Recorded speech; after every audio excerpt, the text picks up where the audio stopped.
last week of the regular season, week 9. I'm joined here by one representative from 3 teams that we'll shortly see why. We have Zorro from Era's Kitten Club, Barcode from Showtime, and Lilith from Cosmic Calamities. Yeah, hello everyone. Thanks for coming on, guys. If we can look at the standings real quick, you're going to notice these 3 teams are in quite a tight spot right now. All 4 and 4 on the line for playoffs. You need to be top 6 to secure that playoff spot. And there's a very large number of ways today can go. Any one of these teams is still able to get into playoffs. Bozo Bunch is even still able to get into playoffs. The only teams locked into anything right now are Demons, Raw, Sad Boys, Bang Bang into top 4, and Last Call and Lob City are both currently out of playoffs. But everyone else has got a chance to be anywhere, pretty much. So let's just get right into the games. Game 1.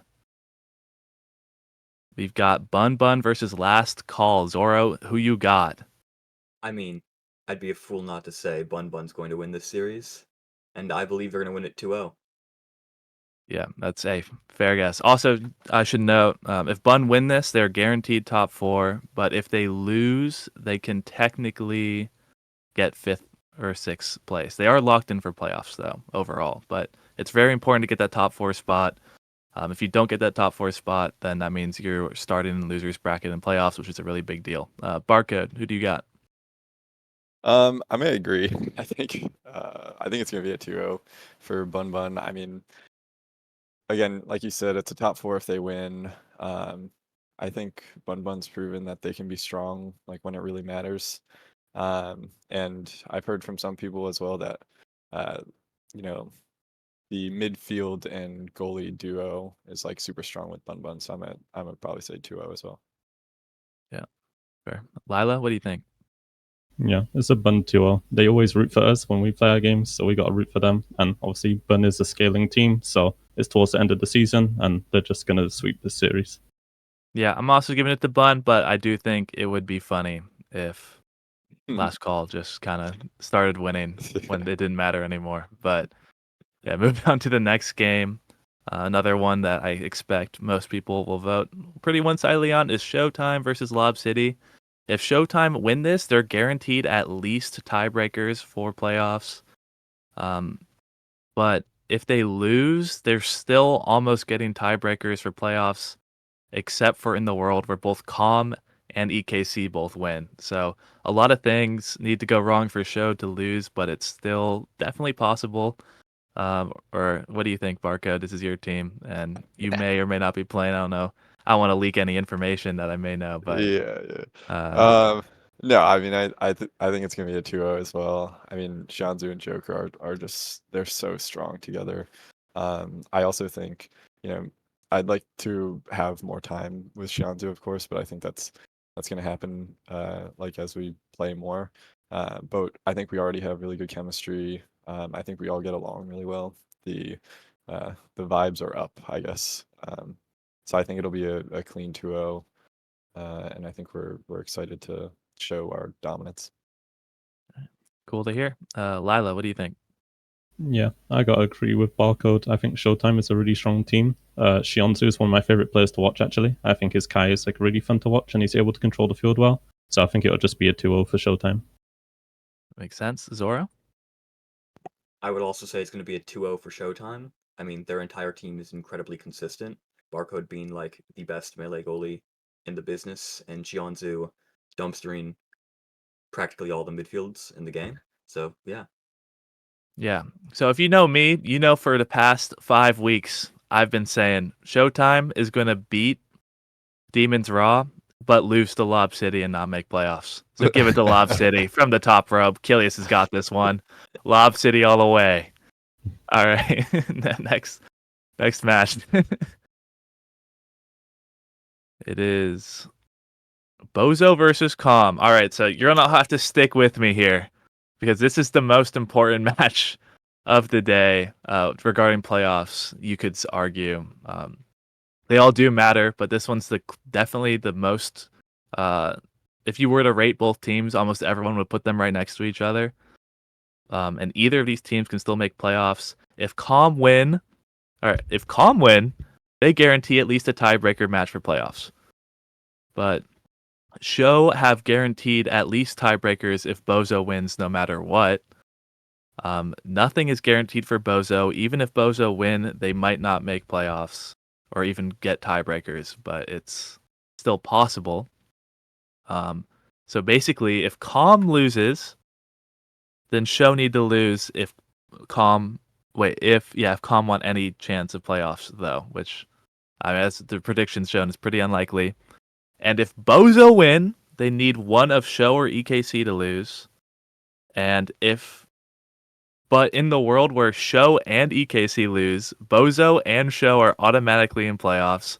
If Show lose, there's a tiebreak between Comm, Bozo, and Show. If only EKC lose, then Show and Bozo are in playoffs. And if neither lose, then EKC and Show are in playoffs. I think you're all sticking with me here. Lila, who do you think's gonna win?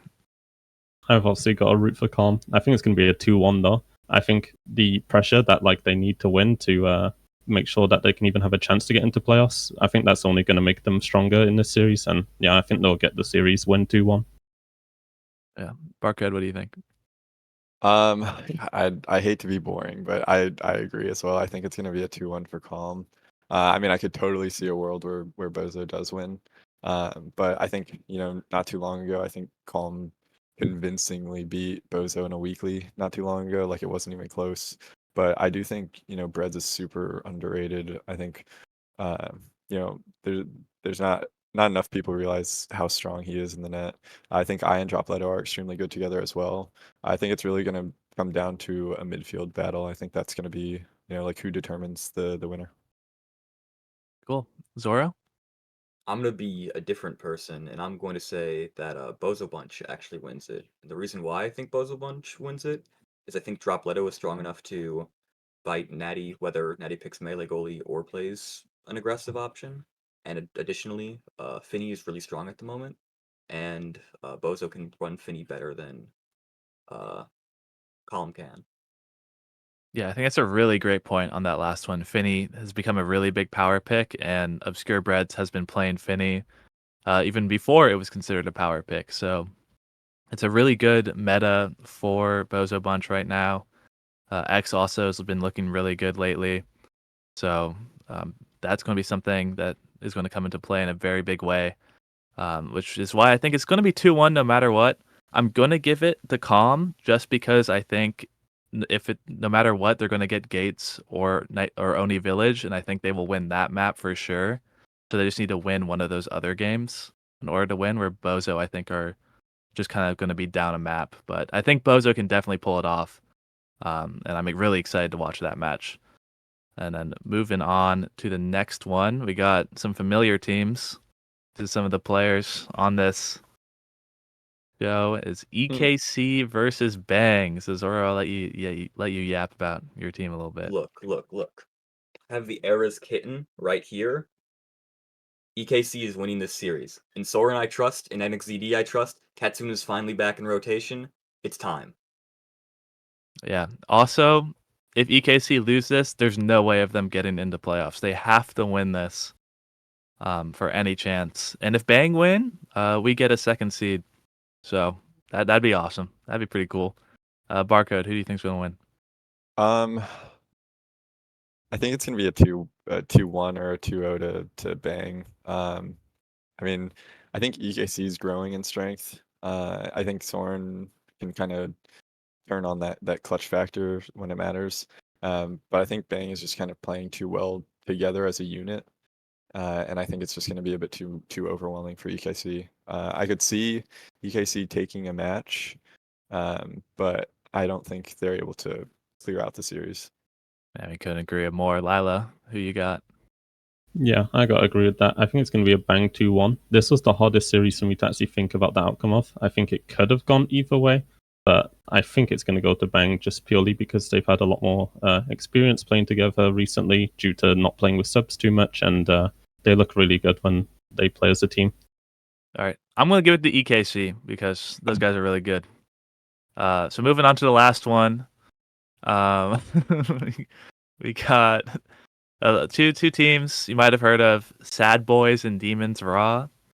Actually, it does matter for standings. Whoever wins this is just first seed, no matter what, and we'll get the pick between probably the other team and another team, like depending on how things go. So it's kind of it's weird because the playoff implications are like somewhat small depending on your opinion on where team strengths lie. But it's also boys versus demons raw, so no matter what, it's going to be a banger of a match. Um, Barcode, who do you think's going to win? This one's tough. I mean, it's kind of like that classic battle of the gods. Um, I think Gumi and Kainub are arguably the strongest midfield goalie duo right now. But I mean, of course, we can never underestimate, how consistent Sad Boys is, uh, especially with these huge tournaments. I do think in terms of regular season, and because it doesn't have as many implications as some of the other matches today, I think Demons is probably going to go 2-1, but I could see this being a totally different experience if they rematch in the playoffs. Yeah, I know what you mean. Lila? Yeah, this one was also quite hard for me to predict. Usually I would predict Demons, but I think I'm going to go the other way today and say that Sad Boys is going to win. And that's purely because I've seen you already lose playing TFT with a bunch of people from EU, and there's no way someone with a brain that big is going to lose this series today. So it's Boys 2-1. Zoro? I think it's whichever team gets Finny, but I'm gonna put my money on Demons because I think the KO meta is stronger at the moment than the core control meta. Yeah, that's fair. I'm gonna give it to demons as well. I think this kind of guy is just a little too good, and so that's most of where any time I'm predicting demons is coming from nowadays. But we've done a lot of yapping today. We've gone over a lot of the teams. That's all of them. Thanks to my guests for showing on. I mean, there's a lot of different ways today can go, but it all depends on who can win in week 9.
What's going on, and welcome back, everybody, to the North American Strikers League, week number 9. Tried to say two things at once there. Not going to be possible, but my name's Gordo. I'm joined by Dendar on the first block of today's games. How are you doing today, Dendar? I'm good, and I've got quite a few questions for this week. Will we see as much Dakar as last? Will Sad Boys or Demons Raw come out on top?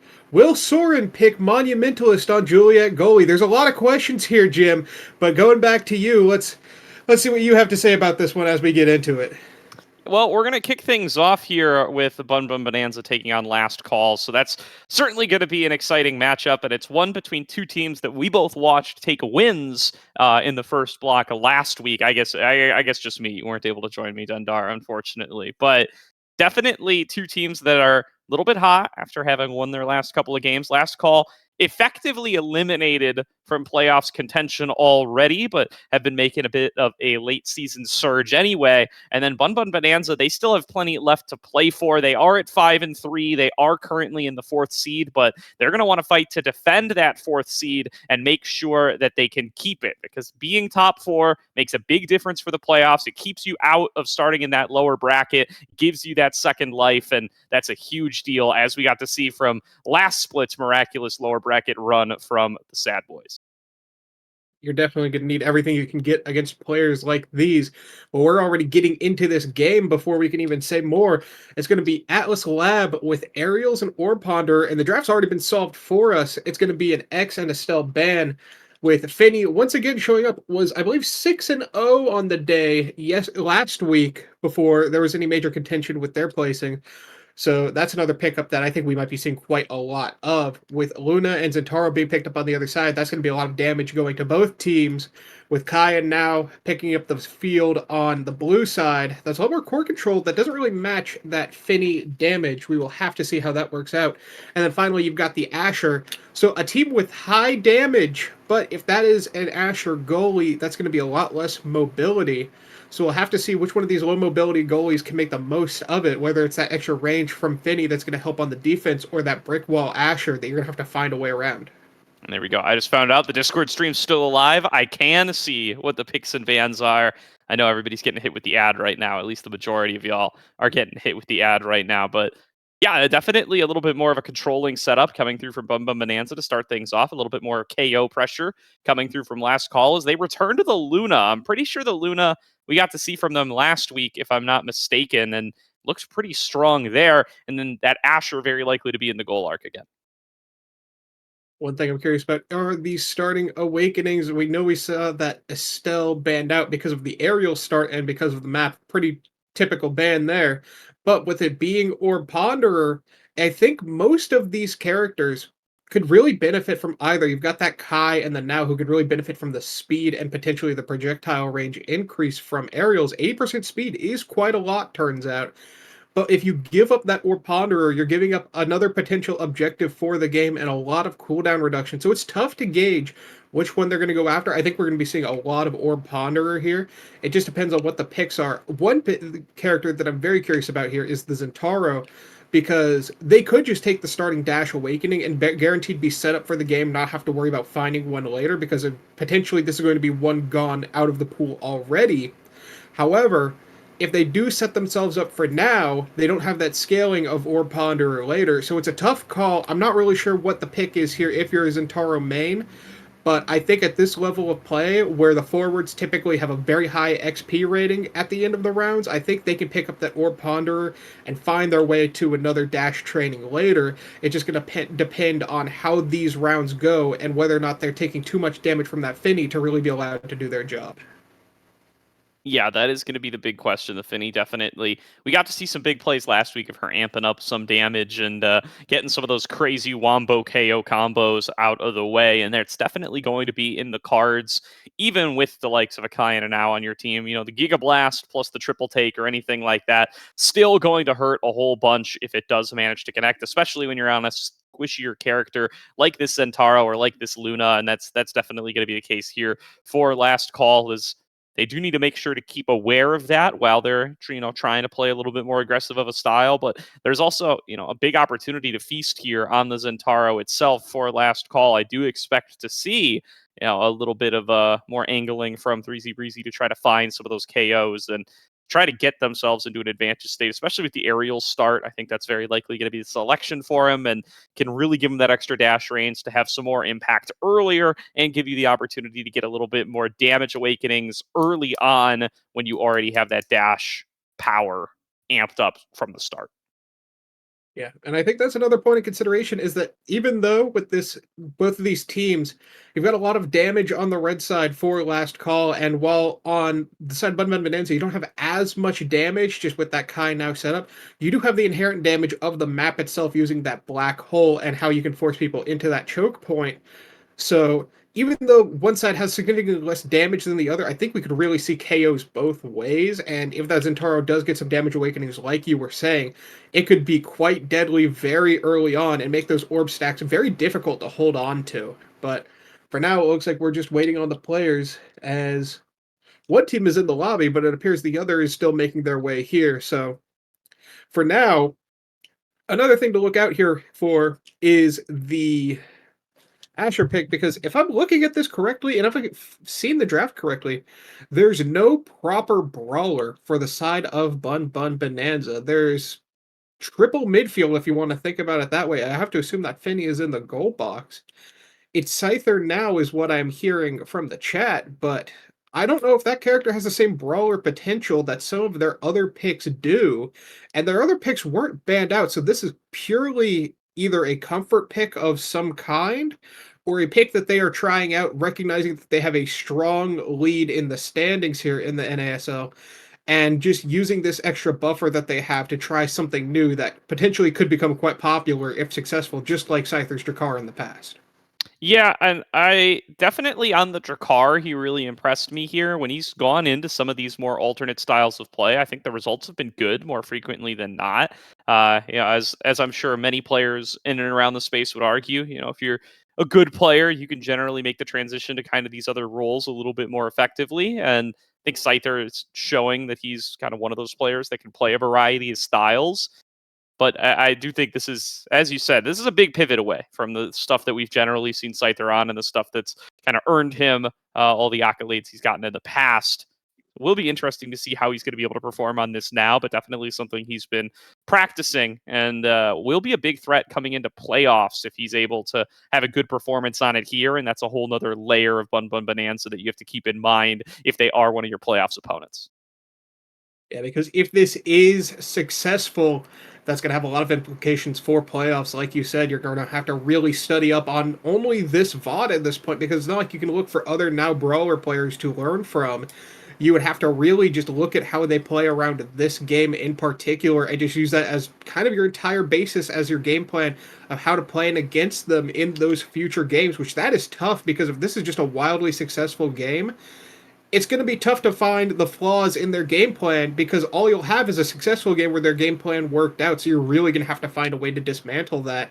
And that's tough. That's not an easy task, especially with something as unorthodox as this. But should this not be successful, this could be a huge draft blunder that ends up just losing them a game for free and then puts them in a very perilous spot for this series, but not for the standings overall. So how that's going to work out, we will just have to see, but we are still just waiting on our players here. As we look back at the map picks and bans that were done, the next map will be on Oni Village. Very classic map. We know what we're expecting there. We know what picks we're expecting there. That shouldn't be too much of a crazy game. But if we do get to that Demon Deus third game, that's a scary map. I don't know about you. I'm not a huge fan of it just because how suffocating it can feel. But these players have played on it time and time again. It's one of the oldest maps in the game. So these players definitely know how to play around it and how to make the most of it. We'll just have to see if we get there in the first place. Yeah, absolutely here. I mean, Demon Day is definitely a map that has started popping up more and more as the map pool has shifted, and really we've gotten to see classic Demon Days gameplay. Is what I'll say. There's definitely been a lot of taking advantage of the smaller map size and a lot of KOs to be found alongside of it, but it's going to be one that we'll have to see how they adapt their drafts. And once you look at how this now is playing out, that's going to affect the drafts as soon as game two, right? Because if Scyther pops off on the now and is turns out to be a really threatening now brawler player. Now that's maybe something that needs to move on up in your ban priorities. It's a character that's been basically perma-banned for a lot of the season anyway, and that would just make it all the more case up against Bun Bun Bonanza.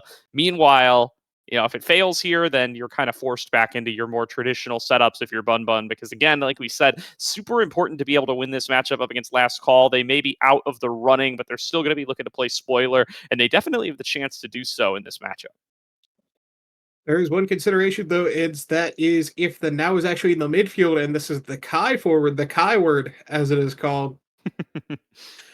I think that might be a more, I'm scarce to say traditional pick, but certainly one that we've seen a little bit more of. So that is something that we could potentially be looking out for here.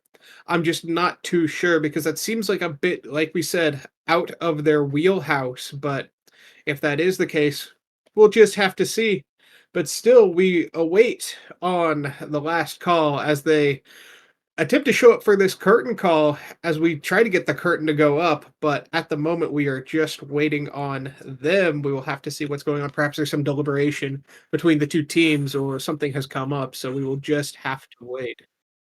Yeah, looking like it's going to be a little bit before we're able to get all the players in here. So we're going to throw to a quick break yet again. But we'll be back in just a couple of minutes as soon as we're ready to get this game number 1 underway. Sorry about that, everybody, but won't be too long now. We'll be back in just a couple minutes.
Welcome back, everybody. I told you it was going to be a short break, and it was. We've got all 6 players into the lobby, and we are about ready to get into queue for game number 1 of the day.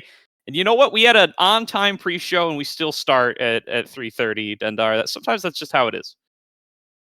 Sometimes that's how the cookie crumbles, but we had a short break. Let's see if this game is just as short. You know, as somebody who's been doing the new Savage tier in Final Fantasy XIV, I'm quite familiar with arena edges. Let's see if these players can avoid doing the same. As we're getting into this Atlas Lab game where a lot of damage could be coming out, it is going to be the Kai forward as opposed to the Now forward. So we will just have to see how that works out. But I think with Tragic actually subbing in the forward position, taking in the sub position over Borg, that is going to be quite interesting to see how that works out for them, as we have Freezy Breezy on this Luna. We'll have to see how this starts out. Let's take a look at the starting awakenings. We do have that aerials on the Zentaro, like you mentioned, a good call out there, and we have it on Scyther as well on that forward position. But that said, everybody else has opted for the orbs, so we'll have to see how people can keep them alive. As now one barrier has gone down, we'll have to see if they can get the second here, or whether or not this extra dash range is going to let them turn the tables. Absolutely here, and we got to look at the stats a little bit during our short break, and I remembered what point I was trying to make. Scyther played the Luna last week, is the other kind of ranged, non-traditional brawler that we got to see him bust out semi-recently, or I guess as recently as you possibly could. It was his final game of the week last week. Got to look pretty good on that one. Let's see if he can reprise some of that performance on the Kai. Already taking it aggressively with the barrage. Can't get it past Frightfully Fresh. Not going to be able to send it in with the big finish either. Here comes a big boost, and they'll just slip it on through while the elusive comes on across. Nicely done by Liari. She's going to walk away with point number 1. That Zentaro ultimate, usually pretty good at trapping the core, but with another person in there and some great timing, Liari finds a way around and gets that point for her team. As now up 1-0, the Bun Bun Bonanza are on the lower end this round as they lose their first barrier, and Tragic attempting to take the second with a pass. Freezy Breezy not quite ready for it there, but now that things have evened up a bit, let's take a look at some of these orb stacks. It looks like both teams are making great use of that awakening, but one of them has just been reset as Freezy Breezy gets a kill there, but a barrier is taken in retaliation. Such ridiculous damage coming through on a Tragic there. About to find themselves staggered, but won't quite be able to finish it off. Lily, though, just walks down, gets the flip into the goal. Easy peasy, and a 2-0 lead over to Bun Bun Bonanza. I like that awareness to have Lily Bun go up with that flip, recognizing that Asher does not have that huge mobility or range to really stop a 1v1 core flip.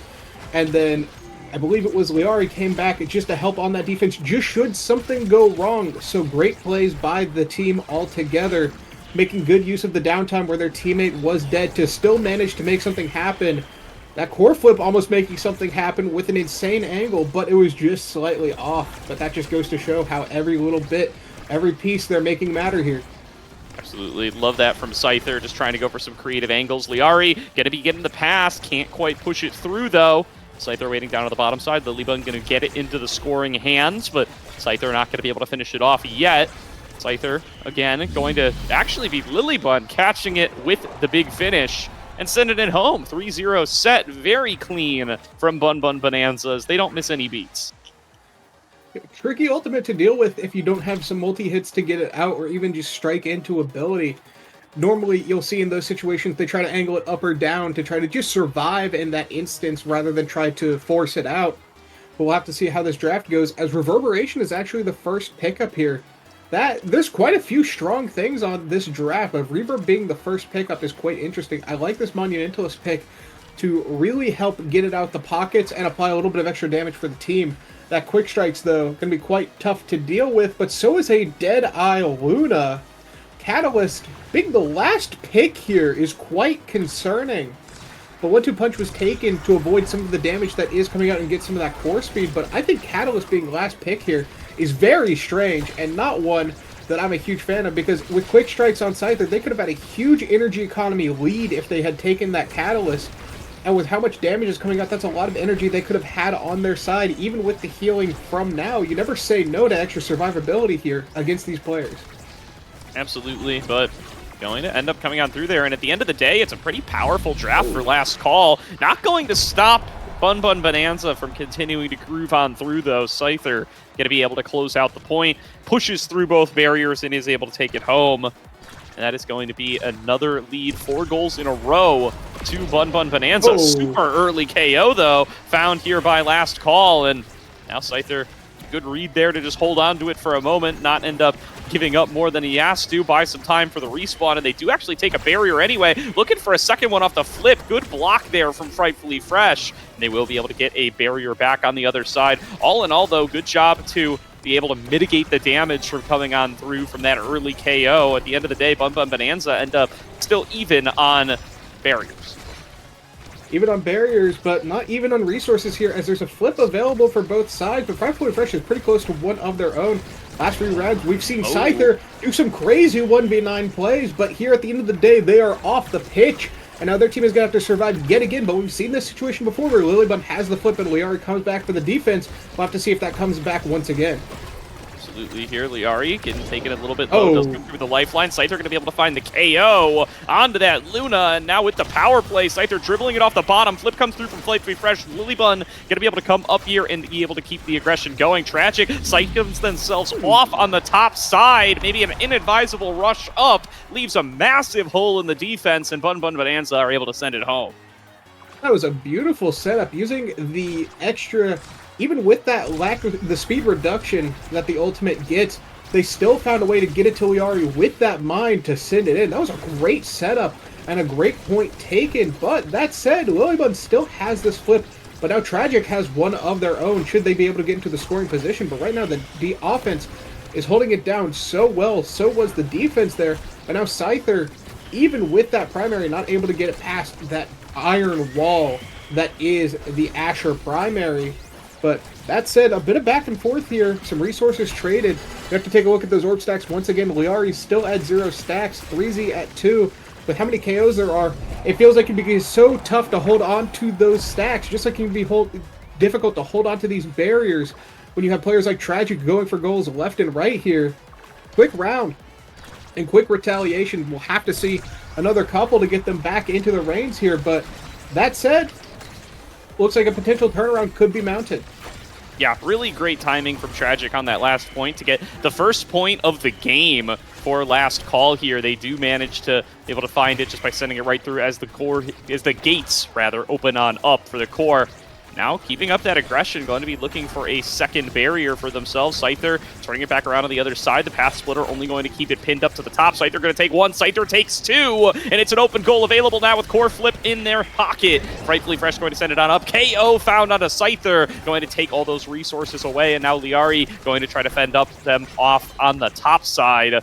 Taken down pretty low, though. Going to try to guide it up towards the top. Has the triple take from Lilybun for the support. Lifeline going to keep that health bar up pretty high. Scyther back on the respawn. Coming in for the aggressive push. Looking for the barriers. And will be able to push it on past a 3rd goal. A 2nd set. Going over to Bun Bun Bonanza.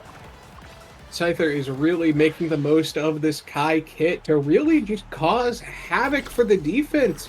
I don't want to say 1v9 quite yet, as both sides have had some excellent plays, and this whole side of Bun Bun Bonanza has been playing together wonderfully. But we've definitely seen a couple times where Scyther has really just gone up and not been forced out, and they're rewarded with Orb Dancer as they're able to deny a double orb setup here. But that's Deadeye and now Missile Prop on Luna. That's gonna be tough to deal with, and with the Asher now having a bit of speed to help deal with some of these situations where they feel like they're struggling to get the range that they need. That's going to help them out, but bulk up on the now is going to be a lot of power. That's a lot of damage this now is potentially doing here, but Tragic getting this twin drive that's going to be more dashes, and like we see there, sometimes that extra dash is just going to choke out a point. So you're going to have to be really careful as they have to get it past this midfield line, but Scyther was waiting. But they're still managing to get it past, get this offense going. But with these extra dashes, we'll have to see if Tragic can make the distance they need to start scoring these points for the team. Absolutely here. And with the cast to last now picked up for Lily Bun, going to have access to longer term abilities, and just the uptime on that special is going to be so high as Scyther finds another flip and score right through Frightfully Fresh. Lily Bun now has access to that ultimate so frequently. It's going to last for so long, and then it's got the cooldown reduction as well off the back of the Orb Ponder and the Reverb. It's going to certainly be a big threat for them pretty much all the time, and you can see she's perfectly willing to just throw that one out to try to keep the aggression going at all times, although KO found on a Scyther. KO found, and so is a barrier taken, but that said, Lilybun has used this flip. That's not going to be a point for the team potentially going out, but with Liara coming back off of that teleport, they managed to get a barrier of their own, as now the net is open. And while Frightfully Fresh has been doing an excellent job with those Asher primaries, denying the Kai primaries, they can't deny Scyther there as they go through Tragic and Frightfully Fresh, get yet another point, and we are on match point here, Gordo. It's going to be tough. Breezy has been finding these kills, but they can't seem to find the points here on the side of Last Call. Yeah, no, really dominant showing so far from Bun Bun Bonanza. They want to make sure that they are locked in top 4, and they are on great pace to be able to do so here, looking for a closeout in game number 1. Only haven't given up 1 goal so far. They're going to see if they can make the comeback happen here on Last Call. Going to be able to take both barriers. Tragic setup for scoring opportunity. They keep it outside of the Oni's blade. Frightfully Fresh passes it up. Here comes the finish! And Tragic will get a second. They will survive for at least 1 more point on the side of Last Call. Some excellent timing on that triple take, or perhaps just lucky, hard to say. But at this level, it's hard to call anything luck at this point.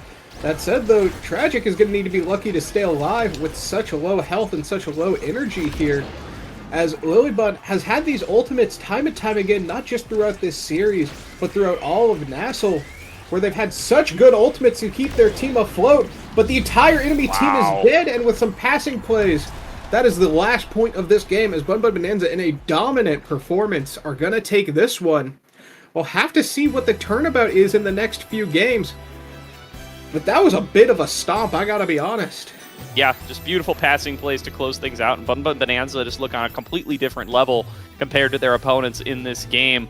Breezy able to walk away with 5 KOs to their name. That's probably the best look that they've got going for them on Last Call off of game number 1, but the core control setups and the ability to even get some damage out of a Kai and a Kai Finny Now composition certainly does look pretty good for Bun Bun Bonanza. They're, of course, lower in the damage department, but in the KOs department, they're not too far behind, and they find their way to close out the game without too much trouble.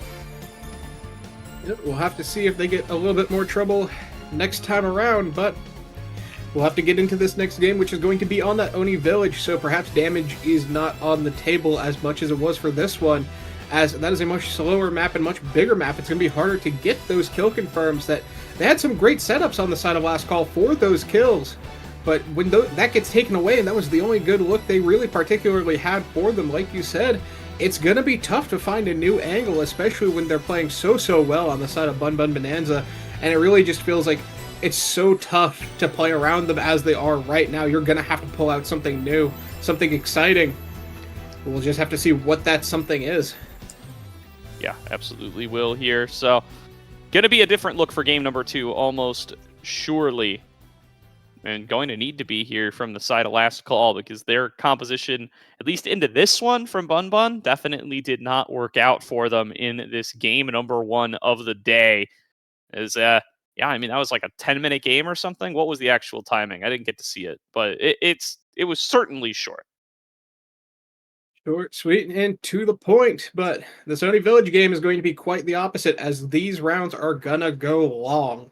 But these picks, I feel like, will be perhaps a bit more traditional, because with this map and how it is played out, you kind of need those traditional picks here. Otherwise, it can just feel like you're in such a slog, and it becomes even harder to play the game. We'll just have to see what these character picks and bans are. Perhaps we'll see things like the Kai midfield come out as opposed to the forward, as we are getting into this draft, but it is a Deadeye cast to last start. I don't think there's any Octavia players in this lobby, but with that Deadeye pickup, it's tough to pick Luna on this map at times, so maybe this is an excuse to see it come back.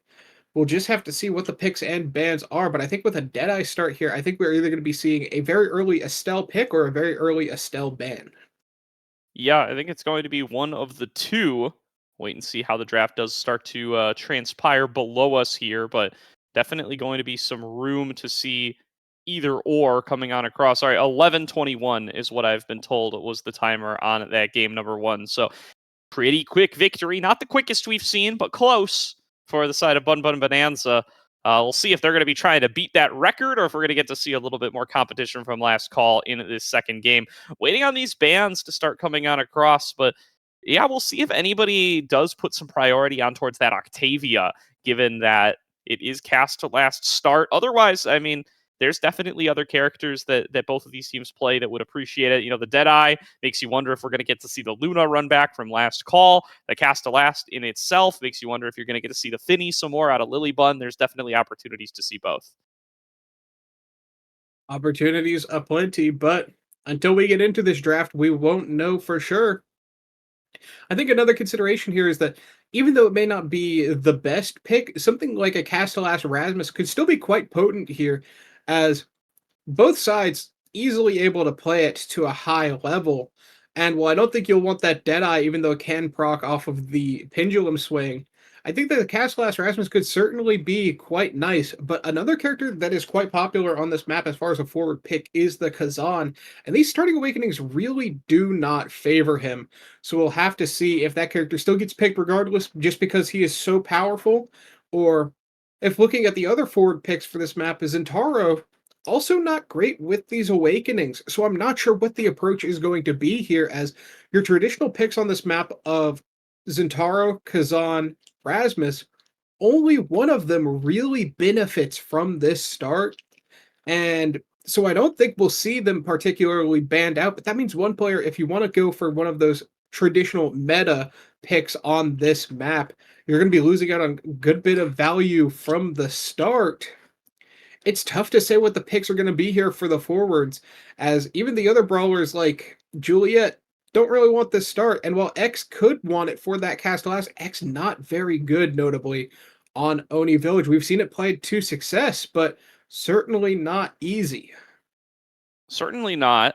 We will have to see. Oni Village coming on up as our next map. Of course, Demon Days will close us out if we do end up going to our final game number 3. But based on how that first map played out, I mean, it really feels like it's going to need to be a big change up from last call here. Certainly a bit of a rude introduction to the North American Strikers League for Tragic here. That was their first game on the national stage, and coming up with both scores for their team, but certainly not what you're hoping for. That is how these late season substitutions can at times play out. Definitely not going to be the start that they were hoping for, but we'll see how they will do coming in their second game. It appears we're going to have new awakenings here. I don't know if the players gentlemen did to re-roll them, but regardless, production is telling us we will have new awakenings and a new draft. I think, given the circumstances, I can somewhat understand why the players would want new awakenings for that map, as we're going to see Might of the Colossus and Orb Dancer. Well, I can't say I love re-rolling into Orb Dancer on Oni Village just as far as what it's going to create of the gameplay loop. It's certainly more interesting starting Awakenings as far as the forward picks here. Going to cause not just Rasmus to be particularly good here, but going to lead to a lot of options. But regardless, the players have asked for a reroll. The reroll has gone through, and we are here now. So we're just going to have to see how that works out for us, as our previous predictions out the window. But I think Orb Dancer kind of leaves everything open as a potential good pick here. Even something like that Juliet that previously we mentioned would not be very good on a map like this or that X. But with that extra speed from the Orb Dancer allowing them to run around, potentially we could see something like that come out, as Last Call has banned out the Dubu. Trying to take that away from Lilybun, somewhat understandable, as we see Finny is the ban for Bun Bun Bonanza, actually, as the Rasmus and the Kazan now both on the forefront of this draft. Only one of those was looking playable last, but here we are now, where both are suddenly very alive and pickable. We'll have to see what this pick 3 is, but That said, started this draft looking much better than it would have previously. Yeah, just a little fun fact for anybody tuned in. Apparently, the quickest game in Nassau history was all the way back in season 1. It was 5 minutes and 50 seconds. So actually, not even close Ooh. to one of the fastest games in history. Perhaps relatively close to one of the fastest games of the season, maybe. But I would be very surprised if that record ended up being broken anytime soon. As we do see that Kazan and that Now come on through for Bun Bun, so they're going to take the Now into their own hands, and it looks like put Scyther back on the Kazan, a pick that if they haven't been on Rasmus this season, he's usually been on the Kazan, so going to be running that one back here. Definitely a pick that the fans are a fan of. No Drakkar Brawler here, just going back to the basics, but that is going to be a Luna goalie pickup, I believe. Very interesting from Bun Bun Bonanza. We'll have to see how that works out for them, as the opposite team is going to have the Mako goalie. Very standard pick here. Kai midfield, also very standard. Last call looking to lock things up, get themselves to a game 3, picking very traditional comp here, something that they are familiar with and know how to play. But the Bun Bun Bonanza comp here, interesting goalie pick on this map, can be quite tough to defend as Luna on these barriers. But that said, we'll just have to see how it works out for them as the picks are locked in. Let's look at this Might of the Colossus and see who might be looking at that. I think with the Mako pick on the goalie, we might see the Might of the Colossus on the Rasmus here, just because they get that extra size and could really make the most of size as that character. And then Kazan, also very good with size, but both of these forwards also very good with Orb Dancer on this map, so we'll just have to see what the pick is here. That said, if it's 6 Orb Dancer, we will see that Might of the Colossus go back into the rotation for later on. So potentially that could be another strategy here, is just going for the Orb Dancer and hoping you get to see that awakening later. Yeah, definitely could be here. Interesting to wonder where Bun Bun are going to put these characters as well. Will it be the Luna at midfield? Will it be the Luna in the goal arc and vice versa for the Now? Going to be definitely some opportunities to change things up there. Do think it's almost certainly going to be Mako in the goal for last call. That Kai playing midfield. Let's see how things are going to play out. Lilybun will be in the goal arc piloting the Now. And so it will be Scyther coming on out on the Luna, running it back with Liari on the Kazan. So I was wrong about who would be playing what. Scyther's running back the Luna from last week. Yeah, we were definitely a bit on the wrong end here, but these players know what's right for them, as it clearly works out as Scyther gets a quick point here. That said, let's take a look at these starting awakenings. We have Might of the Colossus on Frightfully Fresh, surprisingly, and Liari. But the rest of the lobby is going to be on that Orb Dancer. Not much time to stack that up last round, as it was just quick barriers into a quick point. But now we're back with Tragic and 3Z mounting this offense, but Liari on the midfield Kazan. Typically see that character as a brawler now, but when you have a brawler Luna, you got to make space somewhere. What massive plays there from Scyther, just going in for the mix-up, using the boost to be able to get that additional strike through, be able to find the second barrier. And this guy, I mean, over the course of these last couple of weeks, busting out more of these ranged characters. We saw the Now last game. This is the second Luna game from him. The Drakkar over the course of the last couple of weeks, too.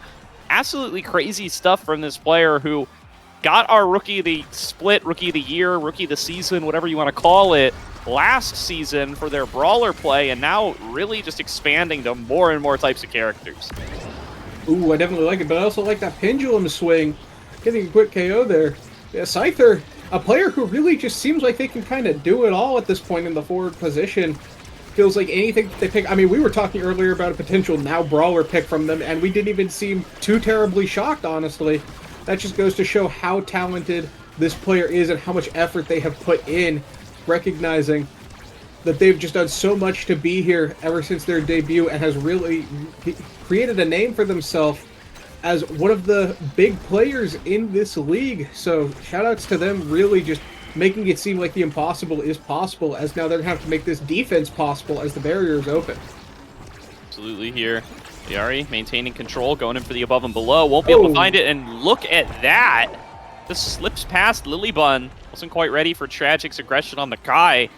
Tragic will end up with another score. Already looking better than game number 1, our last call. Looking better for last call, but we'll have to see if they can keep it up, as it is still down for them as Bun Bun Bonanza deliberating over whether or not to take that mine, lose the barrier regardless. As no, it's one barrier both sides. Both the top barriers here are going to be what these teams are playing around. That's going to leave a lot of space open in the bottom right and bottom left. So we'll have to see how these players make the most of that space. Kazan, very good at using open space, but so is Kai with that speed. And with 3Z having some speed of their own, it's going to be tough to find the angle around these players. But Tragic is looking quite low. Potentially, a Scyther KO could be coming out here with the help of their teammates. But the barrier's open once more, and Tragic is looking for some energy to stay alive. Absolutely is here. Definitely do have the open goal available, though. 3Z looking for a bit of a breakaway here on the Rasmus, trying to send it home. Can't keep control over the core, though. Liari going to take it back, goes in for the flip, sends it up.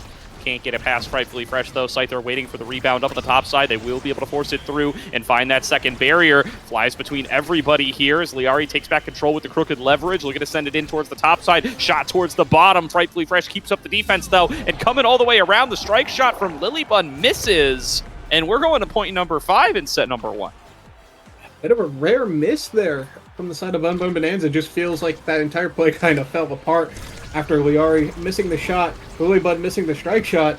Just 2 missed strikes can end a round just like that. Gotta be on your toes against this team. This last call group is coming to life here.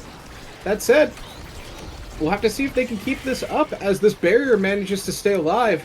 Breezy finding the angle on the bottom one. Good mix up there, but this is twice now that this top barrier has looked like it's about to die for last call, but it's just barely off. We'll have to see some adjustments in that positioning of the core and the accuracy on those shots. But that said, Breezy has this flip available.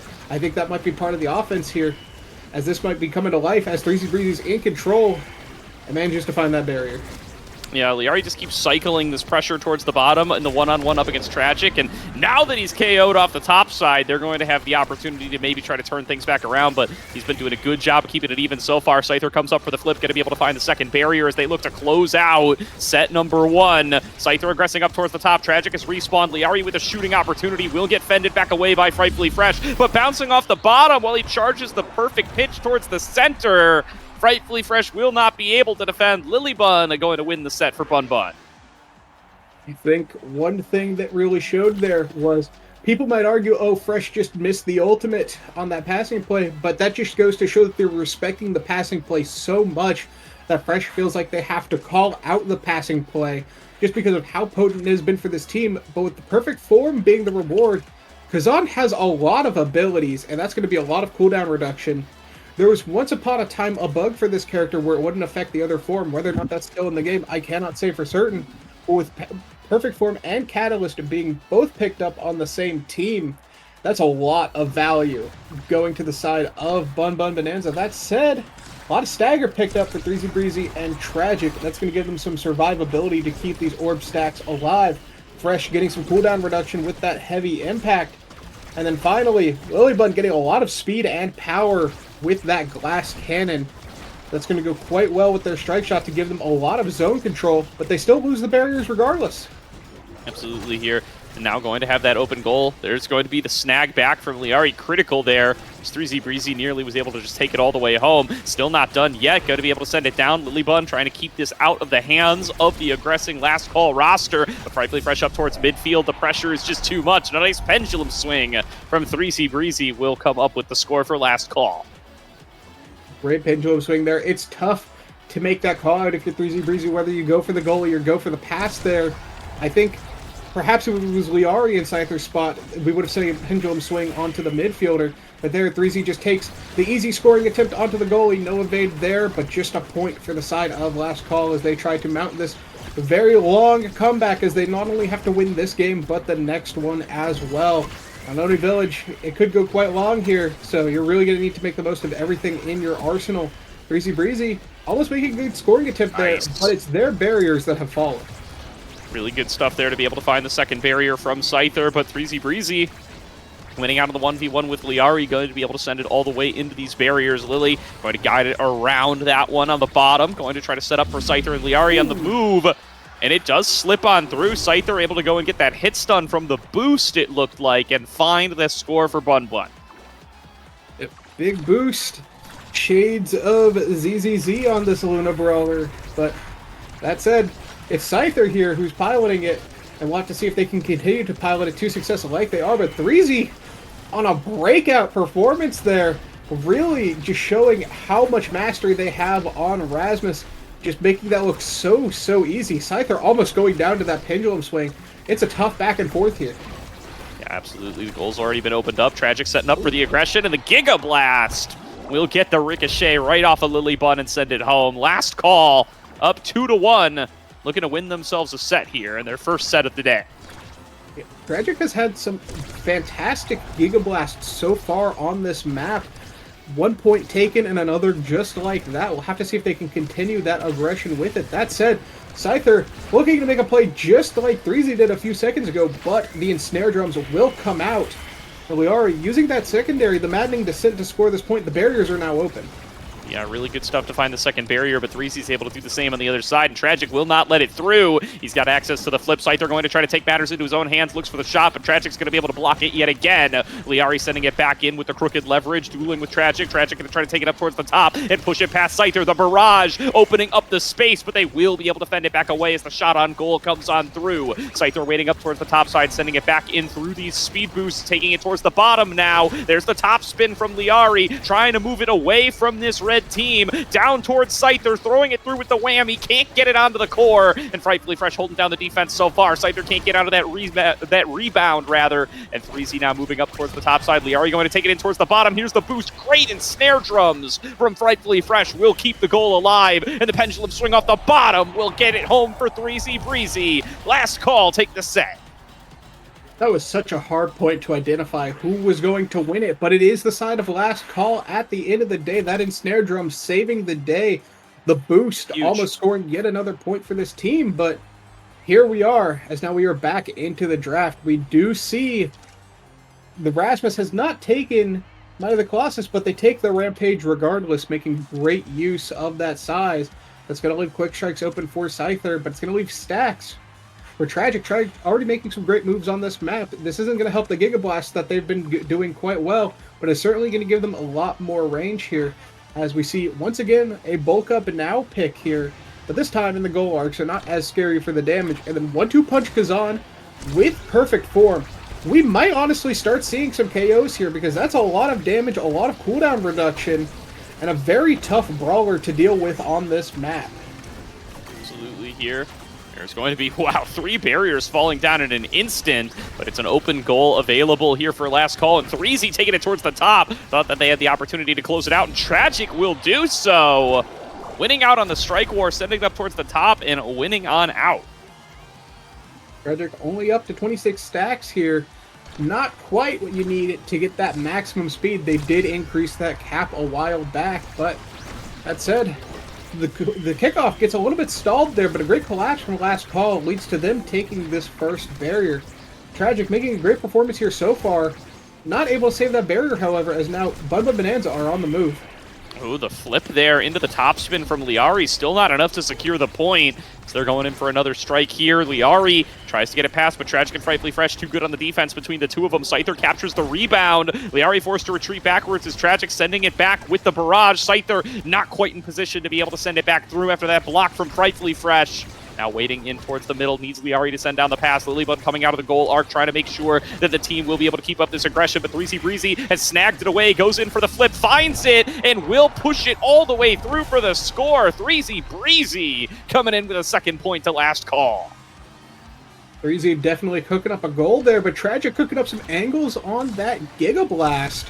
Once again, we see time and time again, every time they have that special, they make huge gains off of it. It almost makes me wish that they had taken the extra special instead of Frightfully Fresh, but that said, that extra speed is really going to give them the range that they need, and we're seeing it here as they're setting up so many opportunities for their teammates. Even though they may be a sub in this game, they are playing at an exceptional level on this Oni Village map, but Last Call needs to get their act together because this defense needs to survive. Absolutely, the goal's already been opened up, but 3Z taking it back into his own hands has been so good on this Rasmus in this game number 2. Looking to close out a second set for the squad. Scyther taking it down towards the bottom, comes through with the boost, doesn't find the core. And Frightfully Fresh will be able to hold it strong. Scyther, though, right there for the rebound as they attempt to clear it out towards the center. Will be able to break the loss streak and put Bun Bun on the board for the set. That feels like a rare miss from Frightfully Fresh. That was a great last-second save, but the angle was just not quite it, sending it straight into the enemy brawler.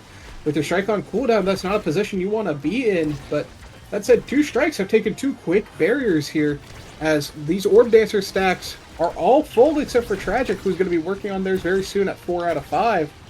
So we're going to see a lot of people flying around, as Tragic is now, I believe, at almost capped stacks. We'll have to see if they can get it to full soon, or whether or not it's going to be yet another task that, at the hands of the damage of this enemy team, could potentially come back down. Absolutely here. Scyther coming back up for another rotation, going to be able to flip it right in Frightfully's face, and will be able to find the opened up barrier.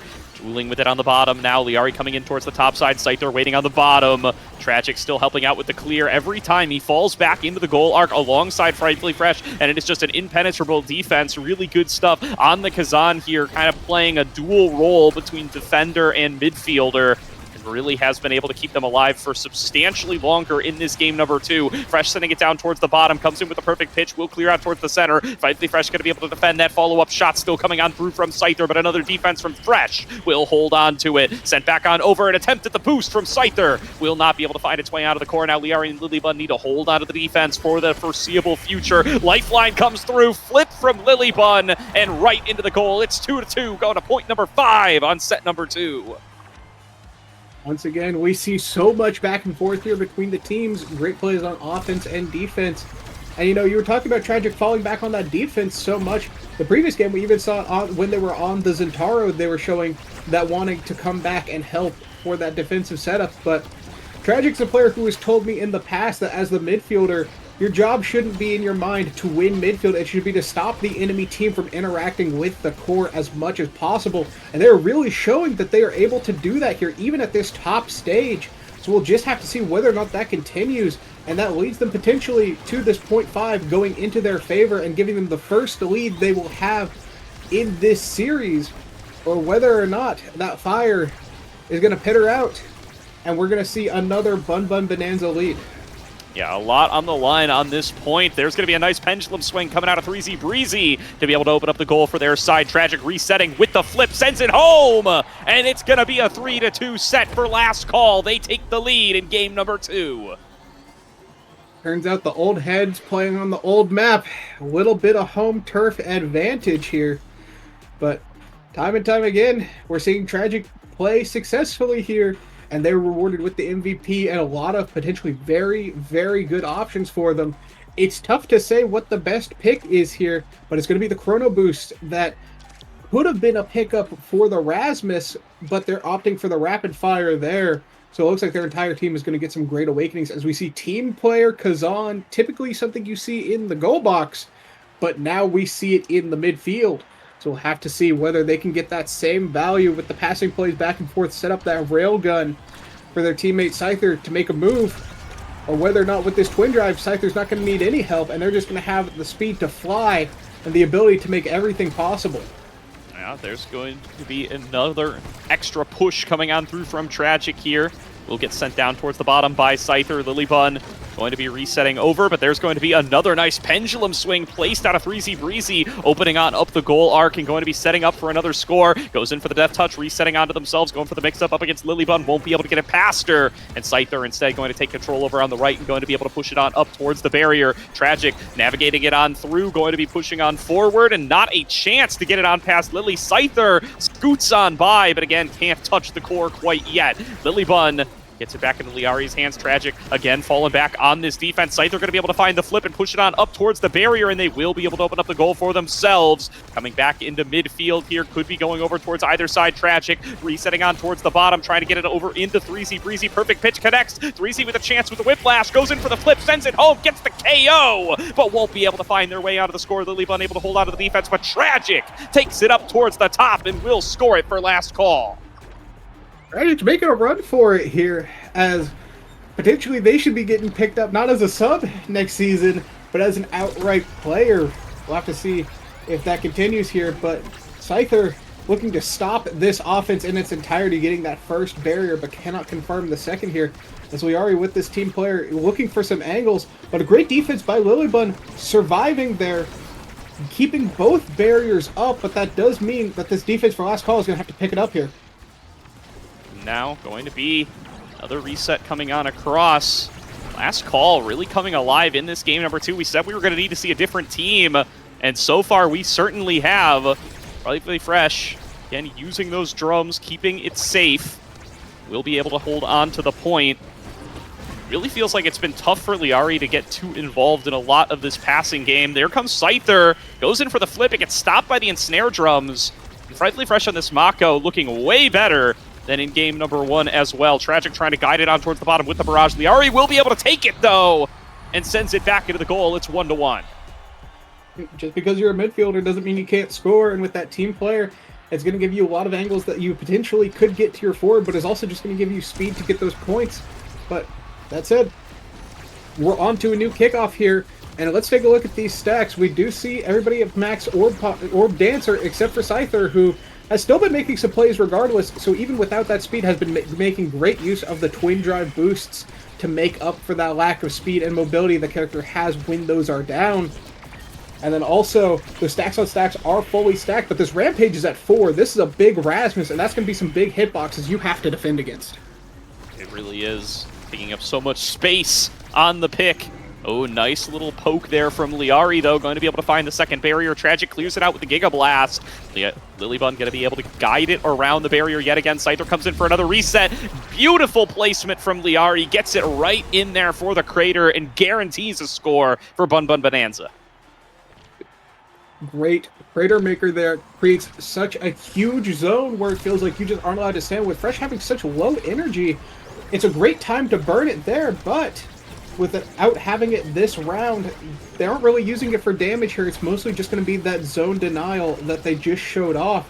But Tragic has this flip available, and even though they're down a barrier with these Giga Blasts, they're looking to make a move, almost a kill with that pendulum swing, but it's the top barrier that goes down to the hands of 3Z Breezy, and now both are down. Liari and Scyther are going to have to make a play here. Yeah, really good combined offense from Tragic and 3Z Breezy there. Both recovering from each other's rebounds and being able to find it. There's going to be Scyther finding the KO, though. This is an open goal arc. 3Z has to fall back. Hang out of the defense. The Giga Blast from Tragic finds the ricochet and takes it home, salvaging the play for last call and taking us to point 5 yet again. They can win game 2 right here. Look, I mean, I know I've been glazing this Tragic guy, but yet another fantastic Giga Blast comes out, saving the day in the face of a dead goalie. But that said, it's a dead barrier, both for the side of last call, as we get into this next round. Ooh, Scyther really bet it all there on the flip, wasn't able to send it home, and this point will go on. Bun Bun Bonanza looking for a set 5, will find it. Great placement on the whammy from Scyther, bounces it into the corner and sends it home. Yep. Even in the face of danger, Bun Bun Bonanza stays stalwart here, looking to just wrap this up and make it a 2-0. That said, let's take a look at what's available. It is the Orb Ponderer that may be going into the hands of Scyther. That it is. That's going to be cooldown reduction, speed, the whole shebang.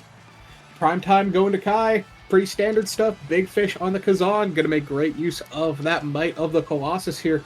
Monumentalist deny from the Now. They're not really in a spot to go for KO confirms with it, so it's just going to be a bit of a deny there. The Unstoppable. That's tough. If you have to deny the Monumentalist from Now and then they get Unstoppable to stop your offense, that's a really tough spot to be in. But Frightfully Fresh, getting Hot Shot at the end of the day, going to be a bit more core speed, as Bun Bun Bonanza suddenly has no barriers. Definitely losing some of those barriers pretty fast here. An opportunity here for Bun Bun Bonanza to just finish out the game, finish out the series, but it's not the direction a lot of game number 2 has gone in. A chance to keep the series alive for last call. This does not look like the same team from game number 1 whatsoever. What a flip out of Scyther. Saves it as the goalie goes down. Will it end up being enough, though? Liari going to be able to poke it back away. 5 seconds to go on Lilybun. Scyther clears it towards the bottom. Liari going to guide it over towards the right side. The respawn from Lily is here. The boost going to be able to stun up 3Z, but finally they push it through. The full reset does not come through for Bun Bun, and last call are able to close it out. Last call, going for their last call here, as they are trying to make this game 3 happen. And Tragic certainly helping make that come to life. But that said, It's one barrier down from both sides. Liari now mounting a bit of an offense here as the brawler. We saw on the kickoff things swapped a bit, having Liari go to the center, a spot you typically see the brawler at for the collapse, so perhaps they're changing the game plan. But by the looks of it, Scyther, they try to keep that game plan as it is, showing that they are able to play Luna forward just as well as any other forward. And just guiding it on past, Lilybun cannot stand up to Tragic's barrage. It gets sent home 1 point away, 2-0 to last call. An opportunity to move it on to game number 3 after a disastrous game number 1. Last call looking to close out. Close out, but so are Bun Bun Bonanza looking to close out this series, not just this game, as barriers are traded, but 3Z has the flip available into an open net. You're gonna have to be careful here, and with Liari burning that flip, it's now in the hands of 3Z. It's a tough situation. The defense cannot find the angle to defend. Scyther going to the top corner where there was already a ton of things protecting it, looking to help out. But that said, it is going to be the last point for last call, as now we are going to a game 3 on Demon Deus. Game number 3 coming on up, going to Demon Deus, like you said. And last call, I mean, completely reinvent themselves between games 1 and games 2. Tragic on the Kai, looking fantastic there. 9 goals to his name at the end of the game. Doing a great job of kind of playing 2 roles there. Helps out on the defense a huge amount every time the aggression starts to come through from Scyther and Liari, and they're never really able to get a solid, consistent offense going. Meanwhile, really good performance from Frightfully Fresh as well on the Mako. Just able to hold down the fort so much better. And 3Z Breezy, so many scoring opportunities, so much damage, so many KOs, everything coming up huge for him. I mean, Tragic, 300 redirects, 9 goals. Looking like the forward of that team. Looking like what Bun Bun was doing with the Kai forward, except this is the midfield doing the work here. Really just throwing a performance of a lifetime here. As now, we are with almost 300 of their own, stopping at 248. Just goes to show how back and forth this game was. But there was still a surprising amount of KOs here. 3 found for 3Z, 2 found for Scyther. With a character like Luna that it feels like you can find kills at seemingly any angle. It just goes to show that Oni Village, not a map where you can just find them whenever you want. That said, we'll have to see, as Demon Deus being the next map, I would say potentially you have to ban the Kai, but at the same time, this isn't the best map for the Kai midfield. I feel like you're going to see something potentially like the Now midfield or something else to just hold it down, potentially provide some damage or some killing potential. But we will just have to see. With this being the last map, it's going to be quite difficult both to stay alive, and with this being such a polarizing map at times, we're just going to have to see what plays out here, as both teams have players who've time and time again shown expertise on this map. I think this last map is going to come down to, can Tragic create another performance like the one we just saw? Yeah, I mean, that game number 2, that's the kind of debut you want in your first games in the North American Strikers League. So we'll call it 50-50 so far for all Tragic here, as again, bound for relegation either way, our last call, but still fighting for seeding and liftoff and a chance to be able to re-qualify, and certainly a little bit of an audition here for the kind of teams that they could try to get on for Season 5 for Tragic, who's really showing up very, very well, I think, in their first showing here, up against a team like Bun Bun Bonanza, who, remember, we're an upper bracket team last season. And let's not forget the biggest change between Game 1 and Game 2. Game 1, they had Tragic on the forward on that Zentaro. And this time around, they had them on the midfield, a bit of home turf for them. So I think we'll be seeing Tragic stick to the midfield here and let 3Z keep that forward role. We'll just have to see how it works out. But that said, we're not sure what the starting awakenings are quite yet. We're still waiting for that draft to pop up. So we will just have to see what goes on. But Demon Deus, I think we've seen Finny goalie from both teams. We've seen Now goalie now from Bun Bun Bonanza. I think those are 2 potentially very high value picks on this map, especially depending on those starting awakenings. Rasmus, another great pickup. We've seen the Asher goalie already happen once. We might see it happen again. There's a lot of picks for both teams that are really good on this map and that I feel like you see quite often. We'll just have to see who gets what and who makes the most of it. Absolutely here. Looking like we'll get into draft before too long and find out what our starting awakenings are going to be for this big decider game. Again, a lot on the line here, especially for Bun Bun Bonanza. Going to 5-4 when there is such a massive multi-way tie at 4-4 right now, right? Somebody out of Air's Kitten Club, Cosmic Calamities, and Showtime are probably going to win their series. Very possibly even multiple of those teams are going to win those series. And that is going to put them tied with you if you finish 5-4. And just like that, your top 4 seeding is at risk. And you may start out in the lower bracket. You could even conceivably miss playoffs. That's a little bit more unlikely, but not impossible. Certainly something that we'll just have to see play out at this point, as if they do lose this game, it could be quite tough for their tiebreakers, like you said. But that fourth place seeding is something very coveted in NASL for pretty much all the reasons that you mentioned.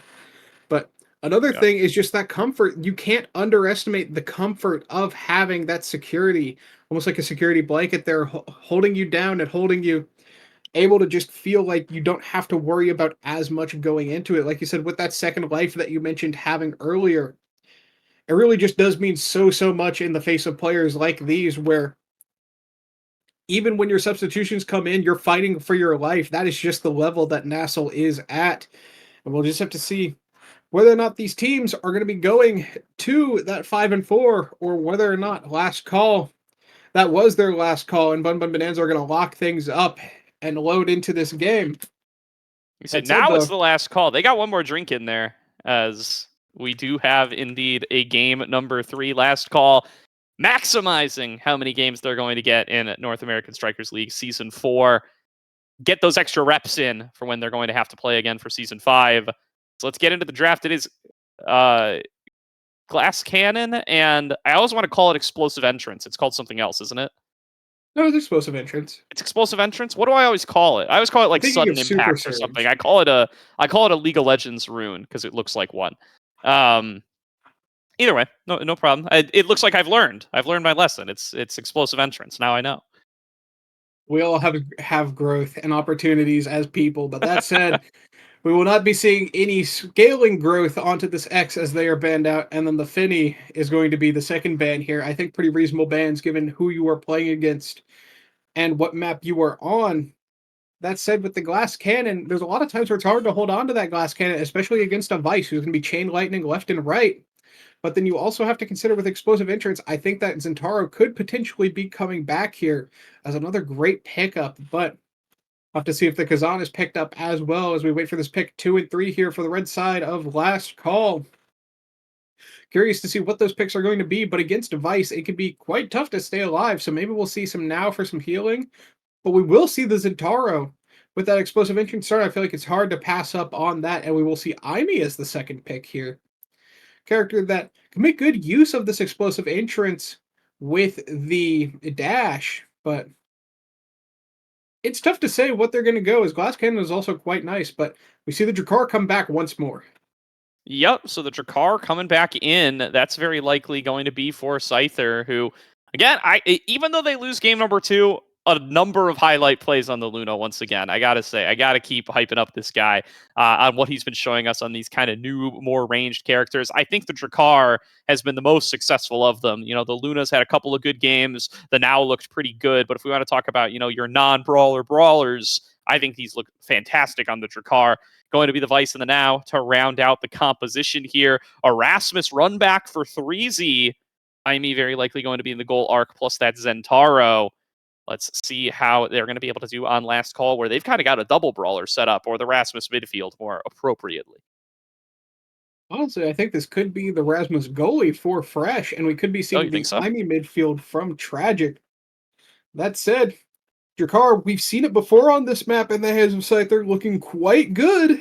We'll have to see if it looks quite good once more as we are loading into this game, as things are looking like they could be a bit back and forth here, but with the damage from that Vice, I feel like that is going to be a big turning point for this team as far as how they're going to play around what they have available. We'll have to see what starting awakenings get picked up here, but honestly, all considered, I like the drafts from both sides. It just depends on whether or not this is a double brawler, like you said, or if this is going to be the Rasmus goalie from Fresh. Yeah, that's an interesting subject to bring up there. It does look like you called it. It's going to be Frightfully Fresh on the Rasmus, Tragic on the Imi. So another kind of new-ish look from Tragic here. Let's see what he's going to be able to show us. I do like what I'm seeing from the Starting Awakenings, though. Everyone has taken explosive entrance except for Fresh. Fresh recognizing that being in the goal box and also having that range as Rasmus, you have a lot of ways to keep that glass cannon alive as opposed to these other characters who are going to be fighting neck and neck to brutalize each other. As Threezy showing there with one dash, hitting, I believe, all 3 players. That just goes to show why this glass cannon was not picked up here. But with the explosive entrance, that's a lot of damage going out. Scyther looking low. They tried to give Threezy a run for their money in the health department, but it was actually Scyther who ended up taking the losing trade in that engagement, as now they can't seem to get this barrier down. But the defense on both sides has been excellent, but Tragic and Threezy have already built up flips here. It's going to make the defense quite tough for Bun Bun Bonanza. We'll have to see whether or not they can get it going as one barrier falls. Yeah, and I like what you brought up about the glass cannon on Frightfully Fresh, because he has done a great job of being able to stay untouched for a very long time. It takes 15 seconds to fully stack that one up, and they're going to get pretty close to that already. And you can see sometimes these abilities are coming on out. They'll land a Death Touch or a Pendulum Swing onto a squishier target, and it is just absolutely devastating already at this point in the game. Both barriers have still fallen on down, though. Nice shot from Scyther across the map, going to be able to find the first goal for Bun Bun Bonanza.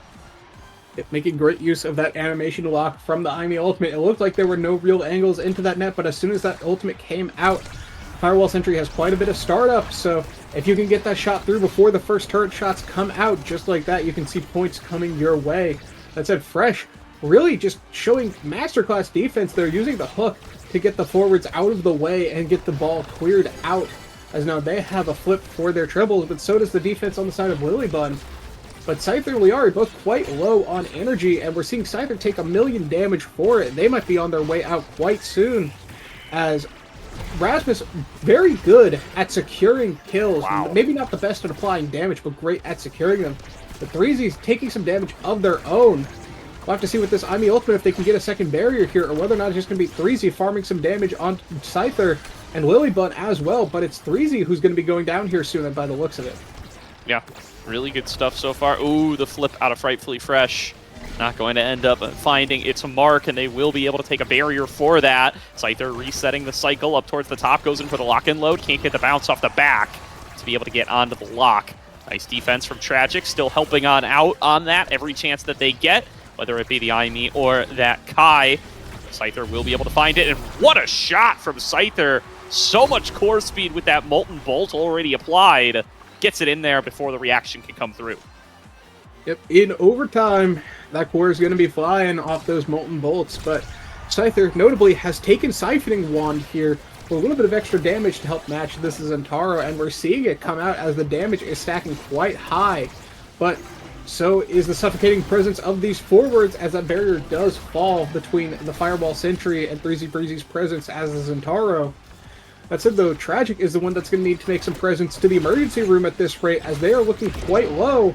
But the barrier is looking, even though it is quite large, looking quite small, as they do not manage to find the hitbox on it. But with a kill found onto the now, we'll have to see if with this power play they're making something happen, or Scyther's going to run a clinic on this offense. What a shot on that Molten Bolt, getting it onto the core, bouncing it off the bottom, finding the barrier, buying time for the respawn, and then getting KO'd off the bottom. But it's too little, too late. Lilybun finding that Thunderstruck, taking it home, and a 3-0 set to Bun Bun Bonanza. Tough spot to be in, as with that Thunderstruck making the core invulnerable, it almost feels like a core flip in front of you, and as Fresh, that's tough to deal with. Rasmus has a lot of great options for it, but it is at the end of the day still a bit of a guessing game to up, down, fast, or slow. But with this bulk up pickup, that's going to make it even easier for them to clear through this Drakkar and apply damage alongside the team. But with extra special and Stinger picked up in retaliation, that's a lot of damage. That's going to be going for the side of Bun Bun Bonanza, and with Big Fish and Quick Strikes being the pickup in retaliation, some stagger to survive, some energy to evade, but maybe not enough. We will have to see if this damage is too much as this barrier goes down quickly to an Ivy setup that I feel like we see a bit in solo queue, but here on the top stage showing just how powerful it can be if the enemy team is not ready for it. Wow, Scyther just resetting the cycle onto the bottom there, going to be able to take it all the way! Just standing there, lock and load after lock and load into the barriers, into the shot up to the top. And Scyther just does that all on his own. I mean, what a point. Scyther making it happen, but we definitely have to make a bit of a shout out to Liari there with that primary placement, messing up Tragic Strike, allowing it to get to Scyther in the first place.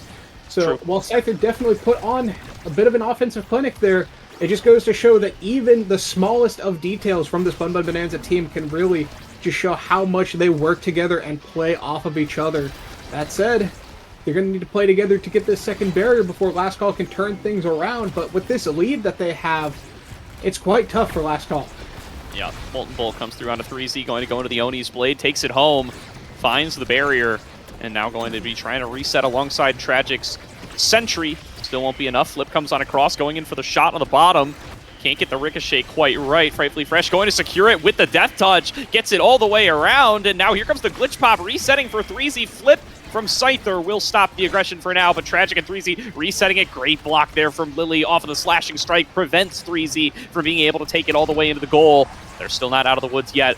Liari trying to send it through. Tragic keeps intercepting these shots, sending them on down towards 3Z, but now 3Z is gone, and that cycle will be broken, but losing control. Lilybun needs to be able to get back in time, and Tragic finding it with the Cyber Swipe. Lilybun losing control over the core for just a moment, and Tragic pounces and closes out the point. Tragic seeing that the mind control technology did not work out as Lilybun does eject button back, does find the angle on that Cyber Swipe. We saw it at the start of the round to get the first barrier, and then we see it there once again at the end. A bit poetic, I would say. But that said, that Flip from Fresh, not able to find the angle onto the barrier, but is able to clear it out. But that's going to mean that they have no energy to protect themselves in the face of the Drakkar shotgun. They're going to have to find a way to clear through it. Yeah, nice double shot there. There's the Death Touch, nearly sending him home. Scyther able to hold on for now. Now looking to get Stagger on towards Tragic. And wow, just nobody covering that one. Frightfully Fresh down towards the bottom. I think thoughts Tragic would fend it off, but it slips right by him, and they will be able to score the point. Definitely tough for Tragic to go defend that, though, because in the face of that now primary, when you're staggered, can feel so easy to die just like that. Scyther goes down. Breezy Breezy finds both barriers here. Absolutely here, really good stuff. Nice channel of the Supernova out of Lilybun. We'll be able to find a barrier and clear things out. Breezy Breezy getting bullied now. Nice taking of control for Scyther. Liari pushing on up as well. Going to come in for this flip, but that sentry turret should stop it, or will it? Finding a hole in the armor will be able to open on up the goal. Lilybun going to fend it away with the power cord. Scyther resetting up towards the top side. Lily going to have to clear it away, does have access to that core flip as necessary. Now coming on out of the goal arc, going to be looking for the push and finding it. Lilybun takes the set for Bun Bun Bonanza, and they are up 2-0. Oni's Blade stopping it, looking like it's a good defensive measure, but there they find the last touch to get it into the bottom right.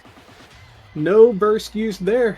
No burst available for Fresh, so we're just going to have to see this round go to the next one as Bun Bun Bonanza are in a big lead here, and it's going to be the 1-2 punch on Drakkar that, if they weren't doing damage before, I think they certainly will be doing it now, but it's also knockback for those side kills.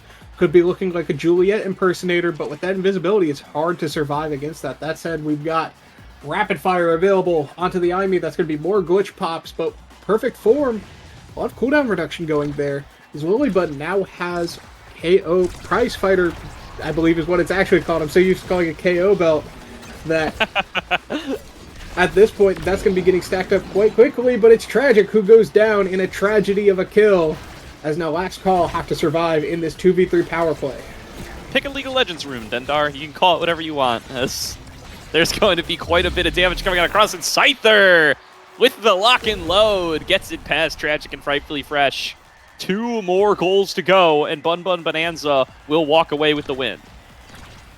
You mentioned League of Legends runes, but the Hail of Blades from Frightfully Fresh is not going to be able to defend these points by the way things are going. That said, it's a new point, new opportunities, and a new Firewall Sentry blocking down that barrier. and giving points. The defense by Fresh is phenomenal. Bun Bun Bonanza is going to have to find some defense here as their net is wide open.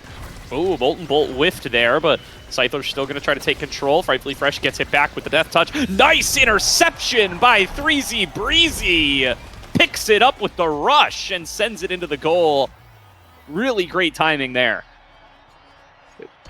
Showing that they're aware of the passing plays, aware of the opportunities to snipe those, and aware of the damage on Toliari. Good lord, that is a lot of damage on the kickoff. Breezy feeling himself now, fresh off that last play, gets a ton of damage on a cross. They will be able to find one of the barriers. Liari nearly gets taken off on the top side, will be KO'd, but did manage to open up the goal in the meantime. Breezy has access to the core flip as necessary. The sentry turret being set up. There's the flip. Nice block from Scyther on the lock and load. Goes right into Lily Bun's hands, who clears it out towards the bottom. Look at that clear with that power cord. Will still be fended away by Frightfully Fresh, but now the aggression coming back on out as Liari has respawned, and as he gets KO'd, Scyther takes one more shot and puts it in the goal. 2-1, Bun Bun Bonanza. Not the trade you want to take when you are in the deficit here, as Tragic going to secure that kill is going to leave that part of the net open. So perhaps the timing there is just not quite it. Scyther finding a strike somehow, even in the face of death. 3 players on them, no health to their name, no energy to back them up, but still the barriers go down. Yeah, and hard not to root for Last Call here. They've put on such a miraculous comeback in this series, but are struggling here to not just get 3-0'd in game number 3 by Bun Bun. Liari guiding it towards the top. Lily Bun arrives with the core flip and sends it into the goal. Bun Bun Bonanza will move on up to a 6-3 finish in the regular season. That should lock them an upper bracket playoffs berth. I mean, you know what they say, they call them goalies because they get the goals, or something like that. But Lily Bun, once again, showing that they can go onto the offense and score points for their team. We saw it earlier with the Finny flip in the 2v3 power play that was against them, and here, once again, with that vice secondary, they show up into the net and show up for their team as they score a point. That said, it's tough if you look at the score, or the stat sheet, I'm going to be honest, but even with those stats showing what they are, these players did play quite well and performing just as they needed to. But at the end of the day, Bun Bun Bonanza performing just a little bit better. Yep, really big win here for Bun Bun Bonanza. Talked about how important it was for them. Really felt like a foregone conclusion after game number 1. You gotta give props to the fight back there from Last Call. We will get to see them in liftoff as they look to defend their spot in the North American Strikers League for Season 5. See if they can reprise their playoffs showing that they gave us back in Season 3. We will have to see indeed, but that said, we will have to see what our next game is looking like here, as while this one started with a bit of a stomp, came back with some retaliation, and then once again ended with a stomp. We'll have to see if the next one is quite like it, but that said, we are going to be getting into our next game.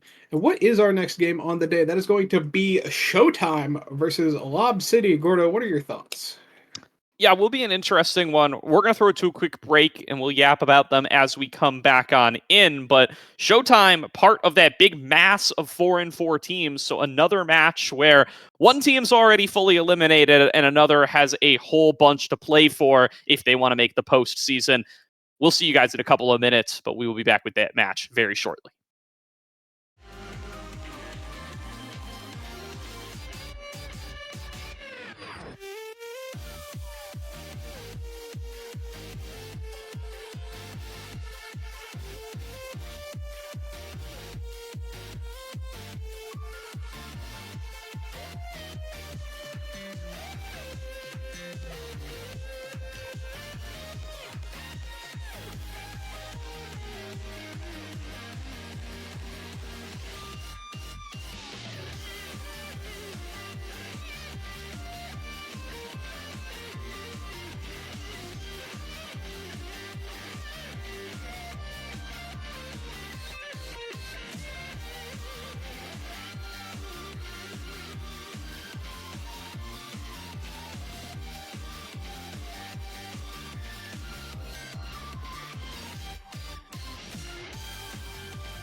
Welcome back, everybody. Thank you for hanging out with us during the break. We are about to get into game number 2 of the final week of the regular season for Nassel Season 4. It is going to be Showtime taking on Lob City. Lob City still looking for their first win, and this is going to be their last chance to be able to do so. But meanwhile, on the side of Showtime, they are part of that 4-4 mass, Stendar, so they need wins here to be able to move up and get themselves either a berth into the playoffs straight up, or at least some tiebreakers to be able to do so. Because if they aren't able to close this one out, it's a good chance that EKC Cosmic Calamities, that they're going to be able to do it, and they're just going to kick them right on out. It's tough needing a win to keep control versus just wanting a win in the season. That said, I believe both sides here have substitutions. We're going to see Barcode come in the place of, that's going to be Megaverse. And then we're also going to have Kilius subbing in here over Shapeshifting. So 2 substitutions in on a game that actually has a fair amount of implications for one of the teams. We'll have to see if those substitutions make a huge difference here, or whether or not at the end of the day, Lob City is going to live up to their legacy that they've created so far. Yeah, pair sub goalies in for the day. I think we've seen Kiliist play for Lob City previously. Hang on, wait, I actually have the stats up. So yes, Kiliist has been playing a bunch of games for Lob City all season long. Not always in for Shapeshifting, frequently in for Mystic. They've often played alongside Shapeshifting, so I believe unless Mystic is playing goalie today, this will be an interesting one, seeing Kiliist taking into the goal arc. Meanwhile, Barcode, I don't think has really been playing much this split. Has played a couple of games I'm seeing in here alongside the Joker and Xianzhu, but only 2 different series from what I'm seeing. But that said, the only series that matters is the one that we are in, especially if you're the side of Showtime. That said, let's take a look at this draft. We're going to have Atlas's Lab with Siege Machine and Reverberation as the starting awakenings. I feel like we're going to see a lot of Reverberation here as a good scaling awakening, and also just as a good generic pick. Let's look at the bands. We've got Showtime banning out the Kazan and Lob City banning out the Atlas. 2 pretty reasonable bands, as you've got Barcode. They're going to have to play against Atlas quite good on that player. That said, now going to be the first pickup with Aimee and Finny. That's actually quite a few characters that can use Siege Machine quite well. Perhaps the reverb on now would be slightly better, but then we look at the rest of the draft. We've got some scaling picks in the Mako and the X. That's got to be reverb going to them. And then finally, we've got the Zentaro pick. Well, there's only one option for that character at this point, and we're getting into it quite soon. As we have queued up, we'll have to see if we get some loading bugs. But looking at these comps, I feel like the defense is going to be a little bit tougher for the side of Lob City, but that Showtime is going to have some scaling to their name that they're going to have to live up to, as if they don't get the time to scale, they're not going to have as much immediate power. But once again, we see the Bite Breaker set up on the Nassel stage, as that Aimee Finny Zentaro has shown up several times thus far, especially within the last few weeks. And now with Finny being at the forefront of a lot of drafts, we're going to have to see whether or not that works out for this team. As we're getting into it, we're going to have Showtime versus Lob City with 5 Reverberation picks and then Mystic on the Siege Machine. Gordo, how you feeling about these drafts and how you feeling about these Awakening picks? Definitely going to be an interesting one to check out. Going to be our first X of the day. And always a treat to get to see the Leo Leon Zentaro, so to be on my eyes on that one, especially with Kilius now coming in as goalie on the Finny. Will be a new role for them versus what we've gotten to see. Barcode is, I'm being told, the intended starter for Showtime going forward, so if they're able to make playoffs here, which they are certainly gunning for. They are hoping to continue to run Barcode coming into that postseason. See how they're going to be able to do here, as already the aggression coming on strong from Mystic as they are able to find that barrier and they get a KO while they're at it. Taking one off the map, Leo Leon keeping core control on towards the bottom. Kilius coming in for the backup, looking for the slice and dice. Can't push it on past his Joker back on the field with that X, going to look for the KO. Can't quite take Mystic down, but will keep them very low in the meantime and steal away an orb while they're at it. Popping off the Maximus. Xianzhu gets some low. Joker finishes him off.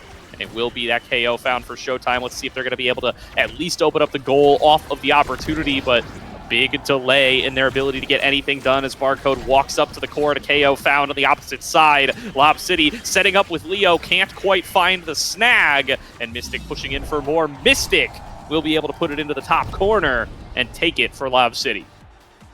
Great reversal on the power play there, evening things up with that Zentaro primary by Leon. Really helping that team reconvene and recreate the situation that they need to score, with Mystic finding their way back onto the pitch and getting a point for their team. That said, Leon does not have that Dash Awakening just yet, so they're going to be a little hampered in finding these scoring opportunities where they may be able to find them otherwise. And with everybody having stagger, it's going to be a little bit harder to kill people. That's not going to stop Joker from trying to create some pressure for their team. Only getting one barrier with that flip. It's even up 1-1 here, as Mystic is getting quite low. Yeah, really good stuff there for Mystic to be able to take that barrier, but getting taken out of the play shortly thereafter. There's going to be a nice Oni's Blade coming out of Leo Liop as he looks to take things up towards the barrier himself. Xianzhu going in for another one of those shots. Not going to be able to get onto the barrier, though. The defense from Kilius down towards this top barrier has been very impressive thus far. It's been really tough for Showtime to be able to break through here and get themselves into a good position. Meanwhile, Leo able to find that KO onto the now. Setting up with a slashing strike. Joker taken very low here. They're just running out of players on Showtime's comp. It's a double KO. Credit to Mystic. Nice defense from Barcode, though, holding on. Kilius can't save the core with the big finish, and the respawns coming out across mean that somehow Showtime survived what was very briefly a 1 versus 3 Barcode with a fantastic play on the defense. Now Mystic gonna have to go elusive to avoid going on down to the Joker. Joker waiting for his shot. Not quite going to get it as he gets stunned on up by the cyber swipe. Mystic now in that stagger. Another shot down from Joker, blocked away by Kilius, who does have access to the flip. Flip coming out on the opposite side. Barcode trying to send it on down. Joker trying to look for an opportunity to score. Cannot find it. Instead getting KO'd by Kilius at the expense of the energy burst. And yet again, another favorable situation for Lob City in what has been a really long point. Feels like a lot of back and forth. I think we've seen 6 KOs so far this game, and it's round 2. But with the Firewall Sentry coming out, the defense, Barcode's going to have to make another miracle save, and so far they're managing to do it. Oh my god, the center explosion! A double KO, nearly 3, but the perfect pitch from Barcode around the map finds its way past Kilius and puts Showtime on the board. Gordo, at this rate, I think we might eclipse 30 KOs this game, because good lord, these players cannot stay on the pitch. Somebody give these guys some anti-knockback tools, because they are just going down left and right. Millions of damage, both from the side of the Bite Breakers comp, but also from the side of the Scaling comp, having just a lot of inherent damage with that X and the Now mines, but also just making great use of the middle of the map. Mystic now has this whip available, uses it to take the barrier, but dies in the process. That's another KO found this game, and a new opportunity for Lob City if they can survive this power play. Yep, Kilius once again doing a good job of buying some time. They just need Joker to get some of these awakenings going, scale into the game a little bit, because it just feels like this X is struggling to move even this squishy, finny goalie in the early points. But there's going to be the KO found once again. Another power play going over to Showtime, and Joker will be able to guide it on through. 2-1, Showtime. Another point, and another opportunity to fish for some KOs here, as Joker is quite low on energy. So is Leon. We might see the two forwards taking a bit of pressure onto them. That said, it is still a new point, and with that barrier going down, it's going to be a point that's in the favor of Showtime, as both go down expeditiously, and Mystic, at low HP, can't really help defend. Yeah, Xianzhu does have access to the flip, though, and will just take it all the way. Joker going to be able to stun up Kilius, stop any interference with that point, and Showtime will take the first set. Was a bit of a slow start, but they do get it at the end of the day, and now plenty to grab here. The Catalyst is up. Catalyst is up, but not always the thing you want to take as the goalie. I feel like there's some other options you might want to be looking to, and it does go to the Zentaro here, and that's going to be a lot of energy going their way. The heavy impact here works on a lot of Barcode's abilities and is going to give them some cooldown reduction. But it's actually going to be Now who delays their pick a bit, getting unstoppable at the end of the day. But it's going to be Bulk Up going to the Aimi. Big Fish going to the Joker here. That's going to be Size and Stagger to go with their Reverberation. But Mystic took the bulk up, but actually started with Siege Machine, so it's not going to get as much value as the other players. And here we see the cast to last Finny. You talked about it earlier, being pretty good at holding down both the defense and the offense with those longer ultimates and the longer damage increase. We'll have to see if that works out for them or if they're not going to be able to get the full value of both of those things. But right now, Showtime was making their move, but it looks like it's reversed just a little bit. Yep, absolutely. You can already see Joker trying to get more value out of these bell ringers using that increased size and the fact that he doesn't have to worry about taking return damage so much. But Leo looking to close it out. Barcode holding on as long as they can. Will not be able to do it against the combined forces of Zentaro and Aimi. And Lob City going to walk away with the first point yet again. Barcode almost managing to hold that down in the face of what felt like a million hitboxes and a great collapse, but that just goes to show that this is why they're in contention for the starting point on this roster. That said, the Finny ultimate, even with the extra duration, is not able to save that barriers now the net is open. Absolutely. Joker moving on down towards the bottom. Shianzu waiting up on the top side, going to be able to take it. Moving forward. Can't get it past Mystic Achilles, but a nice bell ringer out of Joker is well placed to send it between the uprights. And no defense can be mounted for Lob City, tying it up at 1-1 in set number 2. Joker's getting a little big on them. And we're going to have to see if they can continue to keep that size going with that ultimate and the big fish, or with potentially drafts later down the line, or whether or not they're going to stop the scaling here on the side of Lob City and stop Joker from getting what they need. But that said, with points going like this, it's hard to say that you can stop Showtime at this rate. Oh! What a pass there, coming through from Xianzhu. Sliding it just outside of the hitboxes of Mystic's or was it Glitch Pop, I think. And managing to put it right where it goes in the Joker's hands, setting up for a perfect shot. Very nicely done by Showtime as they now find themselves on set point for the second time, looking to cycle back for a second chance here. Joker leading the charge down towards the bottom, will be able to find that first barrier, resetting up towards the second, and it's just too easy as they are able to push it past Mystic and Killius. Mystic has access to the core flip and will need it to be able to take this one home. Joker gets baited into using his, so that's a resource down. Leo very staggered, but it's actually Joker who ends up going down. Finding a bit of a dash punch-esque kill with that dash into the flip, but with a good angle by Barcode, getting that core out around the offenders. We'll have to see if Shianzu can make this power play happen now that it is done. If they can make this offense happen, rather, now that the power play is done. That's it. It's in the net, Gordo.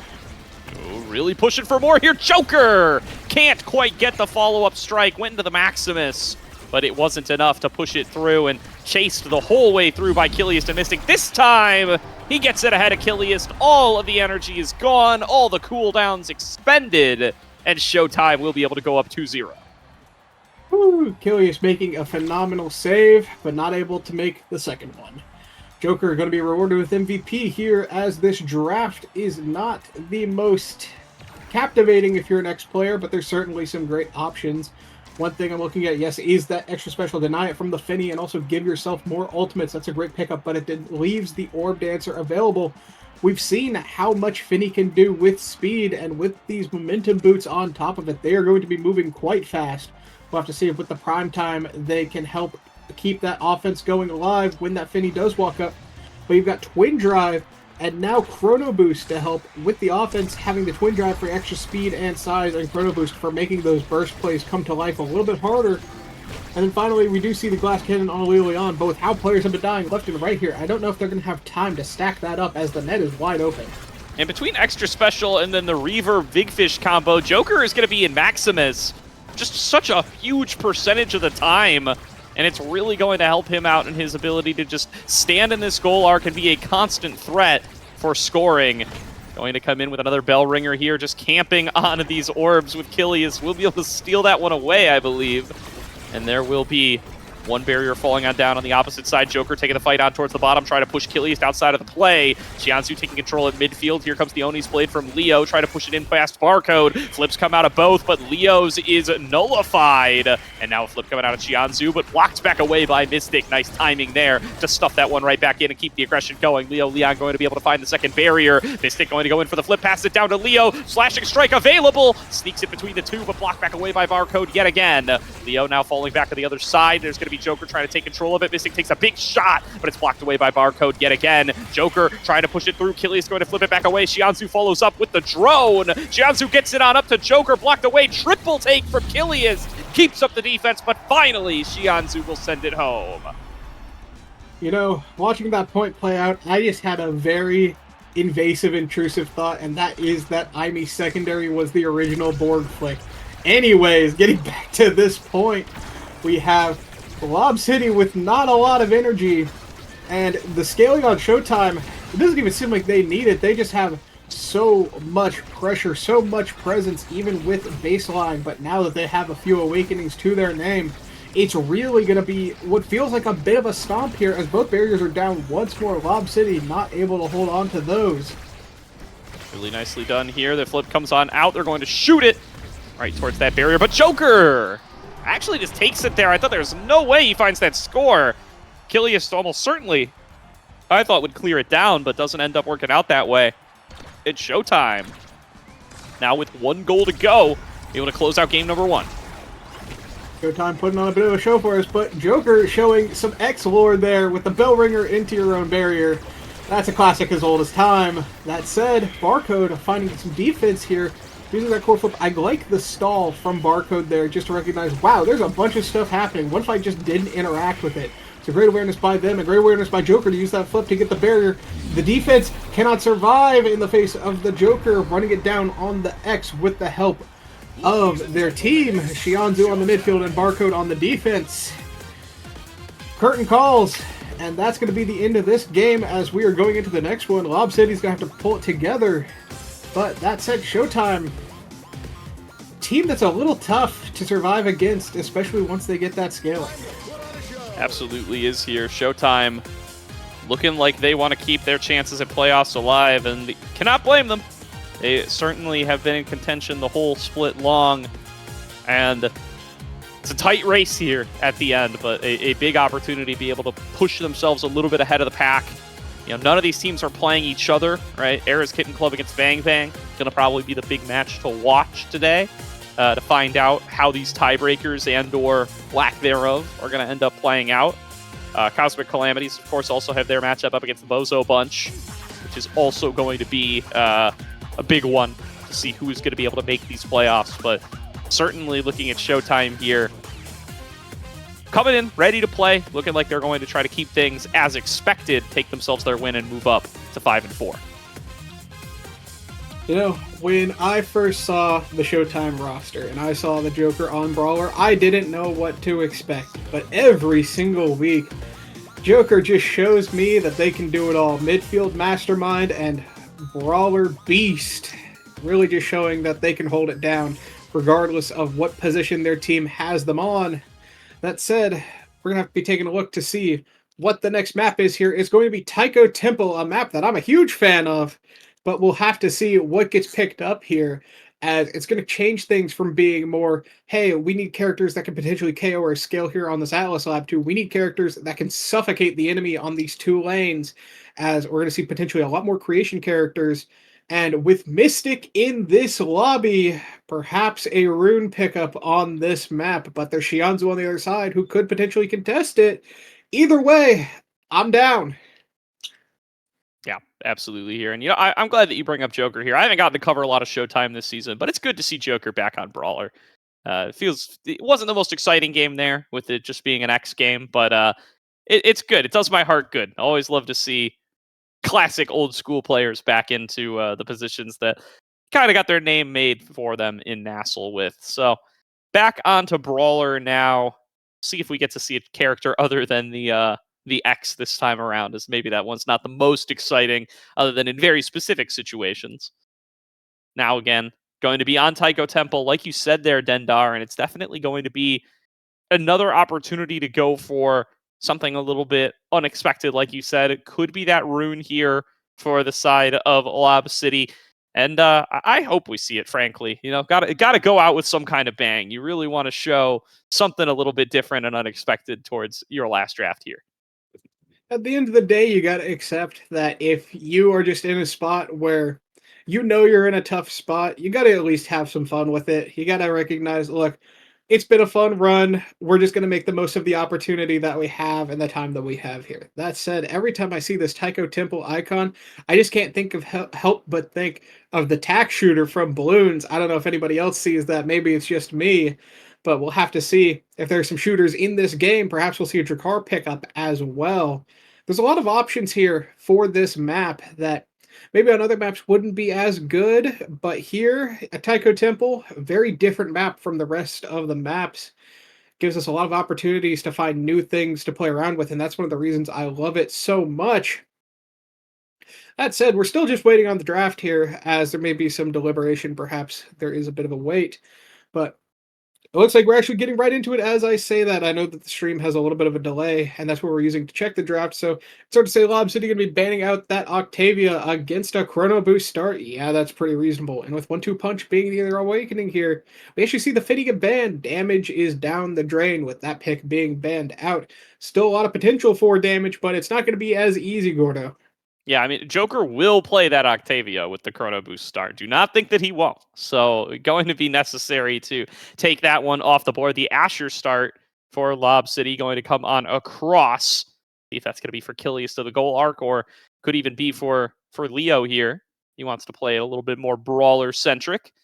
Now, a 2-pick rotation coming through here for Showtime. They're going to take themselves the X right back, plus the Mako. So, going to be a second Joker X game here.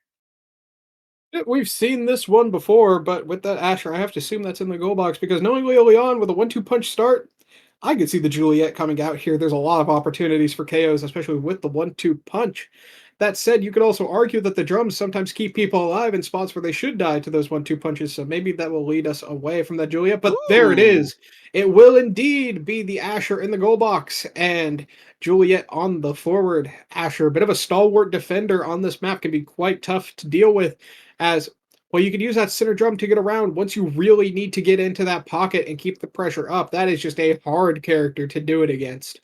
So we're going to see if that Asher goalie can keep it alive. But now is the final pickup here. We see Showtime picking up the same comp that they just had, and Lob City going with something a bit new here. Gordo, how do you feel about these comps? Everything old is new again. I'm very happy to see some Leo Leon Juliet, if that's how this team is going to go out here. Could be their last game in Nassau for the season. Could be their last game in Nassau, period, as they are going to be coming in locked in as the lowest seed for liftoff from the Nassau teams. So we'll see what kind of major rosters come together, either the number 1 NASA team, the number 2 NASA team, or new rosters that kind of form in the offseason. There's almost always somebody, if not multiple teams, that are really big threats coming into liftoff, and it's going to be a tough run here for Lob City to try to defend their spot. But if this is the last we get to see of them in the Nassau space, I would love for it to be this way. I love the Juliet pick. I'm excited to see it back here for Leo. But it looks like the stage is set, as now we are getting into this game, as I can see a lot of potential back and forth here, but I think a lot of this is going to hinge on whether or not Leo Leon can find those dash punch kills. You have the 1-2 punch already. We will just have to see what they can make of it, but Mystic on this Vice is going to provide a lot of damage, and we do actually see Mystic on the Slick Kicks here, opting to say, you know what, we have enough damage, I'll take the extra core control to go with it, rather than doubling down on something we already have infinite of.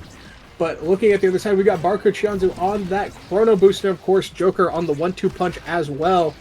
An awakening that really makes X quite violent and quite difficult to deal with.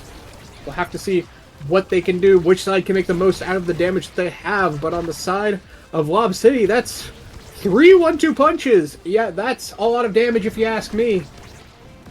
Definitely looking like it. as we'll see how much Joker can pick up the slack in the damage department. But yeah, definitely a heavy damage composition here coming on through for, wow, the side of Lob City as they find themselves a KO. Pretty nice and easy there. I'm going to be looking to reset, use these drums to push in for a little bit more. Might be going for the pass to himself as Mystic. Nice stuff from Leo, going to be able to find that second barrier. Joker trying to bully Killiest over on the other side, but with the open goal available, Killiest moving on up, getting KO'd by the Joker. And a big opportunity now for Showtime to try to come back into this first point. Going to be shot back and forth. And once again, Dendar, it looks like for point number 1 at the very least, we're going maximum length for how long these games are going to end up going. There's going to be the shuffling back and forth between the drums from the Joker once again. Mystic going to send it down towards the bottom. What a catch from Leo with the dash punch, but not going to turn into too much more. Pass back on up to him, caught me in snare drums. Mystic follows it back up, blocked away by the strike shot from Barcode. Continues to hang on, and there's the shot down from Joker. Will finally be able to score it through, and that one's going to come on up for the Showtime side. Look, these players must have heard that you had somewhere to be because you are being held hostage, as these points are going to go quite long sometimes on this map. But they looked for the KO and lost everything in the process. I feel like a theme we've seen a few times now in these games. So you're going to have to be a little bit careful when you're going for those KOs if you can keep the defense up at the same time, especially in an open net with a slow goalie like Asher. That said, the 1-2 punch is coming out onto Xianzu. Xianzu Joker quite low, but at the same time, when you have that now ultimate, the healing, it can really make it difficult to get full value out of the damage that you deal. We're going to have to see a bit more coordination there to make sure those players don't get the chance to heal up. That said, Joker needs to have the enemy team heal up the defense, because otherwise he's just going to make a stomp through once more, just like that, with a good snipe by Barcode. Joker Xianzu carve the path, and then Barcode with a snipe from downtown. It's looking good once more for the side of Showtime. Really good stuff here. 2-0 for Showtime to start things off as they are looking to close out this series and give themselves the best chances possible to avoid these tiebreakers or at least win on out in them. Joker going to be able to take that first barrier once again, going to be pushing for a little bit extra. Can't quite find it here as Killy is still clearing things out with the barrier beams. Xianzu, though, constantly just able to catch these as they come on out. The clears cannot come through. It's always in Joker's hands. What a flip to block away from the Supernova and keep this going. Xianzu gonna send it home 3-0. Showtime takes set number 1. Joker going for the intimidation tactic there, the flip into do nothing, see if the defense scrambles. But it's going to be the midfield who sends it in and sends us into this draft where Barcode's going to have the MVP, most likely off of the XP they gained from sniping that goal.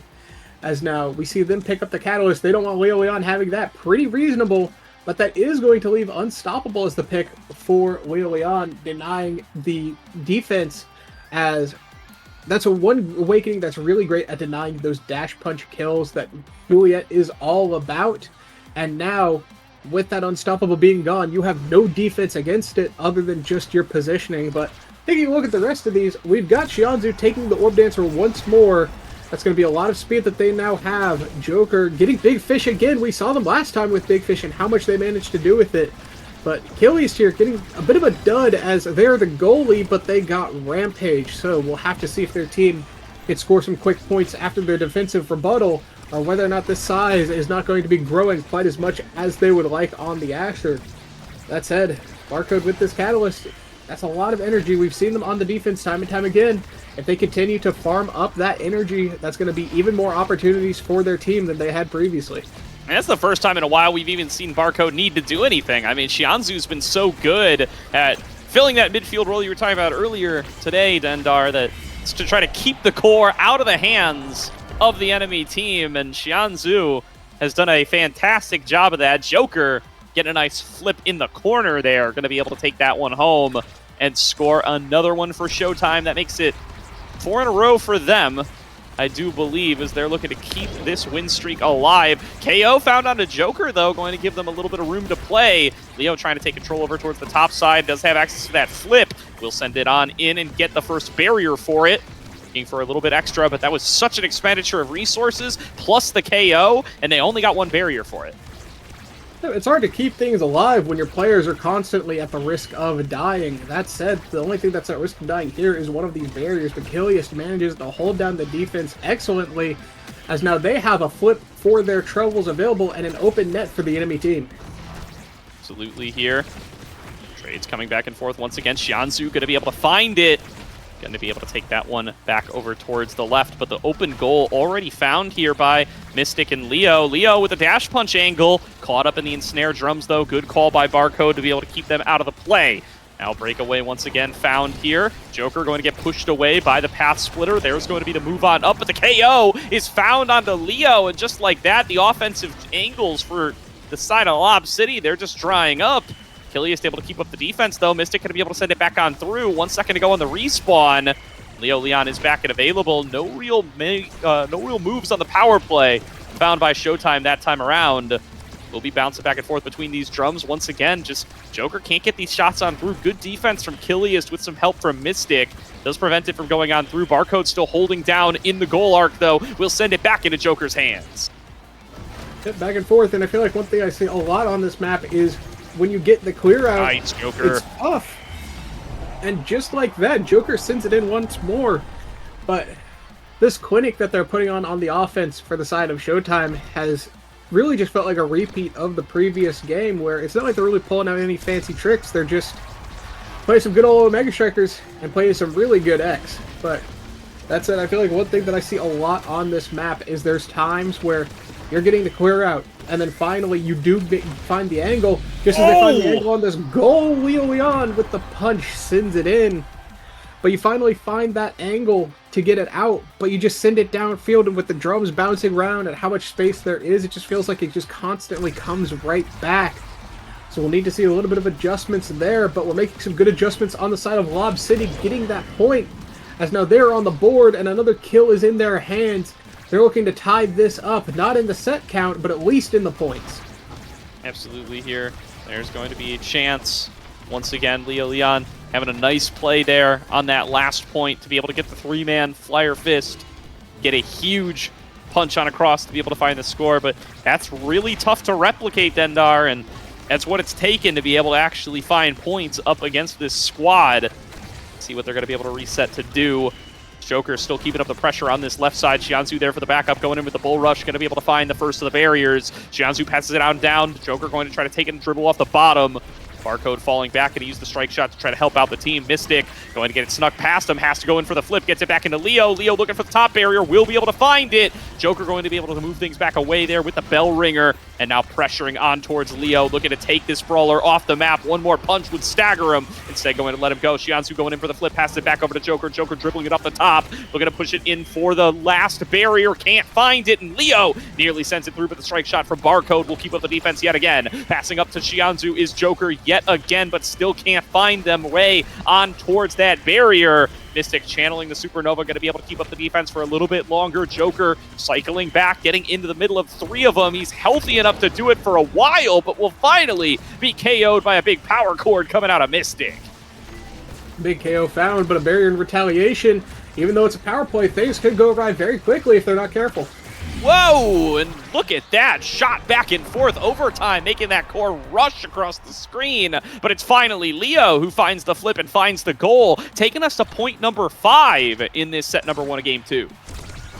Another thing to consider is when Mako is charging up her abilities, if you do hit stun her, the ability still goes off, and we see that a lot with that Juliet dash punch, where you'll get the knockback onto Barcode, but the ability still comes out to help survive anyways, so perhaps a good pick here as the defensive goalie, but still it just feels like the side of Lob City needs to find something. They're evening it up, but there's still so much ground they have to cover. Their net is open. They gotta find something here.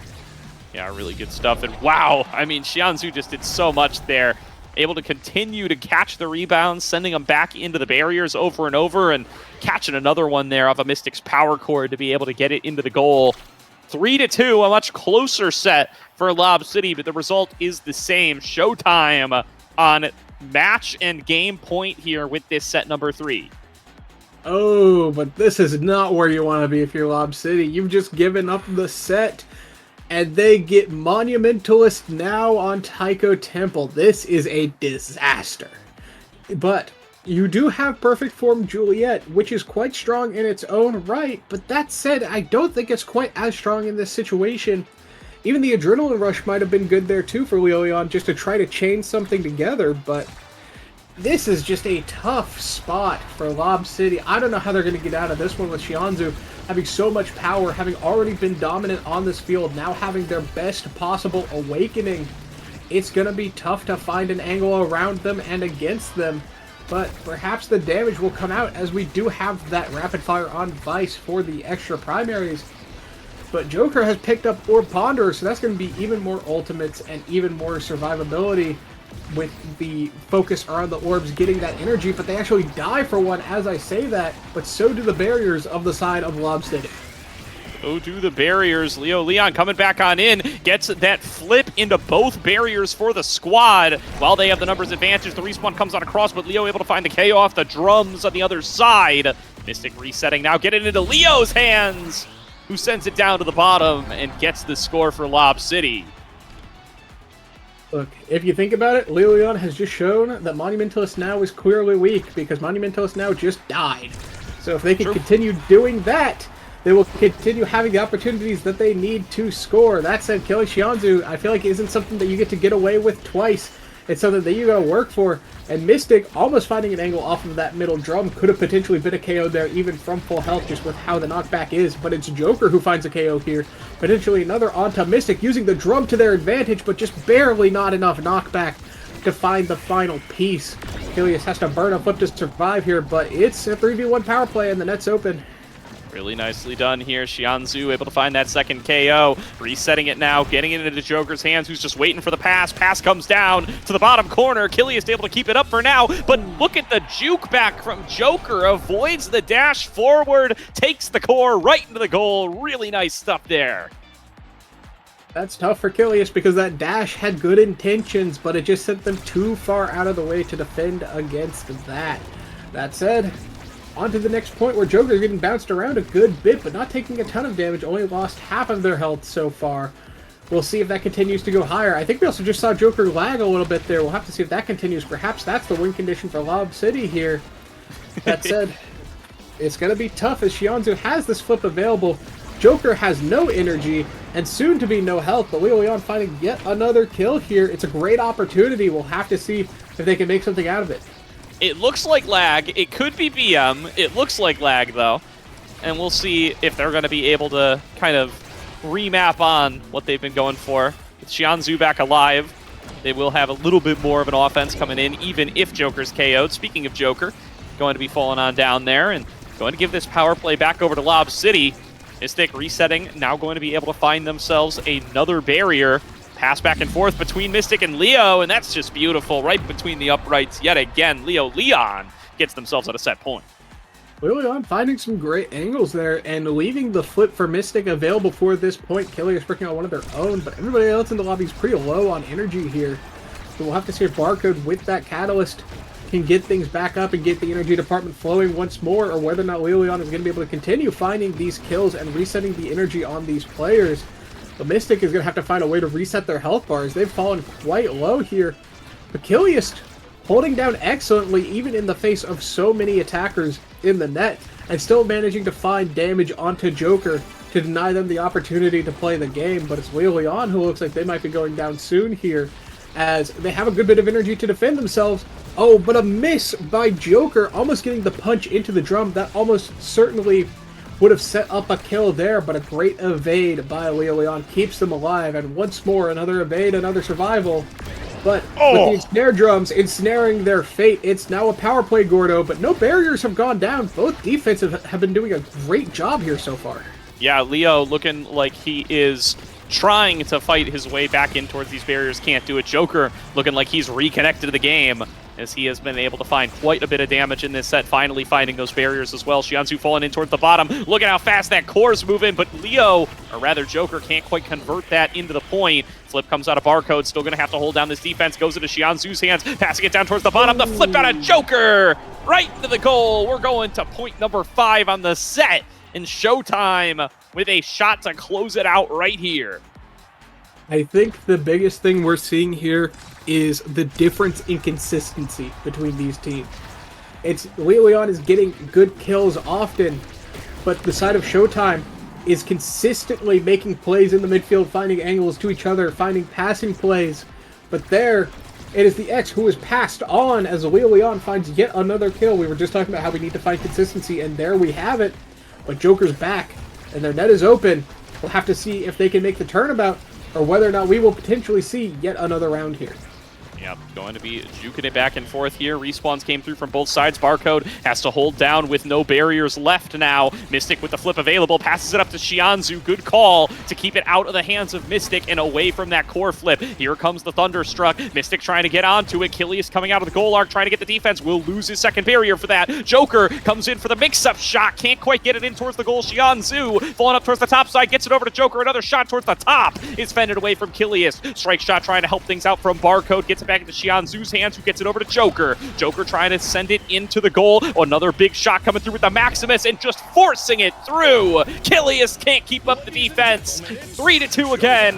Showtime coming up with the sweep. 2-0 on the day. Lob City will go 0-9. Showtime 5-4 as they continue their hunt for playoffs. Showtime have certainly showed up to this game, to the series, and to this season. Big wins for them all around. Lob City, not the potential upsets that we were looking for from the new upstarts, but at the end of the day, they play a great game, and like you said, they will have good seeding for, I believe it was Liftoff, you said, correct? It is Landing. Is the tournament. I'm mixing up my tournament names. They go straight to Landing from Nassau. So that will be the tournament they participate in. I always mix up which between Launchpad, Liftoff, and Landing is which, but Landing is the name of the tournament that they will be participating in.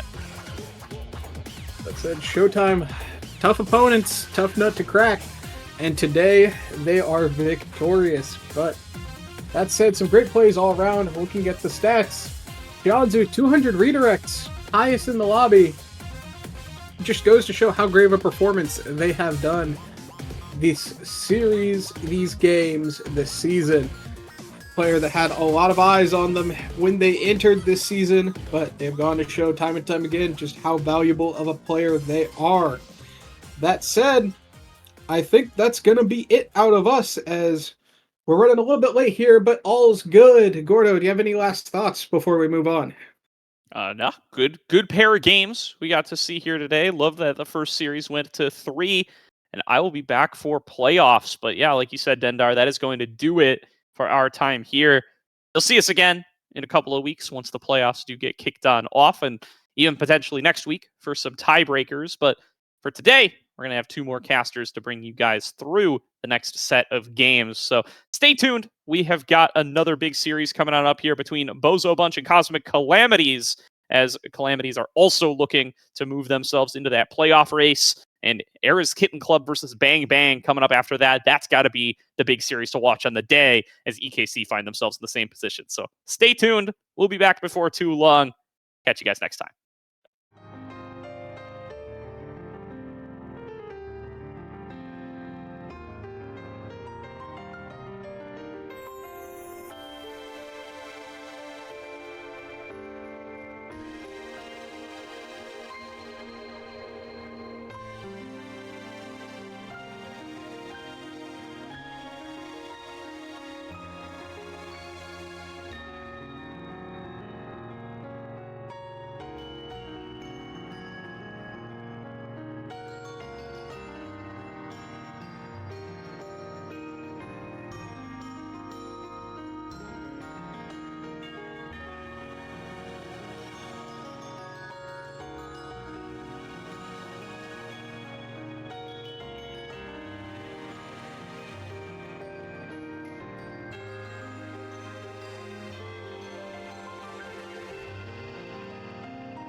What is up, everybody? Welcome back to the North American Strikers League, where I, Mystic, you might have seen me play on screen just a few moments ago, is being joined by Envy NYC, who we got to cast together back at the OS NYC LAN, which was really awesome. And we'll be casting the next two matches for you. Envy, why don't you go off and tell us whose match is up first?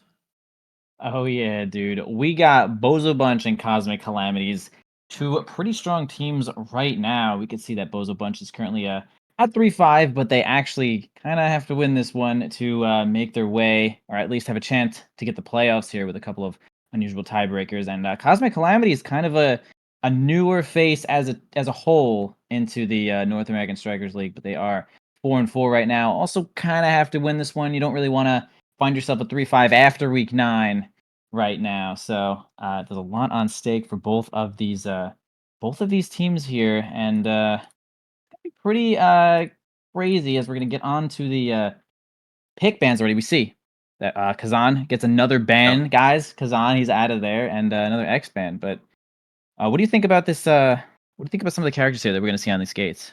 So over the last, since the most recent patch, we've been seeing the rise of Finny coming to fruition.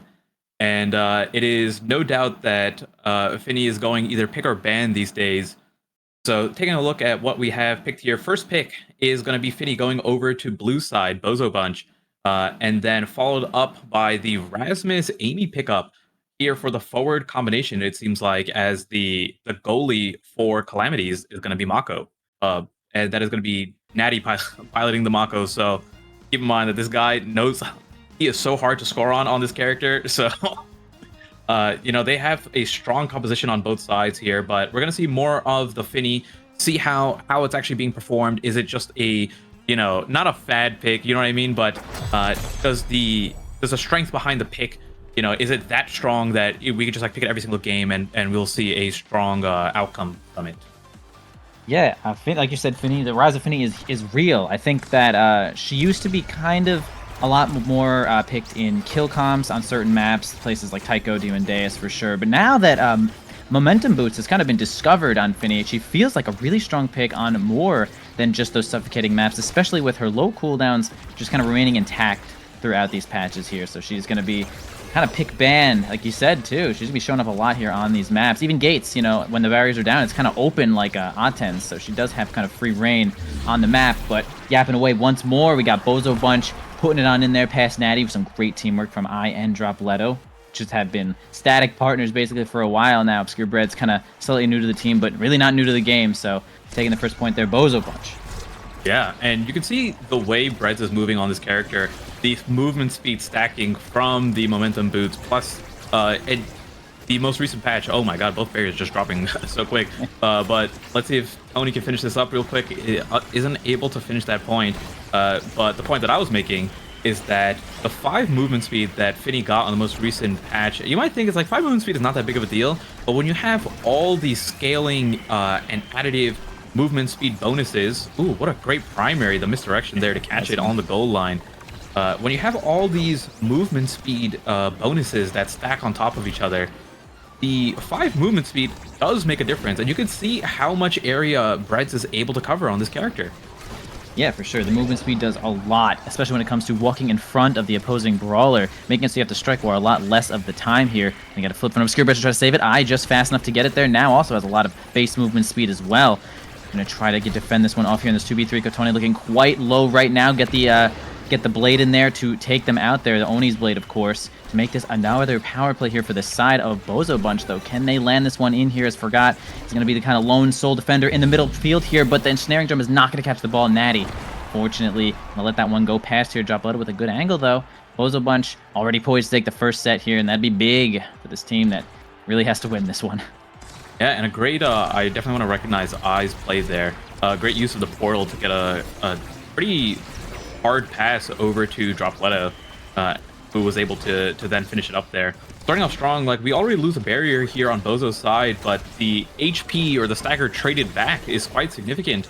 And with Ai piloting the Now, who has a little bit of sustain between the ultimate and that secondary, we're going to see a little bit of attrition come through as well. Some of those KOs did matter in the previous point. And just watch out for something that doesn't necessarily look like a KO comp. Will surprise you with how much damage it can output. For sure, and you'll just see that happen all the time. Kills will just be exchanged throughout these teams. Like, Now is not a super damage character as she was a long time ago, kind of the king, or the queen of damage, but now a little bit toned down here. Dropletto almost going to be dropping off the map here as they're going to get him into stagger. I going to try to get in front of them to defend. Does actually do that. Tries to get the flick here for Dropletto. Doesn't seem to make it into the top side, though. Catches it here with the big finish, but kind of gets knocked out there. Kotone on board here, but we actually have Obscure Breads with a really great reaction, and Dropletto finishes it off with some outstanding teamwork passing. And man, they're going to take that well-deserved first set. What a phenomenal play. Breads being able to catch it at the edge of his energy burst, catching the core and sending it straight to Dropletto, who's the reaction time on that to use the rush rebounded off the bottom corner and then still managing to find the open spot on the bottom of the net. But going into this this draft here, we have Catalyst picked up first for Zentaro, an absolutely massive pickup here. Is going to be launching out those energy bursts, those core flips non-stop. Everything else seems pretty standard here. Nothing too significant picked up, I would say. What do you think? I just want to mention Siege Machine right there was a starting perk. Nobody took it. Rapid One has Rapid Fire, so now another random perk is. Now they finally noticed it happening in real time. Yes. Yeah. But there's only. How does it work? I don't remember the exact amount. Is it 42 awakenings? That was 34. 34. Okay, because I can't do math. I'm an engineer major. It's cool. 8 times 4 plus 2, I think, is all it is. But either way, yeah, one random perk is now gone, so if someone needs a dash perk and there's only 2 around, well, that'll be the reason being there, as we're going to have Kotone take a whole lot of extra damage here. Ball onto the top side, into the portal. No one's kind of ready for it, though, but they're kind of setting their sights onto Kotone, as there's going to come the kill target here. Obscure Breads, no problem knocking that one away. Kotone did almost have it with the Death's Touch. Big finish entrance, but Kotone gets it on out and gets the barrier still with just about no health. A help from Natty, almost enough to put that one in there. Kotone hanging on with a breath of life, but actually forgot in control of that pass there, and it's going to be Cosmic Calamities grabbing their first point here. Really important to get points on the board for real. Yeah, and that's half of the stacks on stacks. The pancakes are halfway filled up here, and as a midfielder myself, there is something absolutely speed is absolute, I'll say. So getting that stacked up as much as possible, and I think Dropletto recognized that, seeing the elusive gone out of Forgot, trying to eliminate him so low, has to play his life here. Doing a good job of just playing a little bit of League of Legends Living. Not able to finish it off with the now primary, but we are getting a lot of pressure going on, and there it is. Getting the primary on Zentaro, sending him off the map, stacks reset, and now they have this power play 3v2, trying to make some portal action happen. Yep, and it almost does happen there, but Natty's going to have to use that flip to defend. Obscure Breads does save their own barrier there with the knock off the bottom side here. In position to help Dropletto once again, and yeah, getting that ball right to the brawler, putting Natty in a really tough spot. And Dropletto in the right position at the right time, basically every time. You can see the levels here. Dropletto kind of getting the ball, hitting the ball, getting the barriers, getting those goals. 2 levels above everyone right now. Yeah, and the fact that he doesn't need to earn elusive as much, or I should say has more access to energy than everyone else. He has more free use of the elusive, manages to stay alive, healthy, and at the same time uses these energy bursts to, like, just look at, he used energy burst 3 seconds ago, and it's almost back up. Yeah, Catalyst is kind of disgusting. So that is the power of Catalyst here. But Kotone up in the top side with Razmez, able to just keep it locked in by himself, and then following that up, Calamities picking up a kill as Muncher, oh, I know that feeling all too well, tries to reach, tries to stick his hand out as much as possible to reach that core flip, reach the core, isn't able to get it, but everyone in Bozo is back up now. And let's see if Breads can hold it down long enough to initiate a counterattack. Yeah, see if he can hold on to his life as well. Oh, it's actually going to kind of walk right on in there through the portal.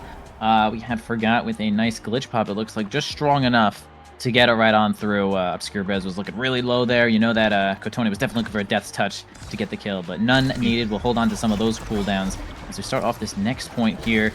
See that Forgot trying to be a little more aggressive there with the Cyber Swipe. Does end up netting them a barrier, so good play by them here. The big finish going to make things a little bit awkward for the red team here. The entire team is going to be losing both barriers, unfortunately. Cosmic Calamities He's going to try to get this last barrier here off Bozo Bunches. They're going to get the flip here from Kotoni to the top side of Skewerbreads, completely in jail. Doesn't seem to be able to do too much with that ensnare drum. I don't know how Natty got it over there. I guess the missile prop really working out, though. Saving this just for another moment, and it's going to be just kind of an open barrier here. Flip really good onto the top side, but doesn't seem to find his mark.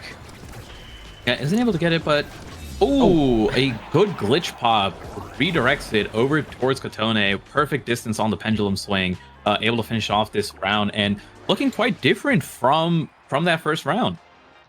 Yeah, Cosmic Calamities is now awake. They finally got their set here. We got Forgot with their choice of Awakenings here. A lot of good stuff. Heavy Impact, Orbs, maybe even Team Player if they want to get a little schnice and a little mix up here. Nope, going for the Prime Time. Maybe Prime Time it's to an pair with that interesting rapid pick, fire. honestly.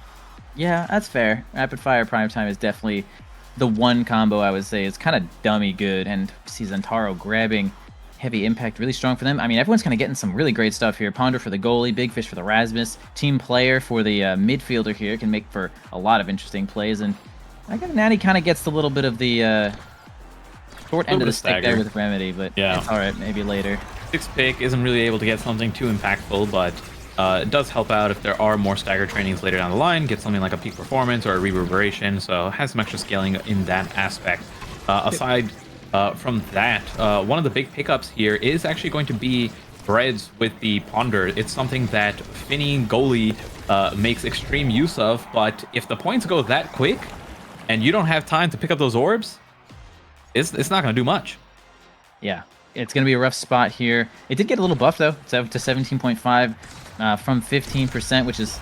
Some people might question that logic, but either way, only one orb per round is going to be a little rough here for Breads if they cannot survive long enough. It seems that the aggression here from Cosmic Calamities is really working out in their favor right now. As we're going to have ball onto the top side. All blue players are just up there, but a little bit overcommitment there allows Kotoni to grab the final barrier up to Forgot through the portal, but down once again into the hands of Dropletto, and he's going to grab both barriers, use the Oni Blade, deal a whole ton of damage to Natty. In fact, going to look for a kill, a little bit of Oki action, as Kotone is going to have complete control of this spot. Up to Forgot, almost makes it happen. Obscurebreads with their own flip onto the bottom side, into the portal, into the big finish, down to I, into the Dorito, and it's not much more than that. It was looking really good there for a second. I thought Dropletto was going to have the scoring position over to score, but unable to finish off on that point. Muncher or I walking up there has energy burst available, but will not get the opportunity to use it, as Kotone making a nice play using the Whiplash reset onto that top corner as he gets it into the small pocket where Rez was just unable to react fast enough. And I mean, that was just a great placement in general here, but we have 2 energy bursts available on the side of Bozo Bunch. Both of them used, both barriers dropped.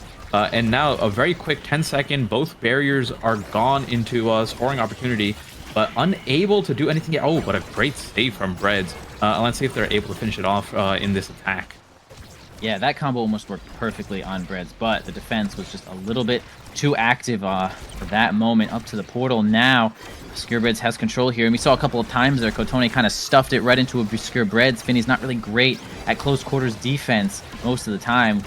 But it's going to be a nice flip here from Natty into the big finish, though. It's going to stuff them right back, and Dropletto will actually be relentless into this offensive position there and actually get it on in with a slice and dice. Just want to mention that Kotone's Awakenings are just so practical. Like, Chrono Boost giving you the speed, the Big Fish giving you the size, and like more cooldown. It just feels like every move that Kotone has is buffed right now.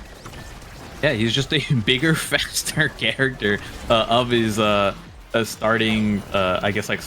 the starting stats or abilities.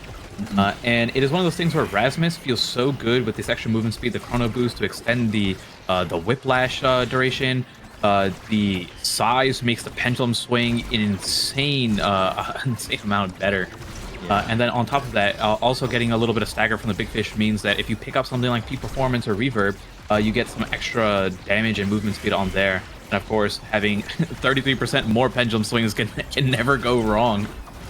Absolutely, especially with Big Fish. Like, you're just like magnifying your own awakenings here because this combo is just so well, you know, like a 1 + 1 = 3 situation here. And we're gonna have a really great kill from Dropletto, dude. You know, having size, not always the best situation. You could die off the side a little bit more often to make it easier there, but this power play might result in a goal, and yeah, it is actually not gonna send the flip. Yeah, no flip used. A very greedy play, if I do say so. but working out in the favor of Bozo Bunch. And because of that flip not being used, he has it here to try to break the barriers. And almost every time Dropletto uses a flip near the barriers, either one or two are dropping. So a very greedy decision, but a choice that he made for this exact point. So let's see if, I guess first it starts off with getting the core to him.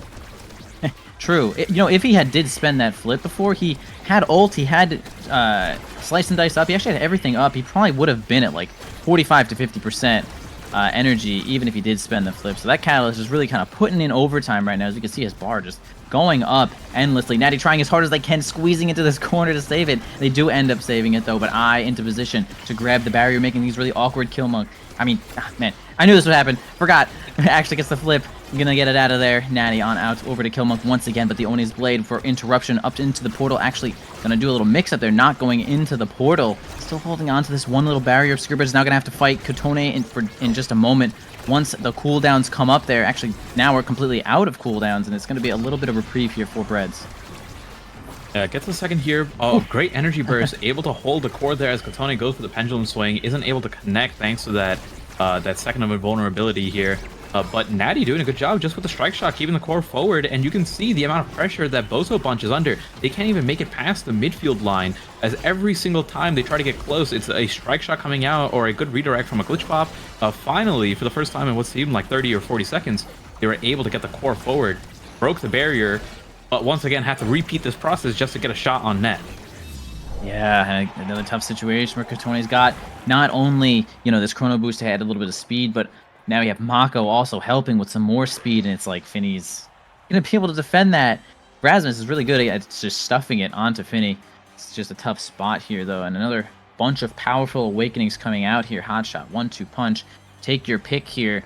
If you're Forgot or Kotone here, what are you looking for? I guess Orb Dancer is totally fair. Steals the orb from Obscure Breads too. Yeah, gets the orbs away, and now peak performance being picked up here by Breads instead, denying that in general.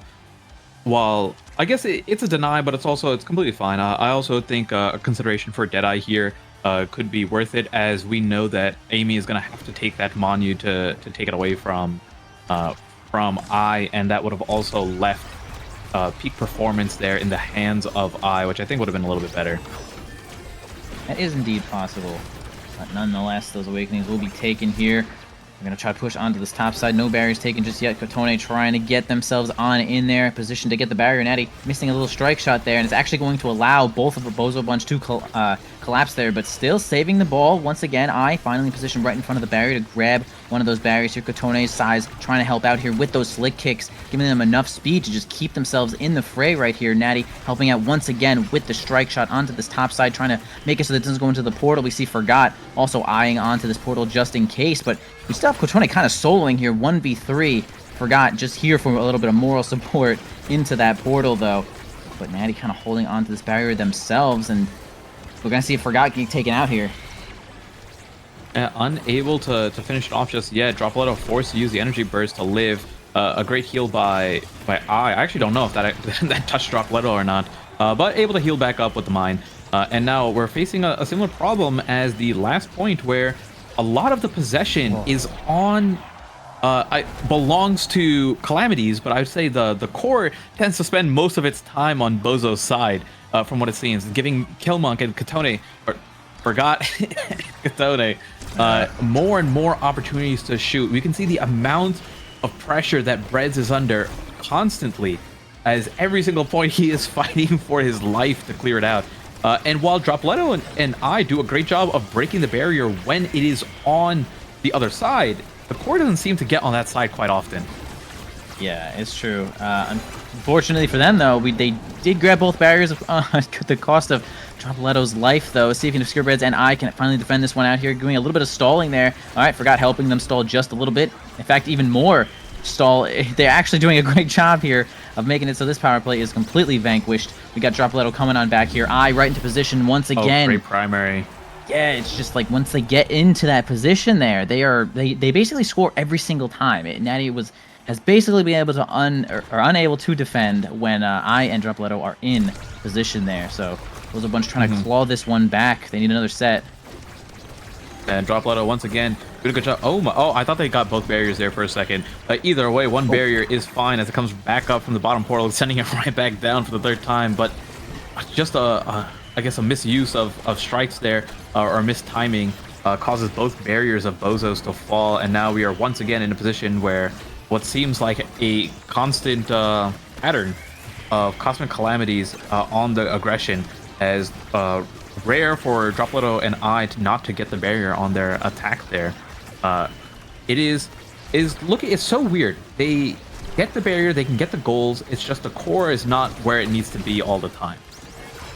Yeah, I think partially the size and control of the core that Cosmic Calamities has, and including Natty giving them the drum and bass, is just allowing them to like back up just a little bit and get the ball where it needs to go for their side. But they do actually end up with a power play here for Bozo Bunch. Snare Drum going to stall just a little bit longer here. Forgot the only defender into the midfield, but man, Natty doing a nice job of solo defending. Got their own flip, going to stall that one out completely. It's like 2.5 seconds or something like that.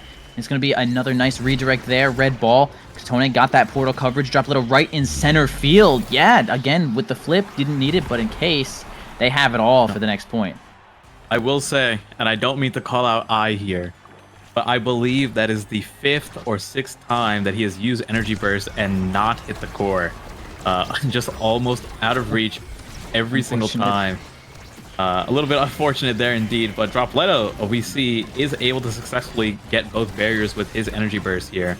And manages to live as Natty uses the Enhanced Strike, unable to finish him off there, but a good Death Touch pulls him off to the side. Katone passing it through the portal, back up. Killmonk, Energy Burst coming out, breaks the final barrier, and now we're in defense mode for 5 more seconds until Dropletto can come back. Yep, defense mode is certainly activated, but man, that glitch pop timing was actually so rough for Breads. They would have had to probably been in position a little bit like faster than that. They couldn't evade. If they wanted to get that ball, they actually could not evade. They couldn't spend the time to wait there, but they did a pre-evade either way, which is, you know, not really the wrong play, but in that position, it was just so hard to see exactly what was happening. So honestly, Forgot with just really great timing will actually end up securing that goal here. And they're looking, Cosmic Calamities is looking here at their match point for this first game. And man, Bozo Bunch, what are you going to do right now? Taking the first barrier is definitely a good start here. Losing it to Glitch Pop is certainly not. Dropletto getting into position, but Natty is kind of an iron wall for most of this game until a big spot here. The Ensnare Drum helps a lot, but I has Flip, and they're going to have to use this one to land it. Land it.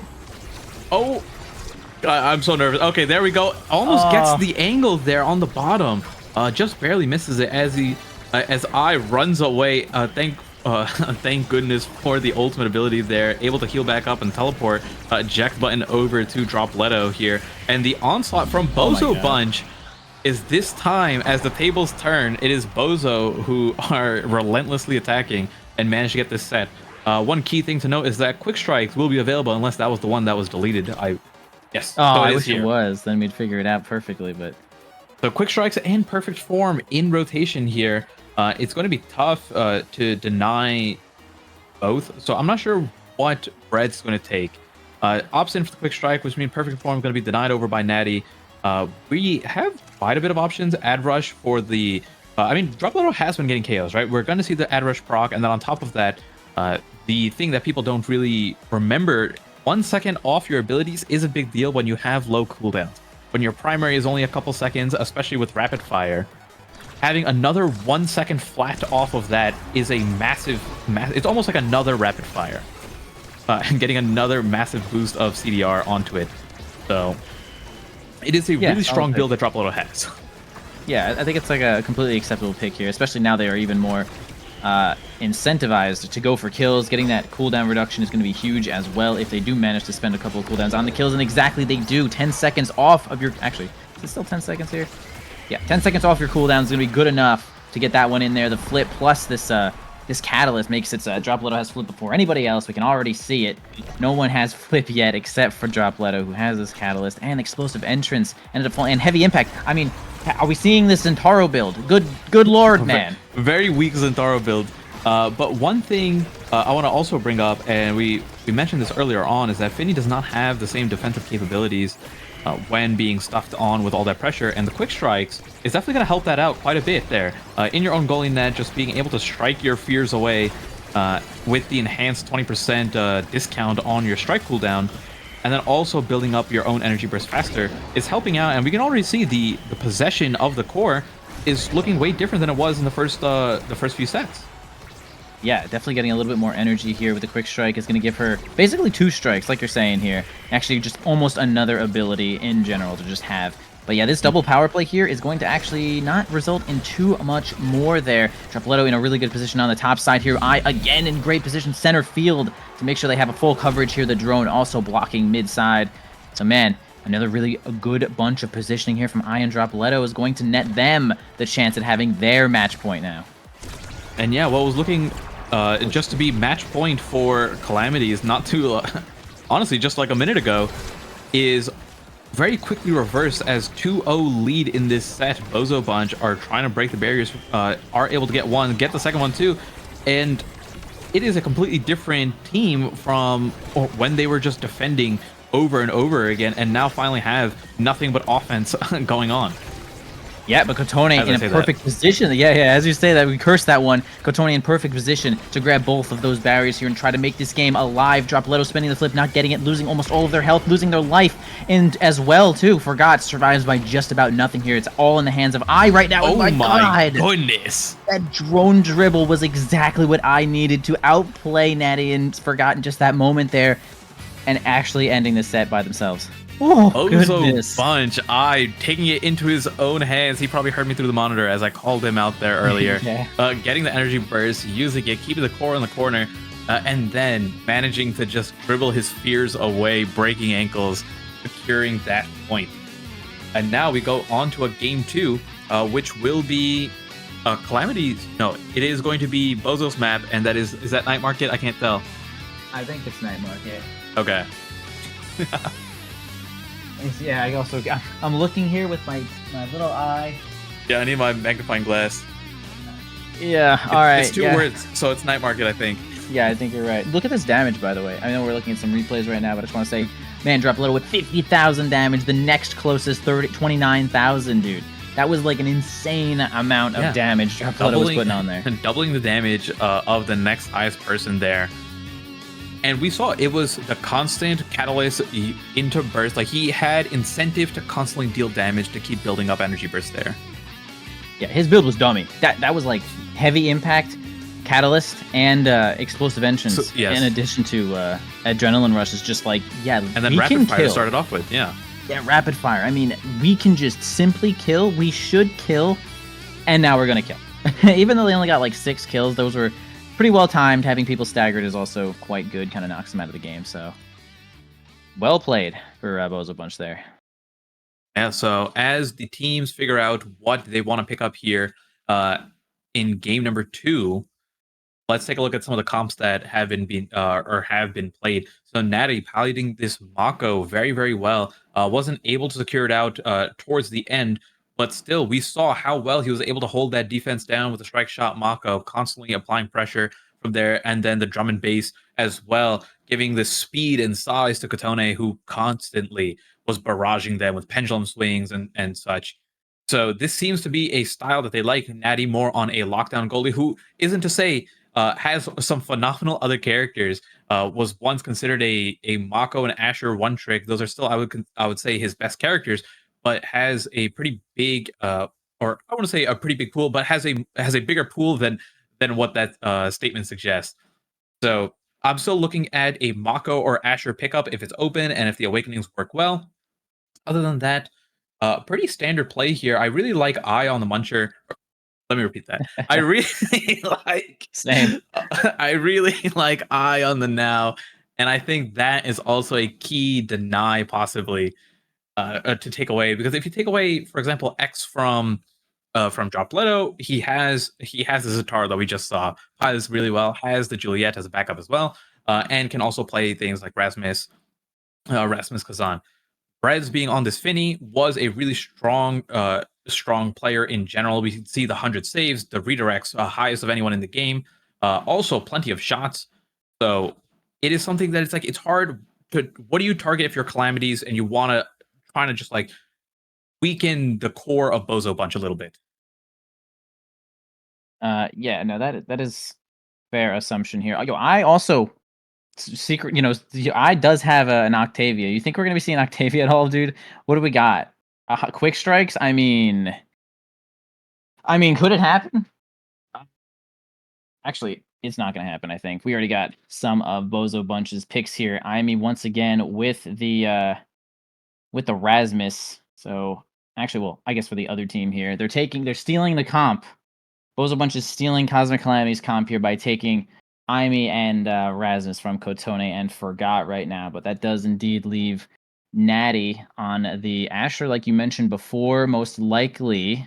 Although that would leave Finny midfield, so yeah, I'm Yeah, I not think entirely sure what Calamity is looking at right now. I was talking to some of the resident Finny enjoyers earlier. I was talking to Vaughn and Kainoob actually, asking them what their thoughts were on Finny in the goalie position versus midfield.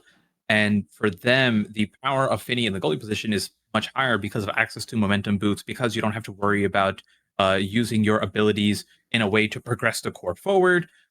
In such, you can use your abilities to deal damage, to lock off sections if you need to use it to defend. So I think Finny in the midfield is a little bit weaker than its counterpart in the goalie position, but we'll see. Doesn't mean it is a bad pick at all.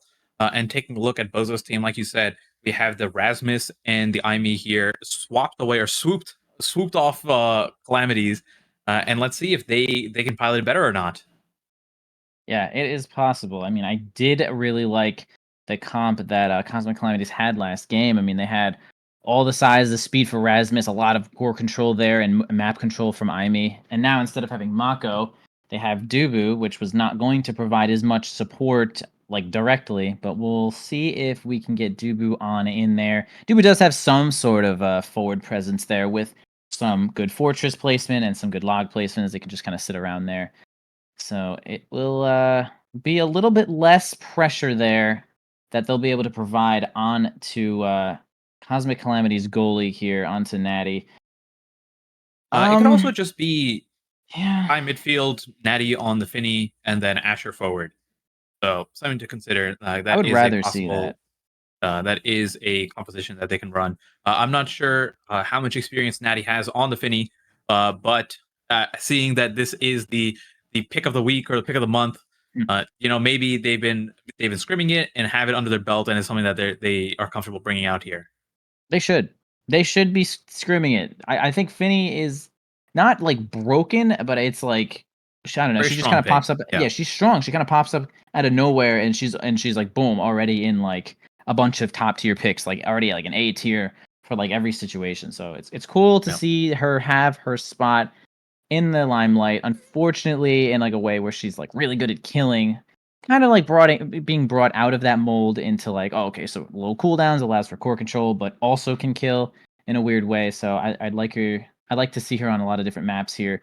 And of course, with quick strike and peak performance, she's probably. Either if they don't go for all quick strikes here, we do get even more speed here from the peak performance. So we'll see. It's definitely gonna be a preference thing if they want to get more speed or if they want to have quick strikes. But yeah, I'm not sure. I'll see. We'll just see. So it does look like it will be Natty on the Finny here, and then Tony Katone piloting the Asher forward. Okay, fair. All characters locked in. Let's see what they take. I assume it's going to be all 6 quick strikes. It is really hard when in a quick strike match, when one person doesn't have it, you feel really far behind. Not only in energy creation or energy economy, but at the same time, just having that rhythm of striking and being able to strike past opponents and not changes quite a bit. Yeah, for sure. It's tough when the forwards have quick strike. You as the goalie doesn't as well. I could see maybe the goalie's going for a little bit of peak performance, but we are going to get 6 quick strikes. That means peak performance probably doomed to oblivion right now. We'll see if we could somehow finally catch the one awakening that does get sent into orbit here. But we do have one little barrier down here for Cosmic Calamities. Bozo Bunch fighting it back here as they're going to keep both theirs. Drop Little on the offensive here. Natty going to strike it once away. Obscure Bird's flying on in there with the somersault. Doesn't seem to make it happen just yet, though, as we got Forgot into position. The Tofu Fortress doesn't seem to do them too many favors as they're going to lose both barriers in that exchange. And now we have a lot of control here for Cosmic Calamities. Yeah, able to break both barriers really quick. And on top of that, I really like the play that Forgot had when the Tofu Fortress came out. able to dribble it past it using that quick strikes to reposition the core, get it around, and then it caught Breads off guard entirely as they were not in position to react to it, allowing both barriers to drop really quickly. And we can see the energy burst available, and that is Katone doing Asher things right there in the corner, using the using the primary there to just get the KO, secure the point on top of Breads. Yeah, that's definitely one of Asher's best main properties. There is going to be getting on in there and smashing that primary, but we're going to have a kill to the side of Bozo Bunch there. A little bit of a power play action. The big finish doesn't seem to make it happen, but they do lose both of their barriers here. Still a solid position for Cosmic Calamity. He's going to use their flip to stall just a little bit. Kotone finally makes it on back here. After a little bit of time, Obscure Breads got to make it on down. Not going to lose that one just yet. I is now going to defend from the top side. Drop Little approaching with this flip. Wished they could get that double there, but lost control for just a moment. Now Obscure Breads is probably fine here. No. Isn't fine here. Is no longer fine. The angle at which I was going, I believe it would have. Yeah, it would have bounced. It was heading towards the goal, but I think there would have been enough time for Breads to reach it. So a bit unfortunate. I definitely understand I trying to reach as much as they can to help save the point, but unfortunate situation. We go right into the next point. One barrier being dropped. Second one almost looks like it's going to fall as well. Isn't able to follow as Katone coming back from the afterlife. It seems like is spending a lot of time there in this game. But a good point. Oh my goodness. Someone's falling every single time. And this time Dropletto taking out Froggy. Forgot no longer to be seen as they try to make this power play. Bozo Bunch pushing onto Calamity, successfully getting their first point of this game. Yeah, really great Cyber Swipe redirect there from I, and I really like that Obscure Breads is kind of getting so freaking far in there, making it so that Skating Dubu is a real thing right now, even though his movement speed was kind of dangerously nerfed in the patch where everyone got a little bit more personality, quote-unquote, X30 strength now, but yeah, big finish onto the barrier here. They're going to get it out with that flip, but unfortunately, we're going to be sent into orbit here as I is the one to go down. Dropletto taking the brunt of the pain now as we're going to try to defend this barrier one more time. Kotone spending their flip to grab that last barrier, looking a little bit low, but not really under threat as this power play does eventually end. And Natty also kind of getting on in there. Finny does have that super speed, so can kind of be all over the map with a lot of control with these moves. Kotone still a little bit low there. The flip from Natty is not going to result in all that much there. Kind of gets logged. Kotone holding the control for just a moment, spends Asher things to happen, but doesn't seem to work out, and looking at just about nothing, and now we have a power play here for Bozo Bunch. And Bozo Bunch have just been eliminating members of Calamities constantly. It seems like someone is always off the screen here, but it is still Calamities that have a barrier left to defend, as Kotone will welcome back to the game once again. Killmonk, Forgot looking really low, has the energy burst available. You know that he wants to walk up into a position where he can use it to at least make an attempt on net, but forced to use it early. Katone unable to get that point there, tries to finish it off with the barrier beam, isn't able to get it fast enough, but a great cyber swipe energy burst combo from I, gets it over to the barrier, breaks it, Dropletto following it up, and now tied 2-2. Yeah, that was just some good gameplay here, and like you're saying, Bozo Bunch kind of securing a lot of kills here, even if it's not just from Stagger, just getting some really good knock KOs just off of the map, making that one work. The power plays are really happening here. I, with a great cyber swipe to grab that first barrier, losing a lot of their health and basically have zero energy in this situation. Get an orb to replenish some of that here. Kotone approaching here with some breakthrough. Got it.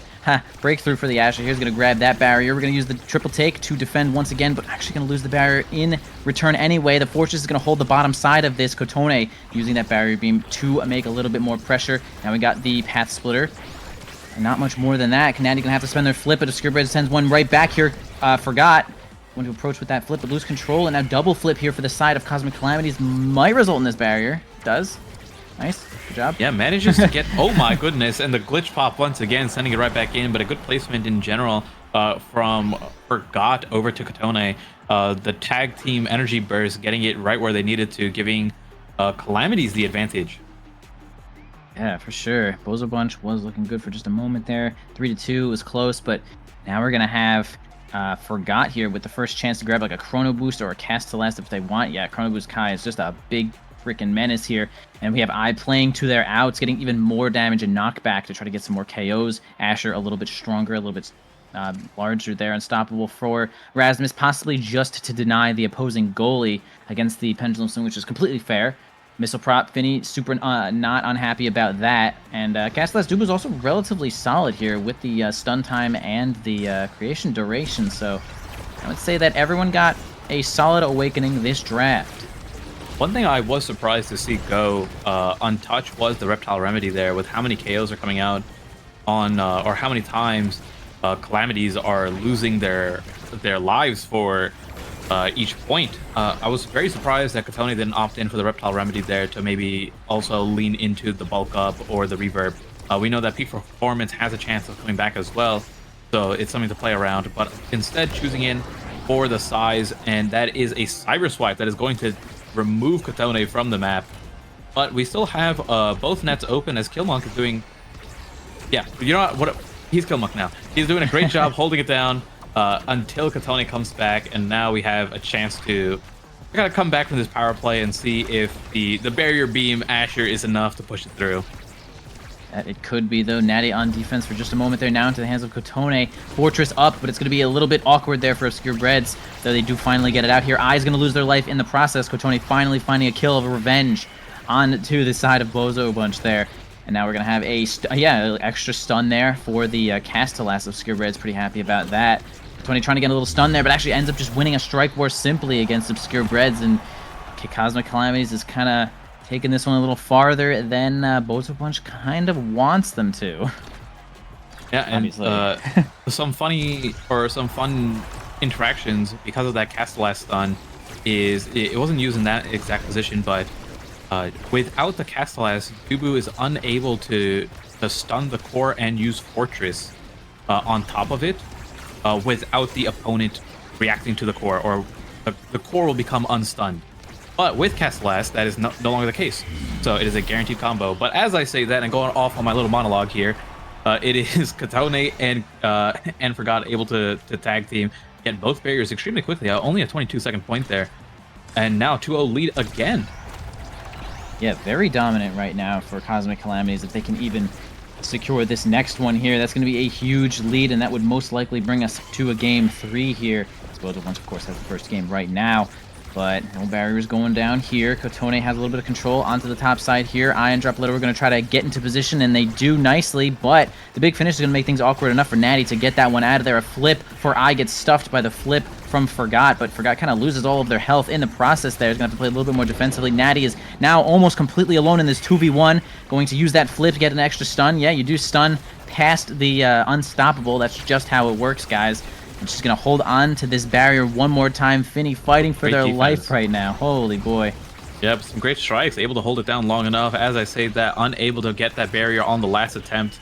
Everyone is back up on Calamity's side. And as often as I keep saying Calamities is falling to these KOs over and over again, they're the ones in the lead. Oh, man, this is tight. Oh, okay, Obscure Breads, yeah, really great flip there. It's going to be exactly what they need to get on back. Obscure Breads returning to the goal with no energy left. Gonna have to activate those I was gonna say mother. That's because it's mom boots. I was gonna say mother boots, but guys, the mother boots need to be activated 15%. But Calamity's taking that second set here, and it's gonna be kind of a big advantage right now. Catalyst is here. Ooh, okay. So Quick Strike Catalyst gonna be going over to Kotone, and unfortunately for Bozo Bunch, this is a really oppressive combo. Now expect just constant core flips over and over again, and with how much damage that they've been taking, that energy meter is gonna fill up quite fast. True. There is kind of a small interesting caveat is that when you get hit so many times with Catalyst and you just have flip, and then they just want to keep hitting you, right? They just want to keep hitting you because you have flip. You can't gain more energy than infinite energy, so it's like, oh, I guess I'll flip now because I have it and now I'm alive, but then they keep hitting you. It's kind of this weird recycle of just like infinitely hitting the person with Catalyst is the only way to stop Catalyst, but either way, we got one barrier down there for the side of Bozo Bunch. They grab that one. Oh, kill from I there. Really great Cyber Swipe is going to net them a wonderful power play into position on the top side. Of course, we have Forgot maintaining some of that control, but Obscure Bread is going to try to also block oh, Quick Strikes. Quick Strikes is the way you block that one there for Obscure Bread. He's not going to get past Giant Dubu. Hands of Forgot does get kind of interrupted there from I, but actually keeps a little bit of possession here on the bottom side, and let's see if they can grab this final barrier on the top here. Yeah, Katana is trying to do his best to get into the fray, start building up that energy meter, and at the same time has to survive from all these hard-hitting moves while near the side of the map. Has been falling off to Cyber Swipes, to Glitch Pop KOs, to Pendulum Swings. A lot of time it isn't a staggered KO, but more of a knockback KO.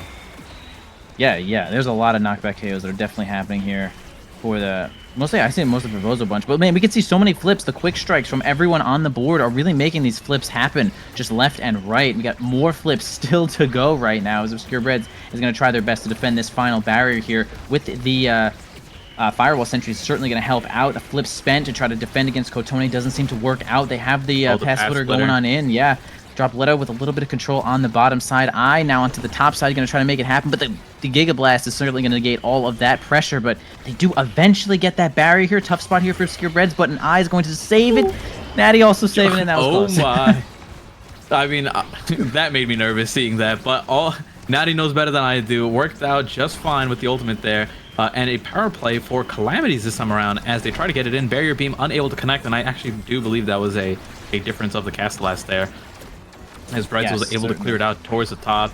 Kotone sitting in the Firewall Sentry, building up his energy burst, as that move has been nerfed quite several times where it doesn't do as much damage now. But we're back to this like neutral state as Kotone just trying to dribble around, get into a position where he can either set it over to Killmonk, who has the energy burst. Oh my goodness! That had to be a card. That had to be a card because I didn't see what it was. So we're gonna say that was a misdirection. It was the missile prop misdirection coming in from downtown and sending Breads off the map. Oh my goodness! That's actually some of the worst feeling is when you're just like, you're playing the game, things are tough, and then just card out of nowhere, and you're just like, bro, there wasn't enough going on in this game. But, and you know, a lot of time these misdirections are just like being sent in the general direction. It's not like, I'm sure if we asked Natty, he might say that that was completely intentional. But I know deep down that misdirection was just being shot out for fun and happened to KO Breads. I mean, of course they would say something like, "Well, I was trying for it, and you know, I got it. So what are you gonna do?" Fair enough. But it looks like a little bit of life coming back as a point going over to Bozo Bunch, and they are the one who have the lead in terms of matches. So if it is Calamities who wins this, we are going over to a game 3. Yeah, worst case scenario, Bozo Bunch does end up playing one more of these games right now, and they still have a lot more of this game to play if they want to bring it back. Of course, only a single point on the board right now, 0 sets, and this is a good start here. They grab both of these barriers onto the top side, and they have a little bit of position. Well, they certainly had position. Now we're going to have a 2v1 here against the Obscure Breads for just a moment. Going to defend with that somersault. It's going to work out there. Now a 2v1 onto Natty for another moment there, but it does get kind of nullified for a second there. Obscure Breads has this flip, but not going to spend it just yet as we have Dropletto getting in there. A little help with that log to keep us in possession. I with just the best damn redirect ever after that cyber swipe, and glitch pop just for good measure. Stun forgot there. So good. The cyber swipe redirect, very nice there, catching Natty off guard, and now a lead in this set. If they win this, we are going over to set number 4. But they have one more point to break through. They have a little bit of leeway there. They can lose one, but definitely don't want to. And it seems like possession-wise, things are going better now. Something's clicked, and the core seems to be working more. And once again, as I bring that up, it is Obscure Breads getting deleted off the map by Kotone. A little bit of, I mean, it was the full combo. He went for the dash punch there with the energy burst on Asher, able to remove him completely. But surprisingly enough, it was Bozo Bunch holding it down. Barrier is still lasting just fine. Yeah, Dropletto and I, great team there to defend the barrier. 2v3 on that side. Obscure Breads finally comes back here to defend the barrier, letting up Dropletto trying to make their way over to this barrier here. The triple take is going to end up working out there for Natty. It was a little awkward for a moment there. Going to get some particle acceleration here for Dubu's Tofu Fortress, and my god, Dubu ends up winning out in that situation against the big finish as well, which is a rare situation. Usually you see Dubu usually the Dubu loses. Yeah. It usually saved Dubu right after that, but dropped Leto getting that Death's Touch perfectly to make that power play happen. But now Obscure Bridge just has to survive Forgot's flip here if they can get into position. Also kind of losing kind of their life here now. Forgot does have their situation, but man, a flip stun from I is going to nullify that pressure as well. That was kind of insane.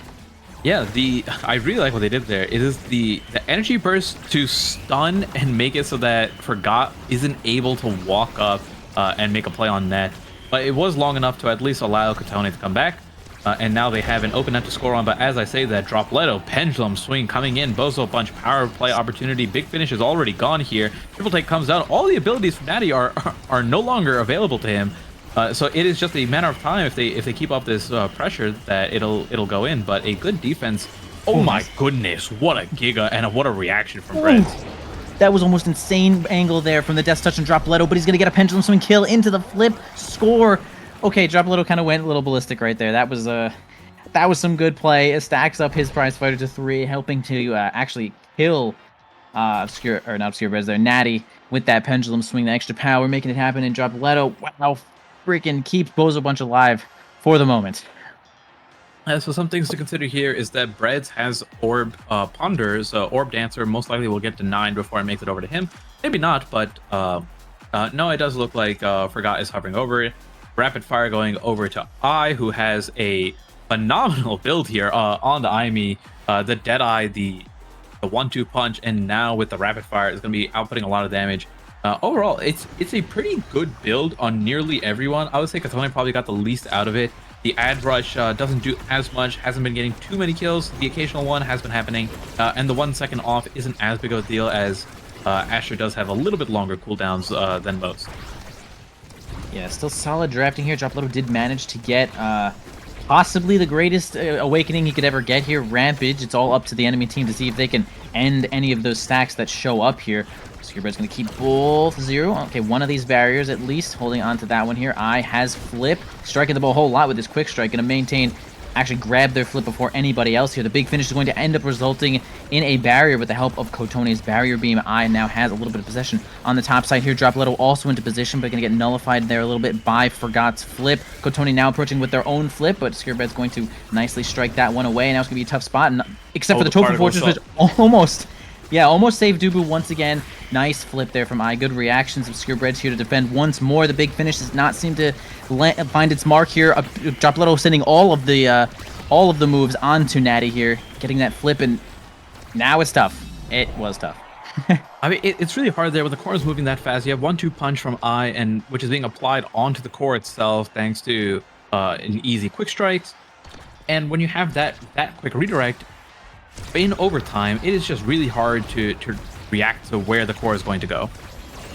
Yeah, especially with Finny too. I mean, the primary really does have a cast time, and the secondary has a really long cast time, actually, if you're trying to really find out where the ball is going. But, geez, we actually have Cosmic Calamities taking both those berries instantly, and yeah, Dubu kind of buries themselves with that Tofu Fortress. Kotone in position to just grab that one with the help of Forgot. And, okay, so 1-1 right now. Cosmic Calamities trying to make this match point, bring this to a game 3. Bozo Bunch, well, they both these teams need this game kind of a lot, so God, a lot is on the line, guys. This is big. Yeah, and to reiterate what the stakes are here, both teams need this to win, or both teams need to win here in order to move on to playoffs, but Bozo Bunch have a caveat where they also need EKC to win. No, they need Bang Bang to win, sorry. Yeah, Bang, yeah. But if Calamities win, they are safe secured into playoffs. Yeah, so it's just a lot to play here. I mean, every team wants to make it into playoffs. And, you know, whoever wants it more might take it here. We're going to have a Kotone probably get this flip here. Yep, using that flip to grab the barrier is totally fine. I just about no health right now. Going to try to play a little bit more defensively. Kotone kind of a monster right now, but we're going to have the misdirection. Yeah, and it's going to take Ion off the map here.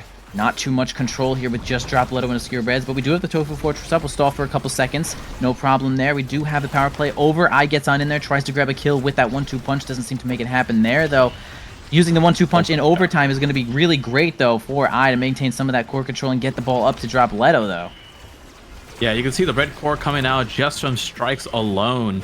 And it is really powerful. Oh, almost gets it over there with a breakthrough into who didn't have barrier beam up, but I think that might have taken Breads out. So far, so good. They do have one barrier up, on Calamity's side, but we are in overtime. The core is moving pretty fast. One energy burst being dropped out. Katone trying to get his own, is able to get it, but now has to get into position to use it. And I mean, the core is moving everywhere and anywhere, so who knows what's going to happen. Yeah, tough spot here. No team players to be found. Only 1-2 punch on Eye.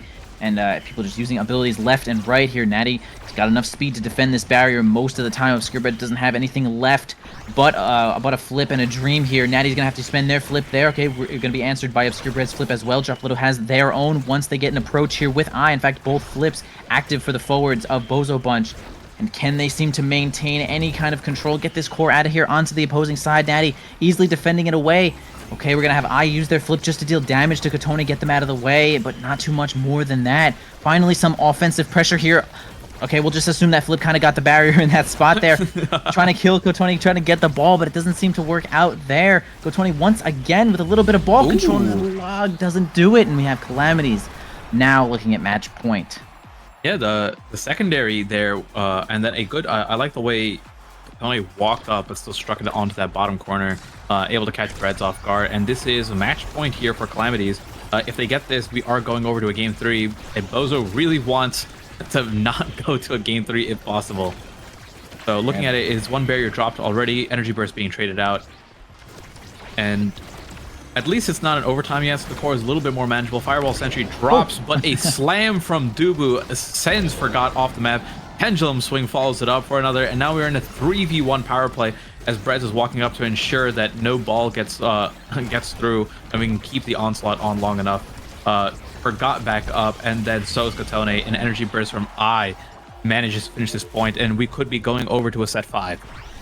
Yes, we could be one more point away from this set 5. I really like the usage of flip there from Eye. They might have been able to get that one in there without it, but you know, the power play was just about to be over there, so totally acceptable to use the flip. And they're going to grab the first barrier here with that glitch pop. Tofu Fortress going to block the bottom side here, as Obscurebread is going to block the top side with their own body, and a couple of strikes. Uses the speed to help it on through, but no one's really down there to help them out. Big finish going to get kind of hit there by the Firewall Sentry. Drop Little going to try to make a play onto the bottom side, but there's just too many Cosmic Calamities. But a Calamity is going to occur here, as Forgot is going to be the one to go down right now. A power play here for Bozo Bunch could result in this next set that they're looking for. They aren't, even with the 3v2, unable to get the core moving forward. Killmon coming right back here. Pops the Kai's secondary and is just blazing as he gets the core forward, but no barriers dropped yet. Katone looking really low, and this is a situation that you mentioned where you build up that energy burst, but you can't use any evade anymore, so you end up taking a lot of damage as you're just stuck with maximum energy, just waiting for an opportunity to use it. Yeah, I mean, Katone is just getting hit left and right, finally ends up using the flip, and now they have 0 energy, so they are a kill target even once more if they want to set their sights there, which they kind of do. So you can see them spending some abilities to get the kill, and yeah, even if Obscurebread's running on up there, yeah, using the somersault, which has a ton of player knockback to end up getting that kill. And now, once again, we have a power play here for Bozo Bunch in overtime, but it's like Forgot and Natty are doing too good of a job, but as I say it, perfect pendulum swing here from Big Dropoletto, 6 stacks of Rampage, 3 stacks of Prize Fighter. The unstoppability of this Rasmus is going to make it so they keep themselves alive in this set, and this could be what they need.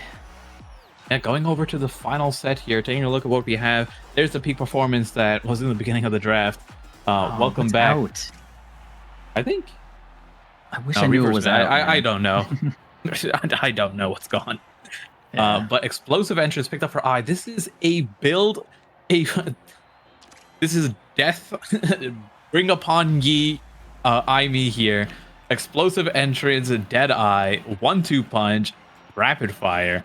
There's gonna be a lot of KOs coming out. Everything else looks pretty solid. Obscurebread's picking up the peak performance. Dropoletto has some more stagger and also getting a little bit more damage there thanks to the bulk up.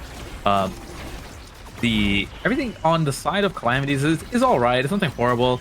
Aerials on Kai, heavy impact on Asher, and then Natty with the Monu. So they're not bad pickups, but it is definitely Bozo Bunch who got the better of it, and they are running with this point. Yeah, Dropoletto, a fantastic job of dribbling there and winning those situations. I think with Monumentalist here on Natty, it's going to incentivize them to kind of run up a little farther than normal and try to get that Monumentalist Big Finish on those barriers to really help out here. That's kind of some of the best things you could ever even do with Monumentalist Finny. Big Finish. But a lot of pressure coming out from Bozo Bunch is going to make it so Natty does not get to move up in any situation. Dropletto getting a bunch of stacks here for the Rampage as well. Just doing a great job of keeping control and keeping the pressure. The health of Cosmic Calamities is also falling. As you said, mentioned before, kind of has Death build and Core Control build with that Quick Strike. And yeah, that combination of just damage and pressure is just maybe a little bit too much for Cosmic Calamities now. And this is it. This is the big one. Yeah. So remember, if Bozo wins this here, they are not guaranteed. They're not guaranteed playoffs yet, but they are trying for that opportunity as much as possible here. We see the Big Finish coming out a little bit closer towards their side. It's been using mostly on defense, but like you said, the Big Finish is so strong when it comes to taking barriers if you're able to place it on top. But right now, they're just trying their hardest to keep the core forward. Forgot doing a great job of dribbling it, getting it up, gets that second barrier here. Dropletto looking really low as well. Might get taken off here. Barrage comes out, isn't able to find it. Dropletto gets sent into the health pack, so just manages to heal up a bit, and in a second or two will be completely fine. Ooh, the unstoppable. Yeah, keeping them together there. That's really funny. The last literal second of that regeneration, the Unstoppable comes up and really helps out here. Big Finish is going to send it pretty far, pretty fast, but it's not going to get past Obscure Bridge just yet. Dropletto looking really low, but the Barrage isn't enough to take him out right now, and it's just going to be a bunch of abilities being spent just to no avail at this exact moment here. We can see they're just using abilities left to right onto Dropletto, but Katoni does finally get a combo there to take them off. We're going to have a flip here from Obscure Bridge. The Big Finish going to make things a little awkward here, but lots of speed here from Forgot with that Orb Dancers making things so hard for Obscure Breads, but the quick strikes from both players is actually keeping Obscure Breads in this mix right here. Is also going to try to help here, push from the top side. They're going to bring it to the bottom side though. Obscure Breads, Tofu Fortress to help Dropletto grab that ball, but doesn't seem to work out. Big Finish blocking the entire top lane, and it's just kind of a slow burn from here. Kotoni just tries to get a stun, but it doesn't seem to work out. Yeah, drops the Firewall Sentry there from trying to just clear it out as much as possible. Energy Burst being traded left and right. But that is the second Energy Burst of Forgot in the last 20 seconds that manages to secure it. So, going over, there's still fight left coming out of Calamities as we have one burst available on Natty. We want to use that Big Finish as much as possible. Oh my goodness. Starting off strong, coming in with that Cyber Swipe enhanced by Deadeye, enhanced by...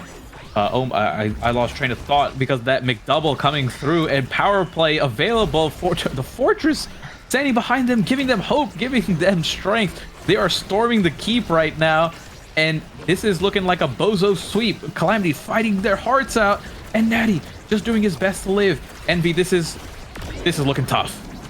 Yeah, the Big Finish has no one to control it right now, and man, it's gonna be the flip and another kill, and man, Forgot is staggered, and there's just nobody left to defend anything, and Bozo Bunch does end up winning it here with their last hopes being Bang Bang as victory to try to get them into playoffs.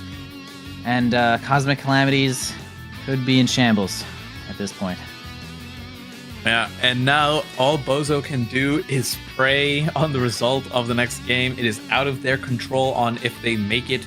They did what they needed to do to secure their spot in playoffs. And now the rest is up to Bang Bang versus EKC. Oh, I'm like wincing a little bit at these damage numbers. God. Oh my goodness. The death build with 60,000 damage, as you said, but Dropletto on Rasmus doing almost as much as death build Aimee. Like, what the heck happened?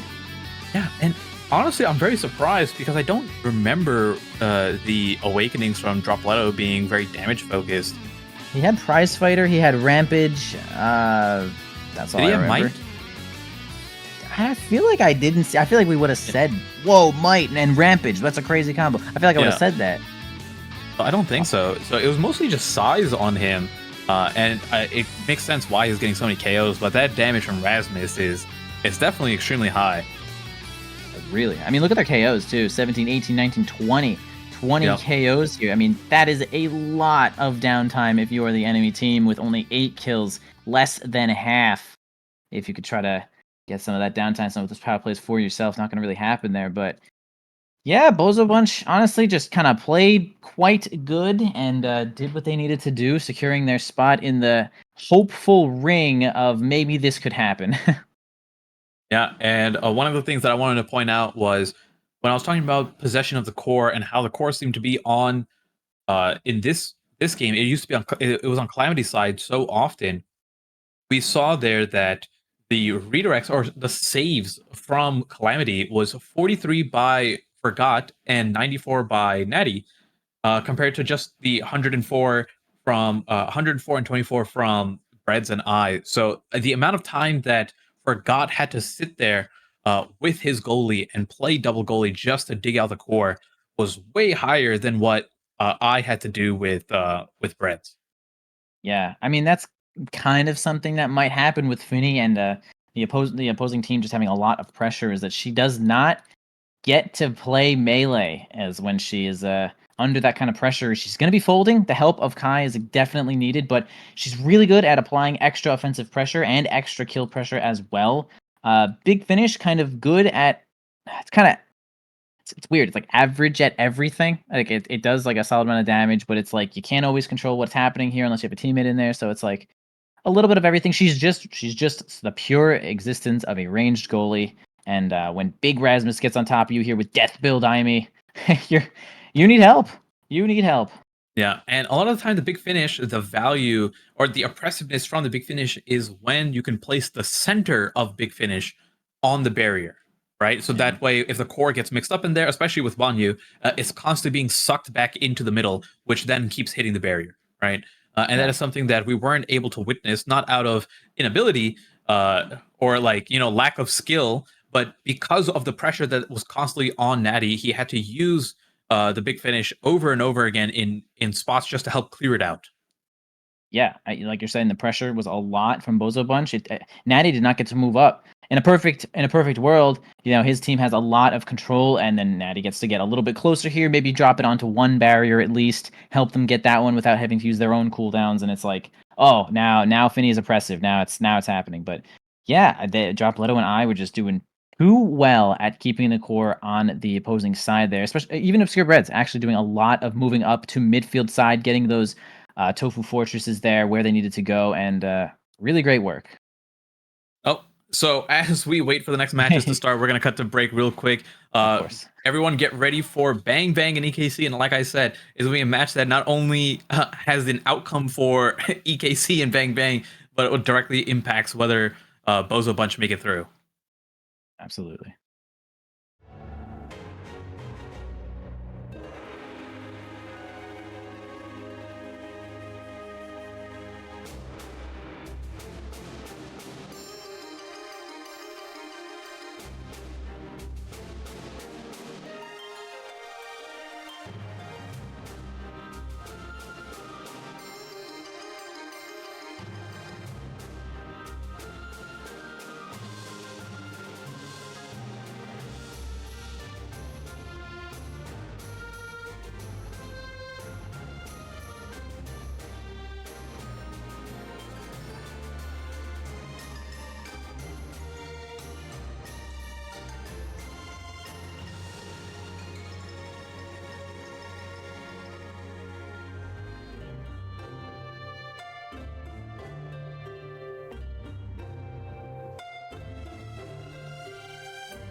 Welcome back, everybody, to week 9 of Nassel Season 4. Just moments ago, we just had Bozo Bunch play against Cosmic Calamities. Bozo, of course, taking it 2-0 in that series, which is, of course, a big deal here. Now, Bozo does have a chance to make it into playoffs here if Bang Bang can actually secure a win here for their tiebreakers. Mystic, this is a big moment here for Bozo Bunch. What do you think? What are you thinking? Yeah, I mean, this is going to be a phenomenal game. EKC were the previous finalist in NASL Season 3, and this is something that right now they're in contention to either make or break playoffs, right? This is the match that they need to get in. They have to win this against Bang Bang, who've had a phenomenal showing this entire time.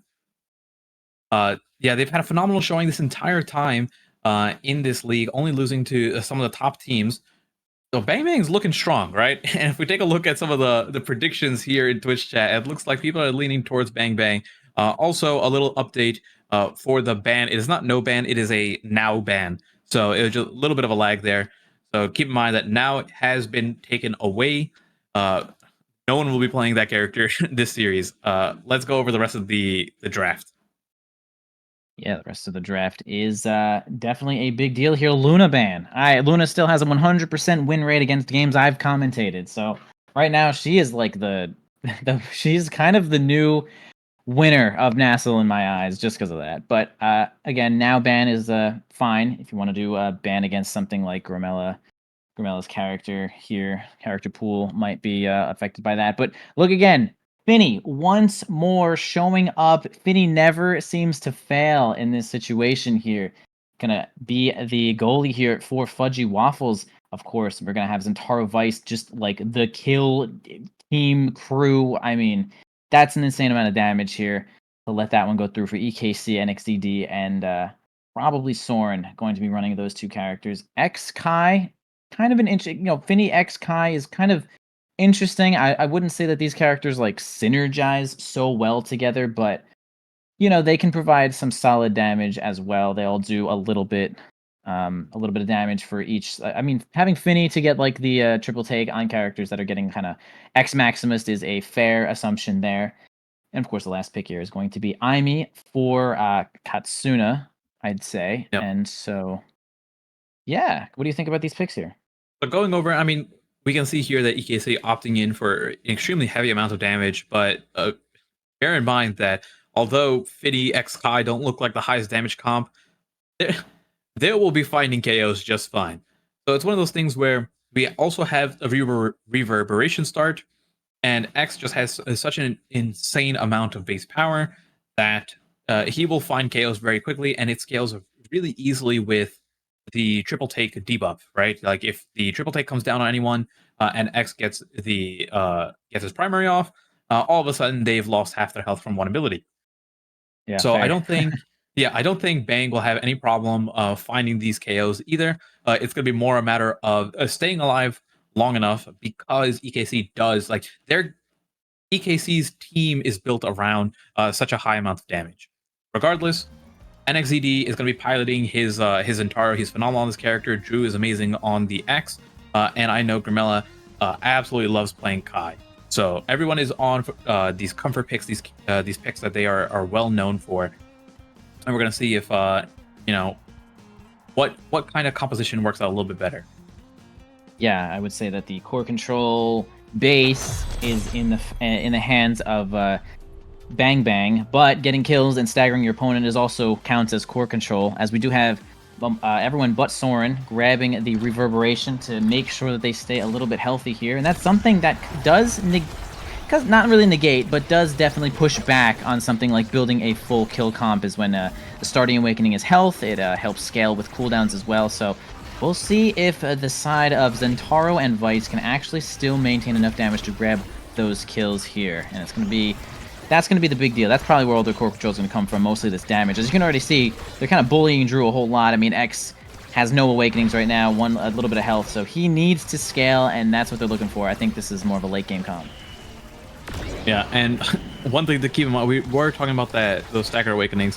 Some of the best awakenings to deal damage is taking the staggered awakenings away from the enemy team, right? That's you're just denying the enemy team 350 stagger every time you take away one of those awakenings. And that is something that you will see if EKC win. They will be taking stagger awakenings because it just means that they have to go through less total stagger.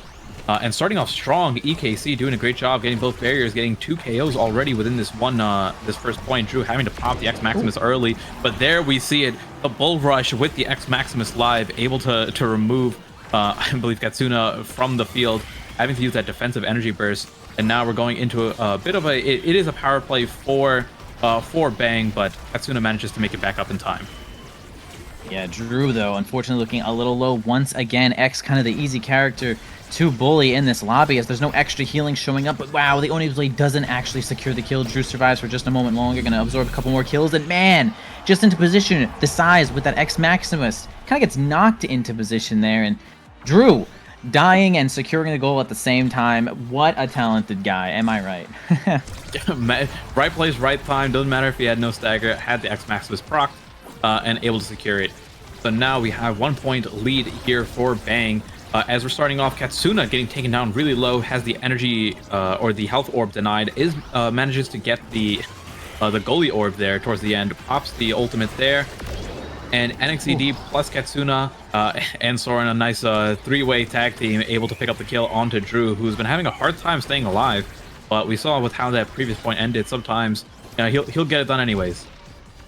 Yeah, for sure. And, you know, the theory exists that if you spend too many cooldowns getting a kill, you really have nothing left to get any of the barriers or secure the goal. And, I mean, they did get a kill onto Drew, and they're looking at one of Grimella right now, but Fudgy Waffle's sitting here with 2 barriers left, a couple of cooldowns still up. And that could be the win condition here, is that, you know, certainly survive a little bit longer than the opponents can have cooldowns for, basically.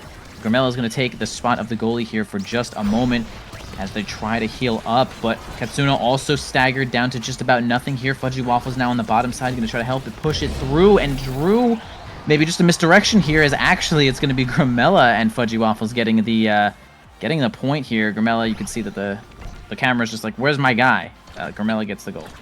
Grimella gets taken off, but gets the point, and again, we're here with this lead. We see all the damage coming out onto Bang, but it is Bang who is scoring, taking the barriers, taking the points. That last point, I believe both barriers were still up all the way towards the end there. They didn't even lose anything. And we have no energy available on NXED, no energy available on Soren. They could be prime targets here for getting dumped with abilities. And we already see NXED being brought to half, got hit with a triple take, just barely got enough energy there to elusive the Giga. And Drew, the X Maximus just runs out here, but they'll probably just leave him alone for now, and then if they manage to get abilities up, they'll finish him off later. Yo, NXED doing like the run as far to the edge as you possibly can strat. Actually, I believe that Drew did have 2 more strikes of X Maximus, but NXED kind of played the edge there in a crazy way when you didn't think he would, and ends up surviving there, which is like actually pristine gameplay. But now Drew's back with a vengeance, going to try to knock Katsuna around, just about get that stagger, but doesn't seem to grab a kill from that one. The glitch pop plus the firewall sentry is going to be enough to stuff Fudgy Waffles there, and a little bit of life here from EKC to try to bring this one back. Yeah, a good jump in there. The cyber swipe, putting Soren in position, following it up with glitch pop, and dropping the firewall sentry with the enhanced range thanks to the missile prop. Makes it really hard to defend there, and that is just the goalie outputting his abilities, not to mention any of the forwards there that were ready to follow up on that point. But starting off, Drew has enough for just 1 elusive here as he's being brought down really low. He might actually not have enough for an elusive there. Yeah, I think that was like 1 point, like too shy there to get it. And now power play coming out for EKC here as Soren tries to maneuver it over to Katsuna. Firewall sentry comes down, is able to pick it up there, just the slow moving core. And now Soren jumping in here, uses his own energy burst, tries to follow it up. Glitch pop sends it backwards. Unable to make a play there, but they are looking good right now. Yeah, solid spot here as they have a little bit of possession from the side here. Bang Bang's going to try to get this one out of here. Drew looking at about half health, but still enough to party here as they're going to stick it on out into this bottom side of the lane here. Grimella looking at Flip right now. Absolutely great Giga Blast to grab a kill there. Power play for the side of Bang Bang. Fudgy Waffle is going to help push it on into the bottom side and just spending the Flip to just try to make it happen even quicker. The big finish as well, but also doesn't seem to work out, but double power play as well. Okay, one's going to end here, but still can't seem to manage this point as Katsuna is taking the spot of the goalie for just a moment. Get it on over to Drew one more time. They can't. Power play completely over here, and EKC is like, yo, you cannot score on me, dude. Bang, bang, make it happen. I mean, they're doing such a good job of holding it down. They managed to get 2 kills. It was Drew picking up with the bell ringer twice, getting KOs, and that's what I was talking about, just like the amount of sheer base power that X has. Oh, and unable to... What a... Just placement of the core, able to slowly move in, hits that corner perfectly, going parallel to the corner, and Soren unable to get it in time. So now we have a 3-1 set one going over to Bang. As we take a look at this draft here, we see 1 Stagger Awakening bulk up available, which is going to be, like, to me, bulk up is a very high priority pickup here. So Soren taking it away, and like I said, a Stagger Awakening onto yourself is a Stagger Awakening denied from the enemy team. Chrono Boost going over to Grimmello, phenomenal pickup there on the Kai. But take a look at what else we have. We have Stinger on the Vice, and then Aerials. We get Zentaro with the Dash Awakening here. Other than that, I would say both teams got good Awakenings, but EKC's Awakenings play more into their goal of KO. Yeah, for sure. I mean, Soren denying the bulk up, great choice there. Bulk up also just strong. Honestly, this thing's probably giving him like 35 power or 30 power right now. It's just kind of an insanely good, possibly slightly overtuned Awakening right now. But power play here for the side of EKC is going to result in 1 barrier, maybe 2 if they can get into position. But Drew with a great strike there as well to help Fudgy Waffles get that one out of there. Again, more defense here for the side of Bang Bang. Katsuna looking a little bit low and gets blasted by that bell ringer here. Now NXCD is going to take the reins here to try to hold the ball as long as they can. A little bit of stalling. Nice glitch pop is actually going to get it right past Drew, but Grimella approaching dangerously here with the combination of the big finish is going to be nearly unblockable for Soren. So I a good combination. Absolutely love how that played out there. Just holding it down. Big finish comes in from Fudgy Waffles to help redirect it onto the bottom corner. And just good teamwork overall on that play. Yeah, that was hard.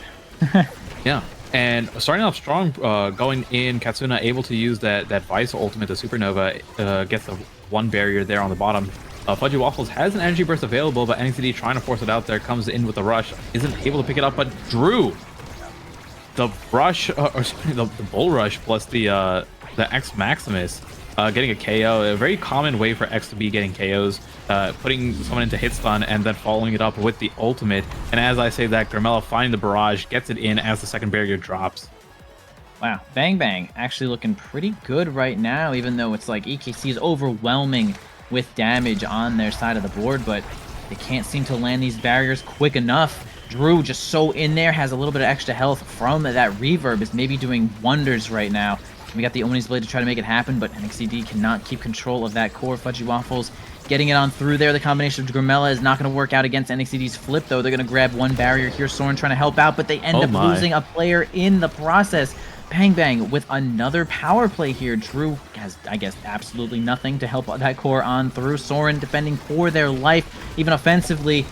Power play's over, but man, Drew comes in there with the bull rush, has flip, and it's going to be a tough spot here for EKC. Oh, the triple K. Wait, yeah, that actually look at scored that. it. Yeah, using that kind of like a pseudo rune pillar there, has it to redirect, and Fudgy Waffles with a great placement, able to get it in, and even more dominating finish in this set too. Going over, we have Fudgy again, a first pick here, gonna be able to pick up that perfect form right away from Zentaro. Don't have to worry about that at all. Most likely peak performance gonna be yeah, you have option of peak or heavy impact, but instead of opting in for the heavy impact, I think peak is gonna be picked up next. And after that, we still have 1 Staggered Awakening left in the Big Fish, which we are not letting Drew get. Soren does not want that to happen, and it'll at least help scale his bulk up a little bit. Yeah, definitely a solid pick. Yeah, not that bad for Amy either, as Cyber Swipe is a melee ability, scales off size, which is totally acceptable here. Now about the size of X, with that 30% size. So help the Strike Wars just a little bit here. Katsuna's going to load up the Supernova. Not much more is going to happen than that. Onto the top side, got the Firewall Sentry to help out. NXD looking low, has no evade right now. Is prime position to be slain here from Drew, but gets kind of knocked around, misses the Bell Ringer. That's going to keep NXD alive for the time being. But Drew is now the kill target here for the side of EKC. Can they end up getting him out of here? But actually, Bang is going to end up losing barriers in the process here. Soren's chance to defend now against Grimella, but the barrage is going to be a little bit too much in that situation. They do lose Drew, and now EKC with no barriers has a chance to bring it back. Yeah, they lose one person, but they also lose their own barrier. Or EKC loses the barrier, unable to get it. Core comes back at an awkward angle there. Katsuna stuck in that supernova animation, isn't able to really do anything to it. And I believe that was like the triple take, just bouncing it off in a funny way. And now, again, it is a lead for Bang Bang. It doesn't matter all the damage that EKC have. Bang is just doing a great job of controlling the core. They are finding KOs themselves, mostly through knockbacks. And then at the same time, they're being really efficient with their abilities. Every time they get it over, they're breaking a barrier, they're getting the goal.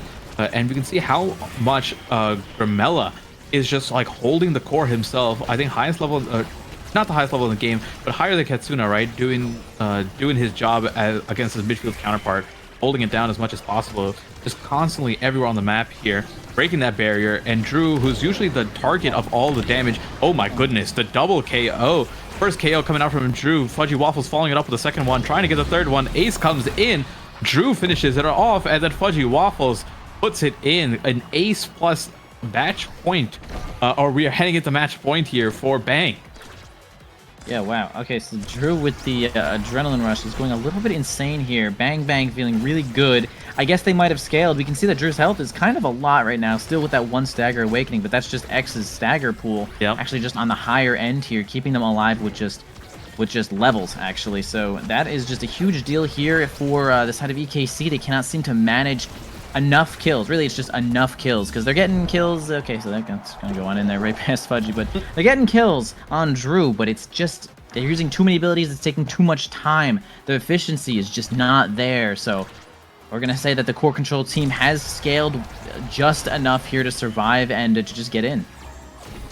Yeah, they have the stagger that they need. Everyone has at least one or two stagger awakenings, and then like you said, the stagger pool on the axe just makes it so that it's hard to KO them. They don't have they have the stinger, but they don't have any siphoning wands, which means, or I guess NX has siphoning wand, but even then, these awakenings have been nerfed multiple times, where it's not the same, where the HP scaling is so like oh, can't pick HP here because they have siphoning wand or stinger.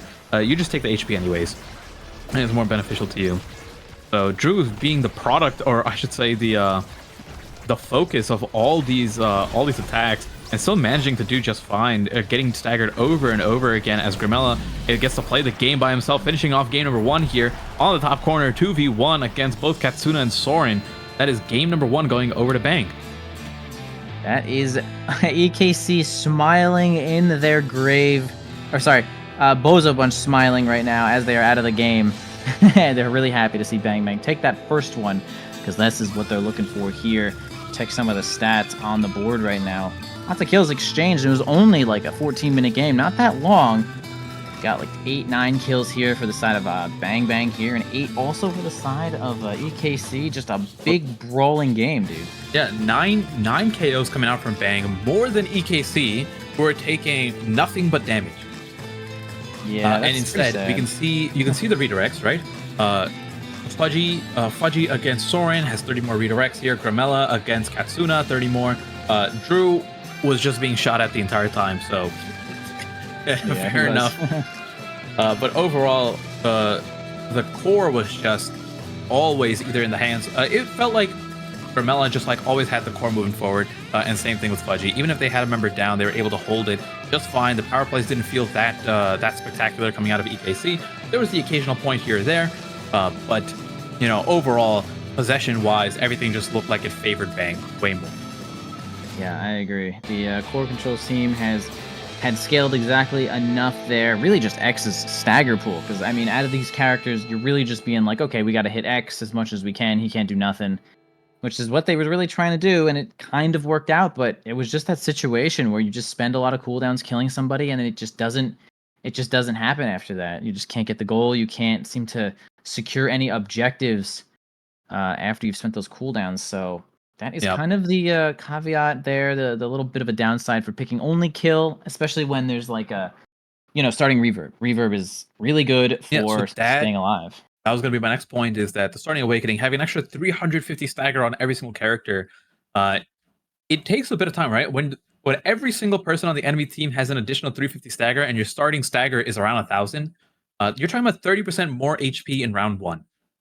And that's something that does make a huge difference, especially when your game plan going in is to KO the enemy team. And in general, we saw that, even if they're trying to adapt and say, okay, we can't KO them, we need to focus more on the core control, that side was just going over to Bang, right? The core control was just better on Bang's side, and their own game plan. They couldn't KO and they weren't able to core control. So whether, like the Awakenings didn't favor them, I'll say that much, right? The Awakenings definitely favored Bang, where they can just take the stagger and be like, okay, well, now we don't care about your damage anymore. Yeah, and they basically did that from the beginning. I mean, it's just way harder to run a kill comp into a starting stagger awakening. And you do have the choice to see the awakenings first and choose your team after. They just probably thought they had enough damage, which they kind of did at the beginning. If they made more of those situations, then X probably wouldn't have gotten the chance to get all those levels and get all those kills as well. They probably would have ended the game quick enough, but that one didn't seem to work out for them, and we'll see if some adjustments are made on this next map here. We actually got Gates of Obscura. I'm pretty happy to see Gates. I think it's a really interesting map here to see the highest level of play. So the character differences are going to probably, they could go for like the similar comp, a lot more kill here, but Yep. I think core control is completely fair on Gates. Yeah, I mean, Gates is slowly becoming one of my more enjoyed maps as you get to really figure out how to use the portals there. It's such a big deal between your goalie and your midfielder, specifically knowing when to clear through the portals, when not to clear through the portals. Which team understands better? Okay, this is the attacking side should be pushing on the side where the portal is closest to us, so that they don't have a shot through the portal to clear out. And all these small things that you kind of figure out as you play through the game, and where to position in general. Like these type of maps are. I find that Gates ends up being a map that ends up being like a complete blowout if one team doesn't really understand the portals at all. Even if they're completely fine in terms of team composition and player skill level on other maps, this map has a lot of map knowledge involved. So I hope we get to see some fun things there. Map is being picked more often in general, but either way, that's kind of like my little take on the map. We do see the bans starting out here. EKC removing Druz Kazan from the field. They don't want to deal with it. Bang in turn getting rid of the Luna. We do have the rapid fire and bulk up start. So while it is a stagger start, it is still damage, right? Oh yeah. So it could go either way, right? It's not like we're just adding 350 HP to the pool. We're also adding 30 base, sometimes 35, 40, 40 power to each of these characters as well. Yeah, and it's going to be definitely a decision here that you're going to have to make if you're trying to get a little bit more power, a little bit more survivability, sustainability, versus something pretty strong on every single character in the game, like rapid fire. I wouldn't be too surprised to see maximum rapid fire again on this map. I mean, it benefits basically everyone. We'll probably see X taking the bulk up, though, for sure. Maybe even see it's gonna be that forward side. So I don't know. We're probably gonna see a whole lot of rapid fire, except for this X, I think. Honestly, I would say that bulk up is going to be a pretty common pickup. You'll most likely see it split with X, Rasmus, and Asher taking the bulk up, and then the other three taking the rapid fire. We shall see. We shall see. I always feel like Loading into the game Oh, you're now. talking? Oh, there No, we go. okay. Sorry, I thought you were cutting out for a second. You're good. All Okay. right. Yep. There we Yeah. go. Sorry. No, you're Loading in. good. Here we go. All the characters are being locked in here, and once again, just to round out, we have it is X, Estelle, and Soren on the Asher goalie against Finny once again going over to Bang, followed up with the Kai and Rasmus instead of the X this time around. All right. You were right that it is definitely split. We do actually have the Soren and Asher taking rapid fire this time, but we're gonna have Estelle not taking rapid fire. That is a decision to be made for sure. I feel like Estelle is like dastardly good with an awakening and rapid fire, but heck, you can't do crap unless if you're dead. So using that, okay, well now you're actually dead. It didn't matter about the stagger. You wish you had rapid fire now, I bet. Yeah, the stagger didn't matter there at all. Pendulum swing, just getting the knockback. He has such high base knockback on it, and then when you add 30 more power, the pendulum swing just hurts. You can see the positioning that Drew has as well, where he's sending. Oh my goodness, another KO coming out here from Drew, and we are in a power play once again. Barrage coming through, pushing it all the way in. Katsuna unable to touch it, and a quick 1-0 30-second point going over to Bang. Yeah, starting out strong here. I mean, they have 2 rapid fires. That's 1 more than the enemy team, which is huge. And they do have the Finny, which maybe is going insane and could be looking at nerfs next patch already. Who the heck knows? But Finny is definitely in the ballpark here, as they're going to grab both barriers as well with the help of Big Finish again. NXCD trying to dribble to themselves, can't make it happen, but Drew steals it with the Death's Touch through basically the entire field of players here and scores that one. And now Bang Bang is looking at their first set already. I mean, what a quick point. 15-second point to finish off number 2. And the way these kickoffs are going, Fudgy Waffle able to just walk up and primary the core almost every time. Gives them a safe kickoff, and it's just it's like hard for EKC to start the point off when the core immediately heads on their side, and both the midfielder and the brawler don't have to really use any abilities to walk up, whereas Soren can't contribute unless he sends out the path splitter, which, you know, you're not doing that for a kickoff.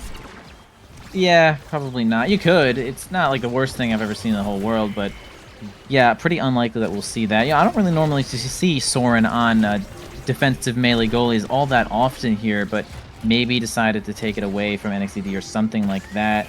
Or maybe they just think it's actually just the right pick here, which is totally fair as well, but gonna lose both of their barriers in return. Fudgy Waffle's holding on, but X Maximus is going to grab the last one here. Grimella doing a back pass. It was kind of scary, but they do make it out of here. Oh, but they get a kill, though. It's going to be the side of EKC that's going to have this power play here. Can Drew hold the midfield? Absolutely not. Ooh. As we're going to get a nice piercing shot from Katsuna right on in there past the first part of Misdirection. Yeah, just getting it perfectly in between Misdirection on its way back. A good bounce off the bottom, followed up with a piercing shot. Katsuna finding it, giving EKC some life back into the set. But one barrier being dropped as well. One of the benefits of Asher, though, is that defensive capability here. So hopefully Soren able to hold it down just a little bit longer, while Fudgy's on the counter side of it, adding in that offensive pressure. You can see the momentum boots already, how quickly Fudgy Waffles is just walking around. He's a 570 movement speed, just base, which is absolutely insane. Yeah, having no problem walking in front of X, and that is pretty ideal in most situations, and Soren just cannot get control of it there. Drew with just enough space pretty much to grab the ball, put it on in there. Drew, of course, you know, getting a lot of kills there, even in the first set, is going to be our MVP. Grabbing something nice like Big Fish is also great catalyst. You know, a couple of solid decisions here for our first pick. We see that NXDD is trying to get that Big Fish, but absolutely no shot. It's going to go right on over to Drew. Really, really good pickup here for Drew. So normally you would think, like, why not Catalyst here? You have to take a look at who's up next. It is actually Asher Goldie. So one of the things is that Catalyst Awakening is way more impactful on a brawler of all people than someone else, right? Then like a midfielder, then the goalie last. So seeing that Asher is up next and taking away Catalyst, Bang is completely fine with that. They say, yeah, let's just give Drew the size. It's gonna be way more impactful here. And instead, you know, we just get to take the Catalyst goes to someone, the least important person on their team who can use it, and we just continue the draft from there. Yeah, it's important to deny the Catalyst from the forwards, which pretty much Soren had to do there. Don't really want to let that go down to anyone else, although Grimella was probably taking that Chrono Boost either way, but Grimella also looking at just about no health right now, as EKC is down on 2 barriers once again here. Man, Bang Bang just has so much control in every one of these points, it feels like. And they're still probably not even going to lose this barrier here, even though Grimella's looking a little bit weak. Fudgy Waffles wins a fat strike board here against NXCD. Going to try to help on the offensive push here. Get that triple take. And, man. Oh, sorry, the triple take, yeah. Yeah, helps that. Man, if that wasn't a triple take, it wouldn't have scored, bro. That buff was kind of crazy good. Yeah, the single take. It's not enough to be a single take. But yeah, that triple take makes it just like the extra damage that comes out, the debuff that it applies gets reapplied, and then at the same time, you have it kind of acting like a rune pillar, where it just gets to go in place. It doesn't have to build up. There's no like, oh, I need to wait for it to to wind up and become solid, it is just it's just a rune pillar with extra benefits. It does have a long spawn time though, Yes, so it like does. in theory it does take a second to start up, but yeah, definitely what you mean. Once you use it, it's definitely going to become 3 triple takes and not just a fizzled out sad primary. And it's happens also sometimes. roughly the same cooldown, by the way. Yeah, that's her secondary too. It's like 9 seconds I think, and her primary is 8 seconds, or it might be Yep. 7 and 8. But Yeah, I either believe way, Finny on average has the lowest average primary and secondary out of every character in the entire game. just has 25 seconds on ult, which is also low, quite yeah. low. Like I think Kai is maybe the lowest with either 18 or 20, but like yeah, 25 seconds on she just has moves on moves and speed on speed. So she is so viable right now. It's not even funny. Yeah, a good attempt there from Drew, trying to get it onto the top, but unable to get it backed up. Katsuna finding the piercing shot onto Drew, getting a little bit of revenge here, and now a little bit of a power play coming on as NXD able to get the redirect here, and we have both barriers open. A shot through the portal, Soren finding the angle, able to get it through with the energy burst right behind Fudgy Waffles. You know, I think Grimella did actually have a moment where they could have flipped and grabbed that one. It's hard to see everything on the board to like notice that the X was basically standing on the Finny, so it would have been a tough spot either way. So moving on to the next point here, as EKC is really trying to grab this set. Not starting out too great though, losing one of their barriers and being under a bunch of pressure here. Gets the ball to NXDD, finally grabbing one barrier for themselves here. Yeah, X kind of knocking Finny all over the place, and they can't do anything but lose it. Getting that point there, NXDD, nice job of pretty much just pushing Fudgy Waffles out of the way. X can kind of do that sometimes. Yeah, and a good piercing shot from Katsuna was able to get the core back up to him to allow that to happen. So taking a look at what we have here, we have Orb Ponder up, which I think is what Fudgy Waffles is going to be gunning for. Besides that, Primetime Rapid Fire combination here for Soren, going to really help out on that lockdown. Besides that, so Ponder goes over there, 1-2 punch being picked up, Unstoppable going over to Grimella, and pretty standard stuff over here. Manu onto Dropletto. Also, I think argument there for team player, but as he is the forward, he is the most forward person up on average, so won't get as much value. Yeah, still strong, still big. It'll at least you get something out of it. Sometimes you have to take a dead perk and it's a little rough, but either way, Drew with some nice dribbles there, but it actually is going to get hit by that barrier beam, and now Katsuna is also going to keep pressure here. NXD in the right spot to grab the next barrier too. All right, EKC kind of awake right now, trying to make things happen here. Grimella loses control of the ball, doesn't get that final strike, and man, it's going to be the path splitter that actually saves it against that barrier beam, though the triple take is going to make things a little harder for them. Not much more than just the ball just rolling kind of into Fudgy Waffle's hands there. NXTD looking really low, and they're going to get a kill. So now we have Bang Bang with their power play, and can they get both barriers here? Trying to get one while they have the advantage here. NX still gone for another 4 seconds. Drew trying to set up the pendulum swing. Isn't able to get it, but has access to that energy burst. Taking a lot of damage though, as Katsuna plus NXTD able to get the double KO there on the top corner just during the defense here. Katsuna 1 hit away from getting energy burst. Might have to blow it here to secure the point. Isn't able to get it. Ooh, but a good save from Grimella. Yeah, that barrage was so good, but unfortunately, man, yeah, the opponent's cooldowns are just going down, and you're not in perfect position just yet, so Katsuna's going to put that one in. Good try from Fudgy there, really great stall attempt, but it's not going to work out in this position. This situation, unfortunately, the triple take is not going to work out in this situation either, but another one, as we, of course, have this Twin Drive plus the Orb Ponderer. It's going to net them. Also a power play here. Bang Bang into position to grab some more of these barriers from Soren, who has this flip, has all cooldowns up. Going to spend that flip up to NXTD, going to actually stall it out, and Katsuna's going to help defend this one, and they do actually end up getting out with some good teamwork. I'm surprised no barriers dropped there. Good defense from EKC, especially Soren, making good use of the energy burst and his barrier beams. Eventually one drops. Grimella still has access to that unstoppable, which will help kind of push things through. You can see right there the piercing shot, unable to stop Grimella in his traps. And now we have, the Giga comes out into the whiplash from Drew. What a combination between those two. Yeah, you can just see what happens when Finny gets to place the Big Finish on a barrier. Soren just simply does not have enough things to deal with the Big Finish itself and 2 other people striking it on in there. So really great combination of moves there for Bang Bang is going to net them that point as they start this one on the top side here. NXT just going to go for some Okiing here onto Fudgy Waffles, try to get them out of position, but Bang Bang is winning the situation just until getting blasted off the board from Soren's flip here, but Fudgy Waffles looking a little bit low, going to spend their flip as well to try to stall it out. Gramella with an insane Giga Blast is actually going to end up killing Katsuna here, and they're going to have a power play now for the side of Bang Bang if Fudgy Waffles can stay alive for just a moment. That was a point blank Giga with 0 damage awakenings, Gramella. I mean, this Giga Blast has such insanely high knockback for its base ability. Unable to, yeah. I mean, I was gonna say unable to really make or to capitalize off of it, but finally getting that last barrier here. As Drew goes for the pendulum swing, isn't able to find it. NX getting that core, trying to bounce it around, forces out the energy burst from Gramella, who's completely cracked, no elusive available. Gets the last barrier too. And now it is Soren going for the same shot as he did before, finds it. Portal shot, once again, enabling these goalies to make these plays that just aren't possible on any other map.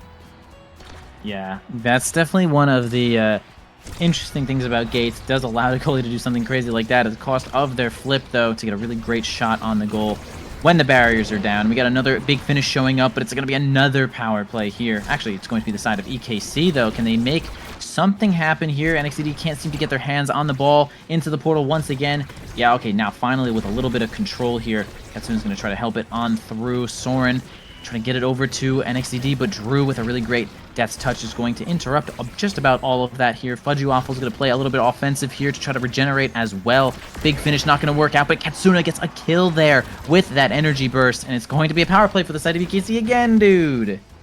Oh, but the barrage holding it down long enough. Gramella able to keep it locked in for just a second more as Fudgy Waffles finally gets back. Has no more orbs.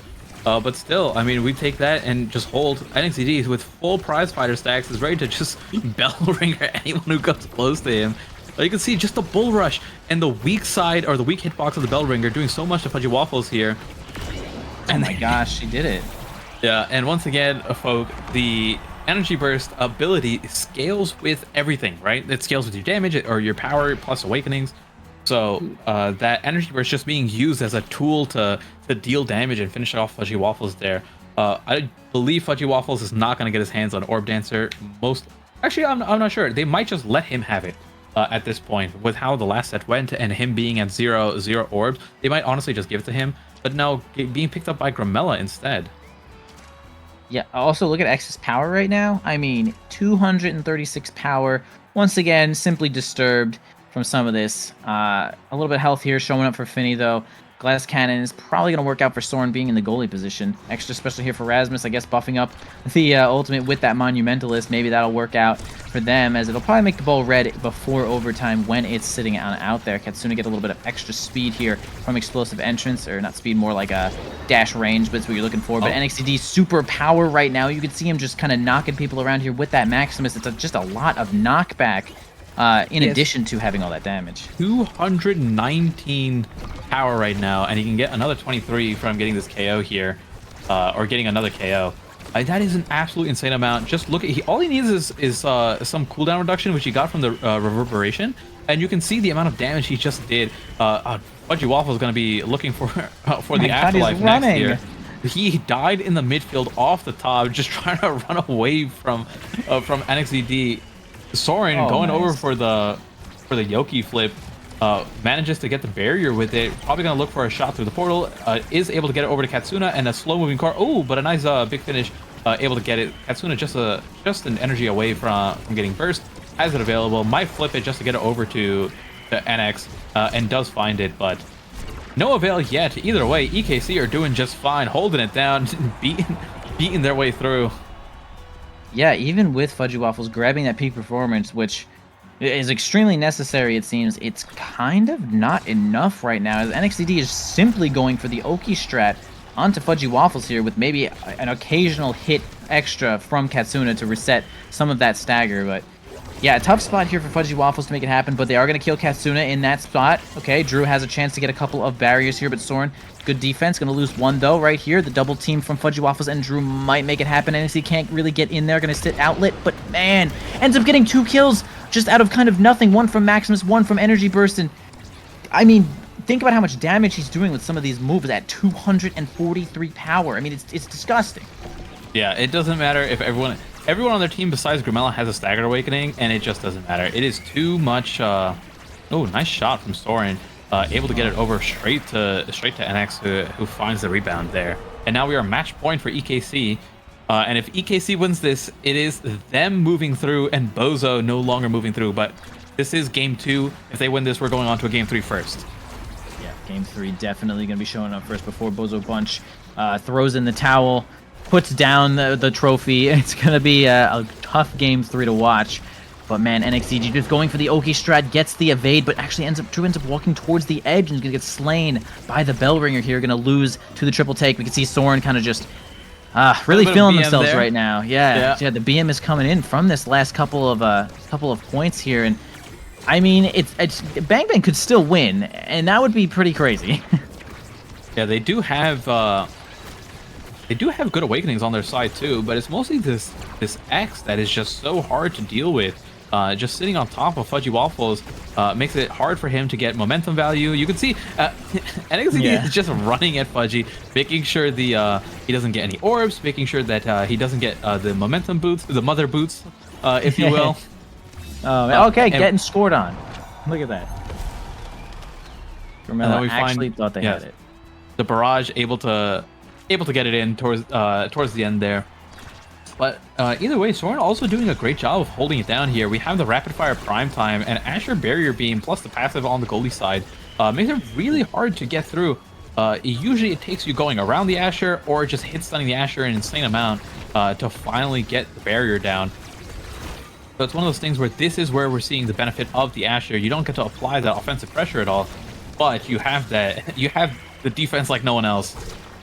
Yeah, Asher's defense is just about like no one else, especially when you get the primary awakenings. I mean, that her primary is probably the best when it comes to defending in almost every situation here. Dubu sometimes has log problems, but either way, I mean, EKC is just in complete control here. NXTD again slays Fudgy with just 1,000,000 power. Really great angle from Soren to just put it right into the pocket of NXTD, and man, that was so disturbing to just watch Oki returning to the board and Fudgy Waffles, who has great performance. They really tried their best, just can't do a damn thing. That was crazy. Yep. And now with that win, we'll be going over to game 3, which will be Clarion. We're going to Clarion Corp, and this is like technically EKC's pick over Demon Deus. And that's where we'll see game 3. This is a map that's interesting because damage can be strong here, and at the same time, it's a map where all these different like map variations benefit different aspects. Like you can have some advantages on some variations, and on other variations, you just like the other team has more of an advantage. Yeah, I think Clarion Corp is very much favoring someone like X. It's kind of about half the time it is a close quarters lane-based map, and that's a place where X is going to get that Bull Rush Maximus. Juliet is going to show up and actually get a little dash punch action, and people are going to be dying before they get staggered a lot of the time. So I feel like we should be seeing an X ban at this point. At this point, we might be seeing an X ban. Yeah, it's been getting so much value, and this is for both teams, right? It was Drew who got the X the first time, did phenomenal, although he was the target of a lot of damage. Still got great value on the X himself. And then this game, we have NXAD piloting the X with an insane amount of power. We can see the damage here. 42,000 power coming out. Yeah, 42k power for X, with the next highest person being Katsuna with 24,000. The highest person on the opposing team for Bang had 22,000. So essentially double anyone's damage on Bangs, if not more, and their collective damage is pretty much NXD's damage.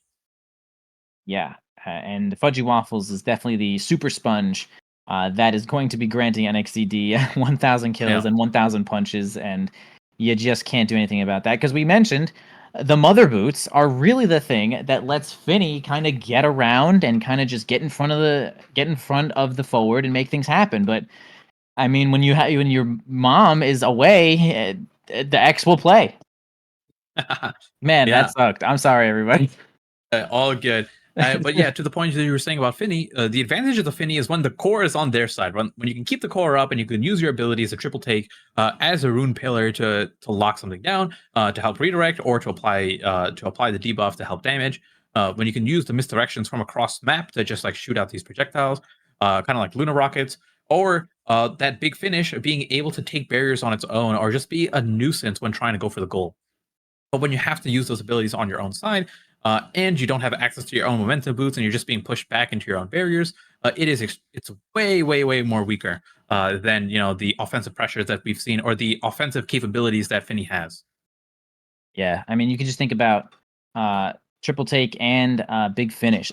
It's so much easier to use triple take offensively because it's like, okay, you send the ball to the corner, and now it's like, oh, all right, we'll just triple take this outlet a little bit. But when you have to triple take like on yourself and your own outlets, things are way harder. And with big finish, Yep. it's the same way because like you'll place a big finish to block something, and then you can kind of pop it just about instantly, but you cannot spawn it and pop it at the same time. So Yes. both of those moves are very awkward defensively. So Finny is just a offensive goalie, ranged and deals damage. Is great, but yeah, getting Oki'd makes things really tough for her. So taking a look, we do have access to, or we can see the draft for game number 3 here. It is going to be Bang on blue side, Peak Performance, and Adren Rush. So the third game in a row with a Stagger Awakening start.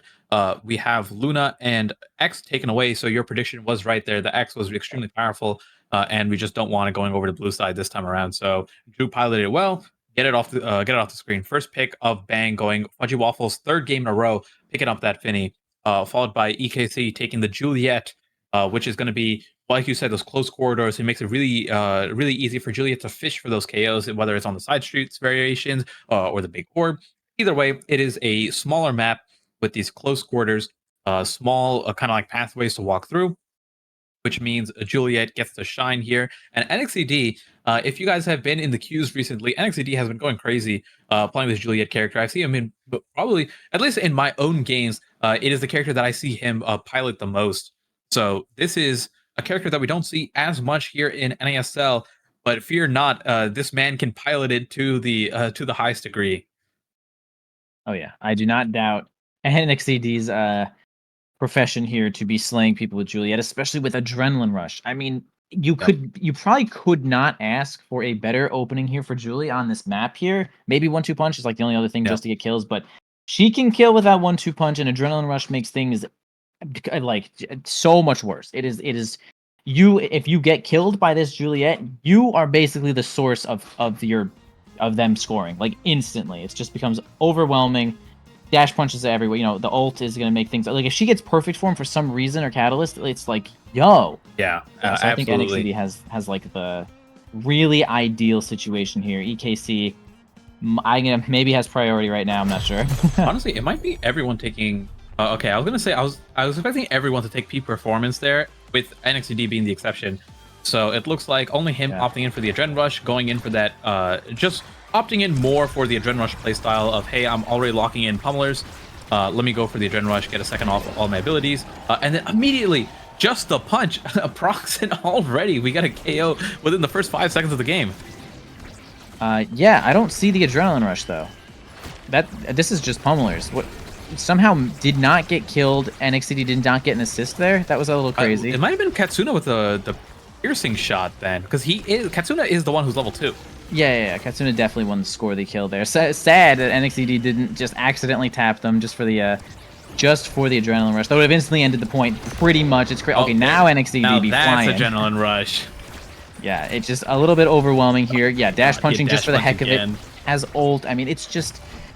And this is the first point. It's already, like, tough first point here. Yeah, gonna get scored on. So they're gonna have to deal with this situation the whole game. And this isn't even the side street map. I mean, it's gonna be rough.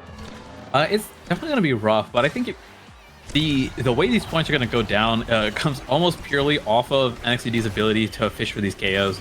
And, you know, as easy as he made it look in that last point, getting Julia dash punch KOs against top NASL players is not the easiest thing to do, right? Usually there needs to be some prerequisite, as in like they have to make a mistake or they have to be in hit stun, something along those lines.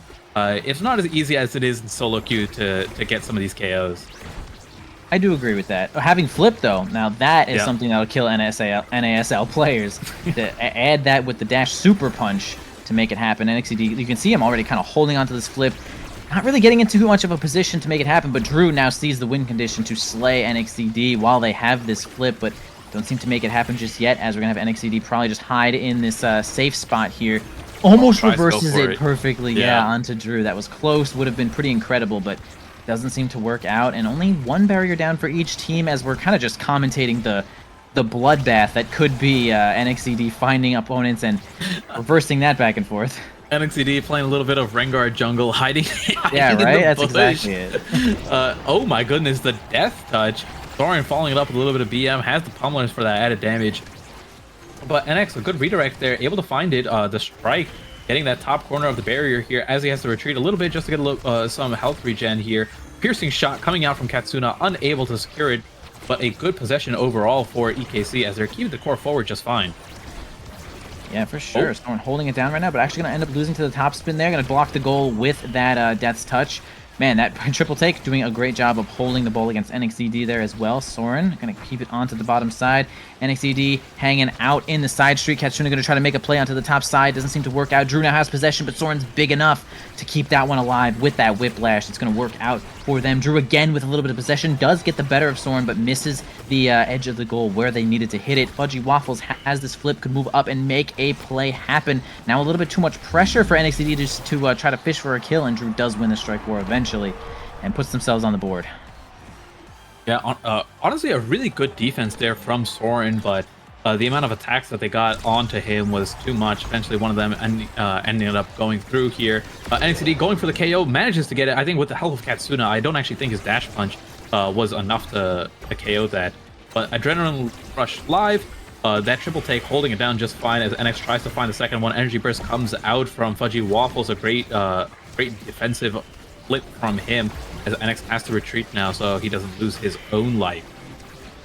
Yeah, looking quite low there. Completely cracked, completely shattered. Has the flip. Going to try to make a play there and see if it works out. Doesn't for that moment, but the extra punch there is going to get that one in there past Fudgy Waffles. Yeah, the lingering hitbox from the punch, or I should say like the active hitbox there, lasting long enough to just like be a little bit of a wall where Fudgy Waffles couldn't get it through. Yo, can you talk to me about this Rasmus goalie here? I feel like Rasmus goalie is like the one character that is picked so often that I can't really wrap my mind around why it's picked in certain positions. So it's one of those things where he has access to pauldrons, and Rasmus is one of those characters that scales so well with size. The distance and the AoE of Pendulum Swing means that he can kind of walk up to a third of his map and then Pendulum Swing all the way into midfield. We kind of saw him do it there. And then at the same time, you have the speed from that secondary, which is also a strike reset, right? So in terms of like, you can kind of count that as like a defensive capability. And then the pendulum or the death touch, able to stop, like you just like death to someone walking towards you, or you can kind of just hit the core away and then death touches back as a little bit of a mix-up. So either way, it's just like some pretty good defensive capabilities here, but offers more offense than something like I don't want to say more offense than like a Dubu or an Atlas in that sense, but it's just like a different type where you get to walk up and just like pendulum swing someone like every few seconds, and the damage does add up as well. I would say like those are like some of the bigger strengths of this pick.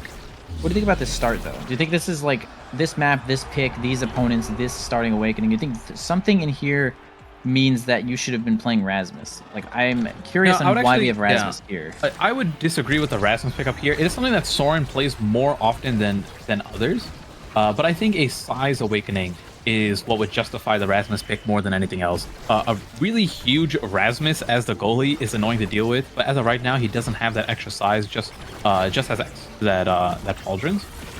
But I mean, it's doing fine, but I don't think it's doing anything specific to Rasmus. Word. Yeah, I'm always like curious on why people are picking Rasmus in certain spots when it's not obviously Big Fish start. All right. Go ahead.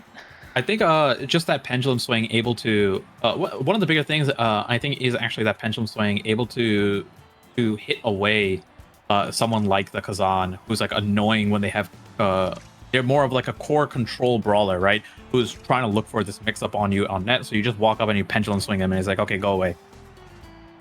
That's fair. Totally fair here. A lot of powerful awakenings here showing up, though. We do have Katsuna grabbing quick strikes on the midfielder.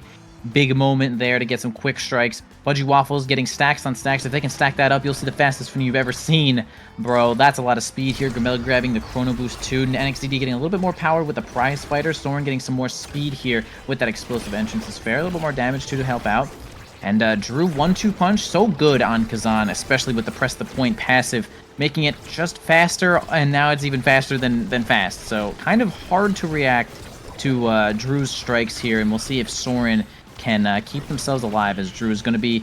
Yeah, that almost killed Katsuna there with just top spin, and so he's also a threat when it comes to killing here. Yeah, top spin being one of those moves that can take advantage of the 1-2 punch so often here, and we're seeing Drew move pretty quickly here. Ooh, but a good angle there, kind of saved by a little luck on the side of Bang as they don't fall from that.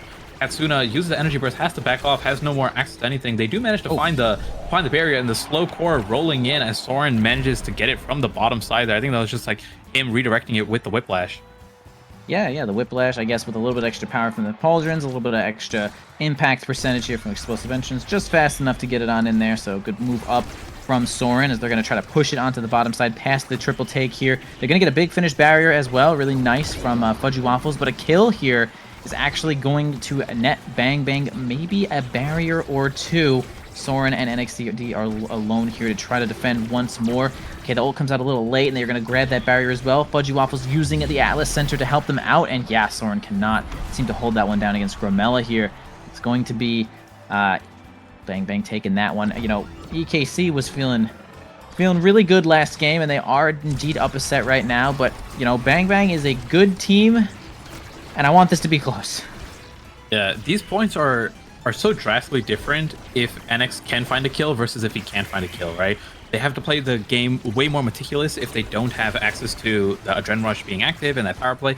Or I should say, like, EKC with a power play active is so much stronger than they are without it, which isn't necessarily the case on like the previous maps, right? So it's one of those things where you find the KO like that, and now NX has access to all of his abilities again, gets to use the flurry in their face, tries to look for the second one, isn't able to get it, but honestly, like a pretty good attempt. Surprised that they weren't able to get that second barrier, though. Yeah, they did actually a pretty incredible job of defending against Juliet with that Adrenaline Rush, still holding down that barrier, which is pretty huge. They're going to look at NXDD now as a kill target, because they certainly have that flip and a lot of threat here. The triple take's going to be the one to take him out here. Fudgy Waffles feeling good about that one here. Back up to Grimella. It's going to be Katsuna almost grabbing that one with the piercing shot, trying their best just to get it into the hands of Drew. Almost drops the ball there, but keeps it alive. Soren going to have no problem here defending that one. NXDD has returned now to try to help this one out. Katsuna could make something happen here with this flip if they can get a chance to move up, but Drew, with that 1-2 punch press the point, is going to make that ball red and dangerous in every situation. Now over to Drew. Soren does block that one away. Fudgy Waffles has a chance to give it up to Grimella, but they have to get it past this midfield if they want Drew to have it. Yeah, and we see the pendulum swing, able to get it through the triple take. NX trying to find the dash punch onto the barrier, is able to get it with a redirect of the strike, and now Core bouncing around everywhere. We are in overtime, everything's moving fast. Kazan can just tap this thing in with his passive here in the close form, but it is one of those things where one single mistake and the point's over, or even just like a misread of the Core is going to cause it to go way too fast to react to. Look at Fudgy, by the way. It's as if he has Adrenaline Rush on all the time. Yeah, he was at 722 movement speed. This is his base movement speed. Yeah, he just has this. NXDD has to spend dash, punch, flip, ult to have movement speed like this, but we have Finny with a fully stacked stacks and the helpfulness of the peak performance is going to make them just a huge threat here when it comes to any kind of control. That'll give Fudgy Waffles like the possibility to get some big finishes on some of these barriers or just get really close in a lot of situations here. NXTD looking a little bit low, though. Grimella going to try to help it on through here, through the sludge. No one really wants to stand in it, though, so it's kind of a stalemate for both teams in like a weird situation, though. They're going to pass it on down here. Sludge on the opposing side. NXTD looking a little bit low, though. Can Drew and Grimella land this one here? Big finish to just clear the ball. Grimella spends the flip to try to combo with the top spin, but Soren's got that flip, but the angle was not good enough to even grab a barrier, so a little bit of a stalemate here until they can get NXTD out. NXTD doesn't have access to the same peak performance that everyone else has, right? So his stagger bar is way lower than everyone else by 350. Drew pulling him in with the crooked leverage, following it up with the top spin, able to get it, then follows up onto Katsuna, finished him off, and now the 3v1 power play heading over to Bang. Yep, really a great point there for Bang. You could see that Soren actually ended up using an evade there, which is like totally fair. If he was 1v1 against Kazan probably couldn't actually knock him around there, so sometimes using an evade could stall you out for like a situation, but you know, pre-evading is always like a pretty good idea. As we have Fudgy Waffle's first pick here, getting team player just more core control, more core speed. Rapid fire for Katsuna, really great for Estelle. Might of the Colossus for Drew there. No extra size to go with it, but some size to deny from that Rasmus is completely fair as well. Prime time is solid. Extra special for some extra healing and some mobility here for Grimella. And Rampage for NXTD, that could get a little out of hand if they don't find kills, but they kind of are, so I would say that's not too much of a threat. Drew has the might isn't going to give him that much power, that much size, but he's playing into being able to pick up the big fish later on. But the size, keep in mind that he has just gained 100 power thanks to getting the orb in the middle there. Yeah, super big power. Actually, Kazan, I think Kazan might be, I guess it's Rasmus, but sometimes it really does feel like Kazan is the best size scaler because every single thing he does scales off size, which is a little annoying. So 15% does go kind of a long way with Kazan. And we'll see if they can make that one happen there and help him win some strike wars against Soren, who does have that Pauldrons. Gonna be really big here. That Whiplash, you can tell, covers like 12 characters itself. Katsuna staying alive by just nothing here. Drew trying to grab a kill, a sneaky one. Doesn't seem to make that one work out. Katsuna holding it down in the top lane. Beats Grimella in that situation and drops that barrier. A little greedy there. Yeah, he tried to move. Yeah, he tried to go up there to help contest the orb in the middle, but loses barrier in the meantime, and it could cost him this point. But as of right now, both barriers dropped on both teams, and Fudgy Waffle with a good misdirection, able to get it through the top side. Drew unable to find it there on the bottom of 10th, but a crooked leverage and a simple strike in close form, able to finish it off, and that is the benefit of Kazan. And like you said, this character with size is just everything scales with him so well. And even that small 15% does add up. Yeah, it's going to be kind of a nightmare for Soren on the overtime situation where Fudgy Waffle is going to be blasting it with team player, and Drew's already got that 1-2 punch, and this power play is certainly not going to help out the EKC team here, as both barriers are going to go down. Soren's going to send it over to get one of his one barrier for himself with this flip. No energy left. Grimella looking a little bit weak at the lifeline in there. No problem. Survives NXTD's onslaught as well. Looking for a little bit extra damage, though. NXTD's not done. But the brawl in the bottom lane continues as the 1-2 punch team player. A true nightmare if you're the goalie is going to occur. And Drew is just super powered now. Yeah, and if you take a look, NX actually has pretty much down to Awakenings, right? He doesn't have the stack. He has one stack on the Rampage, which is equaling the 15% that Drew has, and 0 on the Prize Fighter here.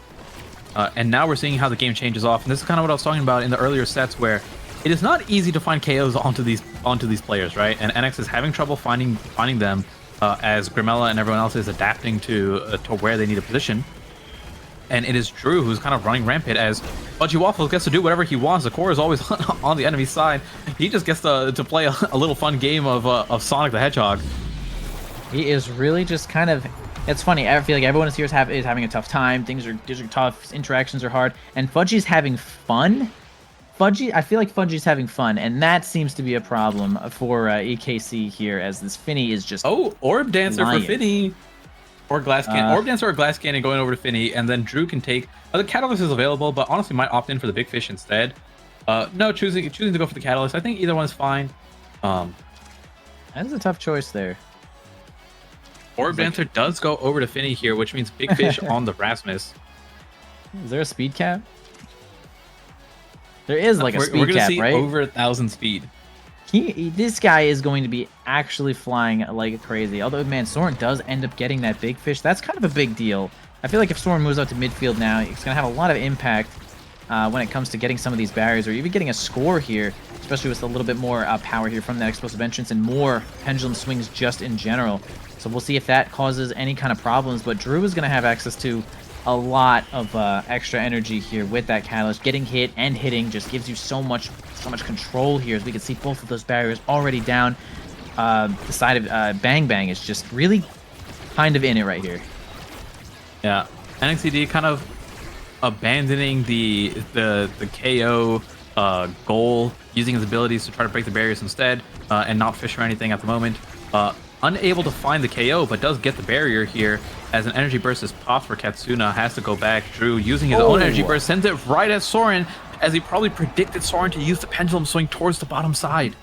Yeah, really good shot there. That's kind of like something I call like the Kai theory, is like you just shoot the ball directly at stupid Kai because you know he's going to try to defend the ball or defend the goal with that barrage, and he can't do anything when he's defending the ball with that barrage. So really great read there. Yeah, can't strike. That was just a great read. Oh my. And now another power play here for the side of Bang Bang, and this is rough. Yeah, that was Drew using the top spin, followed by the hit stun of the big finish, which then Gramella finishes off with the primary. Beautiful. It's non-stop, really. Bang Bang is just in complete control.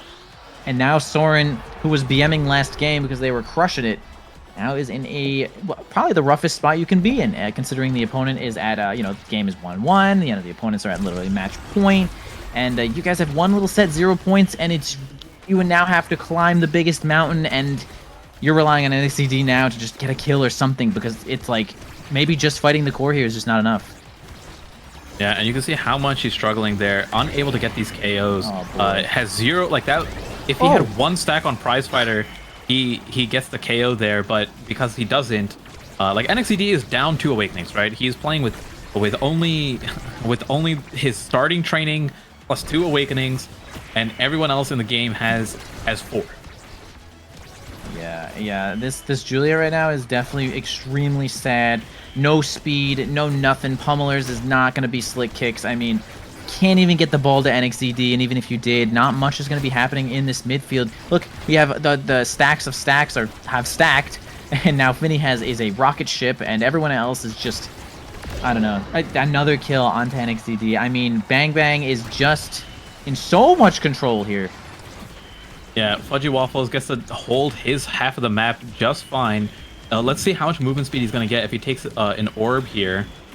Get that orb, get that orb. Go pick up an orb, Fudgy. Get the orb, dude! I want to see your 5-stack orb. He's gonna get it right here. Oh my god, noob. Noob, get that stupid orb. He's holding on to it for something more important, but... More important? What's more important than I want to see the number. Oh, there we go. 808. It's 808. 808. Okay. Oh, 846. 830. I don't know. Something's going on here with the numbers here. But either way, 840 or something speed is like dastardly amounts of strong. And Soren is still kind of holding it down, though, as this is an overtime. And the top spin is going to not only stop the ball, hold the ball, and send the ball. Because why wouldn't Kazan just have a do-it-all on everything? I'm sorry. I'm not raging Kazan. Really, congratulations here to Bang Bang. And congratulations to Bozo Bunch for getting the only thing that keeps them alive in this... in Nassau, really. That's incredible. Yep. So, Bang coming back strong after that game 2, which was looking really hard for them to win. And this time around, even the set 1, where NXCD was starting off so strong, managed to get multiple. So a lot of so there's 5 KOs, right, on the side of EKC. Most of those, if not all of those, were in that first set alone. If not that first point or 2. Yeah, true. And then after that, it was just Drew. So this is kind of the point that I was making, where the Juliet here has, like, it is so all in on the Adrenaline Rush strat. You have Pummeler's Adrenaline Rush, which means you have no slick kicks, you didn't take peak performance. If you do not get that kill, you are, I don't want to say useless, right? Useless is like not the right word, but you are so much worse of a character than the Kazan, who is just, has, 6 abilities, can go around, play core control, can get KOs once he got that 1-2 punch. So it's one of those things where the strat is like, I understand what the goal was, like, hey, I just get 1 KO on Julie, and all of a sudden we just win. But it all comes down to like, the solo queue difference, where getting those KOs is much easier than it is than in a coordinated environment here in Nassau, where people are keeping track of abilities for you. You have, I'm sure someone can be like, oh, Juliet dash punch up, Juliet dash punch down, and they're just like playing better, adapting to the situation. Pretty much eliminated NXDD as a player from that game. He would go for these dash punches, miss, have no abilities, have nothing, and it would be on Katsuna and Soren to kind of just keep the ball forward until until his abilities came back up again for another shot. So Yeah. that, unfortunately, the game plan didn't work out for them. I do respect the game plan that they went for, but overall it was Bang who just kept scaling over and over again. Drew just kept becoming this monster of a character. Once he got that 1-2 punch and then paired that with a catalyst, it felt like it was over. Yeah, but I mean, a 1-2 punch alone. Actually, I mean, Kazan's primary, or not primary, strike alone is pretty tough to deal with. There's a lot of situations where you notice, like, if that wasn't Kazan, I would have been able to save that. But 1-2 Right. punch, it just amplifies that even more. And it's just like, okay, now there's really no shot I'm saving this unless I read it. And so now you're reading it, you have to spend an ability, now you can't strike, and things get a little awkward. So good pick there from Drew, getting that, just making that Kazan work out. And again, we just see Finny maybe running rampant, a little bit insane here.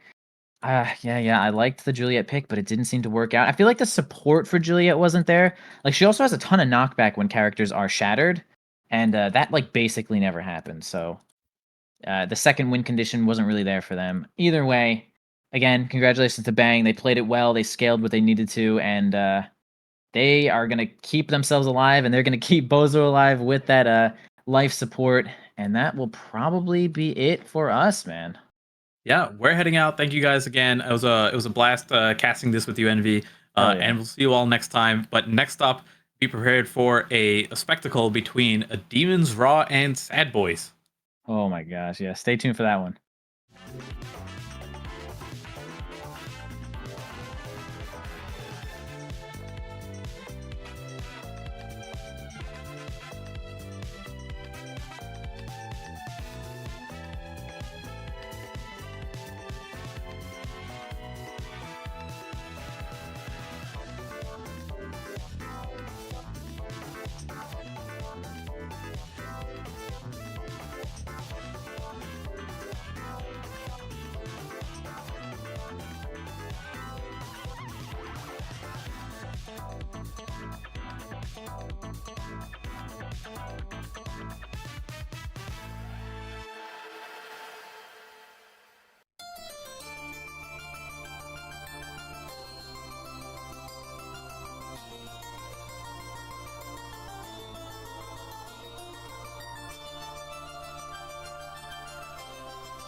Welcome back to Season 4 of the North American Strikers League. We've got one last match this season, Yoshi. Surely nothing will go wrong. Nothing could ever go wrong. Everything will be fine. We've got Demons Raw versus Sad Boys, the legendary matchup sealing out this season. Both teams going at it for a shot at first seed. Very exciting. Yeah, so to your point, winner here gets first seed. They get to pick their opponent on the winner side of the 16 playoff bracket. The loser will be up for auction as one of the two teams that could get picked. I have to imagine that they're going to want to dodge each other. Of course, the other team in that list will be Bun Bun. Bang Bang has locked the second spot with their last win. So all comes down to this one for who gets to be the top dog heading into playoffs. We'll start on Taiko Temple here. As we get into character select, you see the picks and bans come across. Yoshi, what do you see? I'm seeing a prize fighter 1-2 start, which is a little vicious. We see actually a Vice band coming out from Demons Raw, which I would not expect. I'd imagine that they'd want to pick it, but considering their red side and expecting a first pick Vice, it makes sense.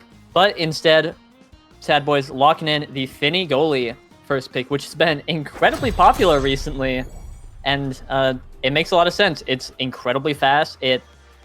Finny has an 8-second secondary that's really strong and a 7-second primary. Got CDs through the teeth and just kind of does it all. So very strong first pick. We've been seeing it a lot. Rounding off the comp with Estelle Asher, which both brought the 1-2 punch. Gonna be doing a lot of damage. In fact, everyone has 1-2 except You Already Lose. And already Demons Raw are getting up to it with the Amy Zentaro comp. A little bit of now midfield to help with the healing. Just doing a ton of damage. 1-2 punch gonna also help get some early kills on this narrow map. Things are looking pretty good for Demons Raw right now. Certainly, I've been gone for a little while, but I'm quite confident that a Zentaro-Aimi forward combination is just going to continue racking up the KOs, especially when they each have 1-2 punch. So Demons Raw, of course, capitalizing on that. They will strike first, but still a goal barrier up on both sides. Snake almost taken out, now is close to getting to no evades, but not be there just yet. Still trying to heal up. Maybe Lose also has an energy burst already. Kainu finds his own and will be able to get a barrier for the trouble.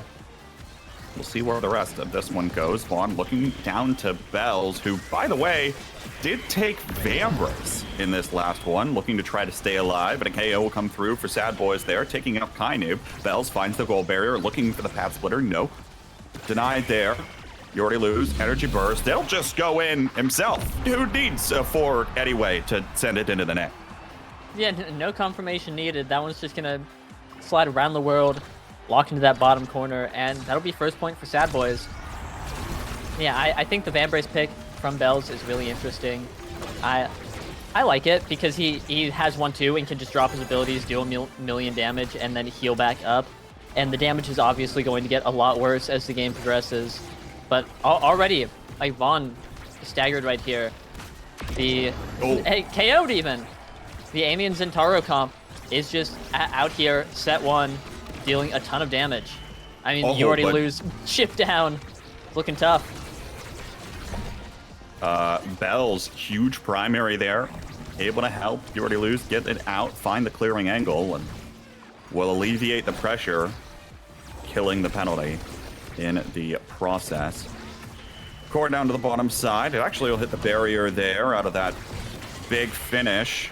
Snake looking for the shot. Vaughn is back.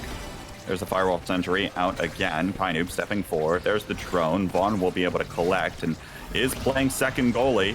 Seen this one before. Vaughn in the goal box. Oh my, Snake goes flying. A little bit of pinball action there. Gets taken away. Kainoob, though, in position to try to interrupt things. Gumi also trying to keep the pressure forward here, but now Bells finds an opportunity and will get the goal barrier. Vaughn trying to keep this play alive and will be able to find Bells for the goal. Yeah, Bells hitting it right between Gumi and Kainoob. Able to slot that top corner. And so far, Sad Boys is doing really well this set. The Asher Estelle combo is tried and true. You show up, you blitz down the barriers, with your big moves. Bell's looking a little low. getting sat on right now by Snake. And now they just have to confirm the goal, which I think is the hardest part. But if Bell's able to stay alive and get out in front of the net, he'll be able to. But just pushed away all the way back to his side, you already lose, though. Able to maneuver around with all this speed Finny goalie has. Might be able to push up and make something happen with this flip, but instead use it in the corner, trying to get it out. Does, but now in the power play, Demons Raw. Oh, almost gets scored on, but Gumi saving it. And now that's one barrier down. Bells has the core. Almost gets it in. Looked like for a moment that You Already Lose was actually able to come up with that save after that flick from Snake, but at that time. We'll get that one, though. Nice scoop away out of the Zentaro primary. Vaughn, low stagger, almost to burst. Has to be incredibly careful here. Glitch Pop almost comes through. Get away to safety with a Rose Warp. Now has to dodge the energy burst. Now, Kainoob gets taken down here as well. Vaughn looking for Bells again. It's off the drum on the corner. And it'll be a 3-0 set up first for the Sad Boys. You know, a couple of KOs came out for Demons Raw, but they were never able to capitalize. And the Sad Boys will get their pick of the litter here up first. Yeah, and that's... I'm looking at Perfect Form Catalyst, two of the best Awakenings in the game, but I think You Already Lose will be locking in stacks on stacks, just really capitalizing on this Finny strength. Nope, sorry. Just locking in the Perfect Form, which also really good when you have a 7-second primary and an 8-second secondary and Perfect Form. Nope, pretty good. Things are looking really good. Kainoob getting the Catalyst is going to be huge. Kainoob's been taking a lot of damage, getting knocked out. Gonna be having so many more evades. Bulk Up going to Asher is terrifying. Asher has base 125 power and is now looking at 158 with the 1-2 punch too. Is just going to be showing up and doing a ton of damage. Peak going to Vaughn, who has also been taking a lot of damage. Going to be a little bit faster, a little bit healthier across the board. Gumi got a Dash Awakening and Snake got stacks on stacks. That's a lot of mobility coming out for Demons Raw, which not a lot of damage, which is what they want, but going to mean that they have more agency. Going to be tough though when both barriers are down and now the Sad Boys is able to push forward and kind of do as they please. Not if Snake and Kainoob are going to do this pushing forward themselves. Kainoob comes up with a huge energy burst there. Gets the barrier and a KO for the trouble. Vaughn taken out. Second goalie is down, but You Already Lose still able to clear it. Doesn't have the speed that time, though, on that Finny. First goal on the board here for Demons Raw. Yep, Finny. with momentum boots, so fast. And was You Already Lose able to just save all of that, but once the momentum boots are down, the game gets a lot harder. And here, Demons Raw, like, it doesn't even look like set one happened. They're just there blitzing it. You Already Lose and Vaughn already just... It's such a strong defensive core holding it down in the net. But Vaughn's down, and Snake and Kainoob trying to get on the 1v2. Bell's here, back to help. Trying to kill Snake. This is Demons Raw's opportunity. They've got to get it in here, and Kainoob covering the cross clear is able to. Wow. Some beautiful collapses in the last 2 points from Demons Raw. Kainoob, right place, right time, able to get it in. Also, of course, worth noting, almost up to full energy with that Catalyst pickup in the last draft. And this next set could go pretty quickly, especially using that energy burst to find the KO on Bells, who was looking poised and ready to take both of those barriers.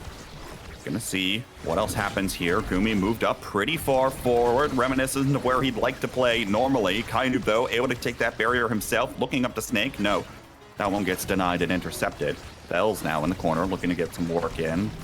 Vaughn does have the Crystallized Thorns, but wasn't able to come up with much of anything. Now Gumi, Cyber Swipe, takes out Vaughn one more time, and it's another surefire goal for Demons Raw. Yeah, you brought up after set one that Demons Raw was locking in KOs, but unable to really capitalize on them. That set, they got a KO each point and then won the point off of it. You know, they got their KOs and were able to just take it all the way. Now Monumentalist going to Kainoob, and that's devastating for Sad Boys. It's going to be so hard to get around that. Glass Cannon on Finny. The skates are laced up and ready to go. Now, completely lore accurate. Going to be hard to deal with for Demons Raw, but again, Manu is just like, that's it. extra special being locked in for Gumi. With that Dash Awakening too, able to drop a turret every kickoff. Gonna be really strong. Vaughn denied Adrenaline Rush from Snake, not letting that go through and have that win condition. Might be able to cop some cheeky KOs off some piercing shots too, but like this is such a Demon's Raw favorite draft. They got everything they wanted. I mean, you mentioned the extra special picked up here by Gumi, but notice also has, of course, on that Firewall Sentry, 1-2 punch and aerials for further projectiles. So this thing is going to go basically across the entire map, do a bunch of damage, and is going to be up all of the time. Not to mention, oh, by the way, Gumi can just KO you and deal the finishing blow with the Cyber Swipe from anywhere, basically, that he wants to. So, looking pretty strong in terms of influence that he might have on the aggressive side.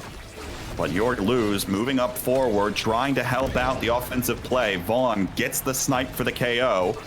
Bells will get interrupted by the glitch pop, though, as Gumi will be able to hold on. There's the double KO now. Vaughn moving forward. Gumi able to find one clear, but not the second. Doesn't have that dash to secure that one. And finally, the Sad Boys take momentum back to their favor. Just keep swinging back and forth in this one.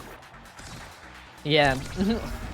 Able to force a 1v2 on the offense there, getting the double kill. Really nice. And Snake looking low. Oh my god, gone. Vaughn proccing Adrenaline Rush again. Right, they just... they're clocking in these KOs left and right here, and that's... it's... Where are they coming from? How are they doing this? My bet is it's called triple take damage. That's the way this goes with the Fitty. So you're going to be able to rack up that so much. There's yet another KO as Snake gets taken out this time.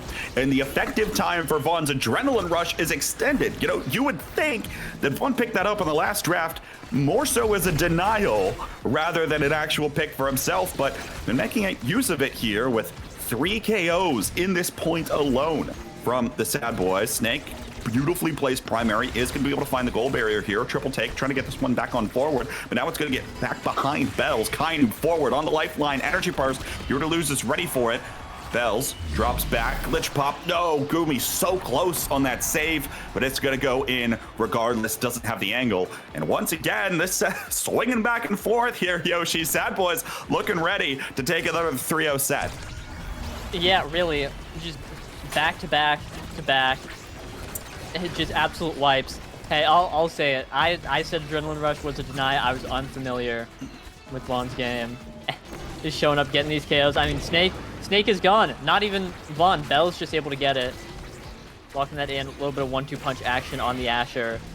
So strong. And Kainu's next. Like, these now and Zentaro both having the lowest stagger in the game is really coming back to bite them because they're just getting knocked out left and right. And wow! The core speed off that beam. 1-2 punch, sending it right through Gumi. That's the Sad Boys 3-0, and they are one set away from winning this game. I don't even know how that core got up that fast.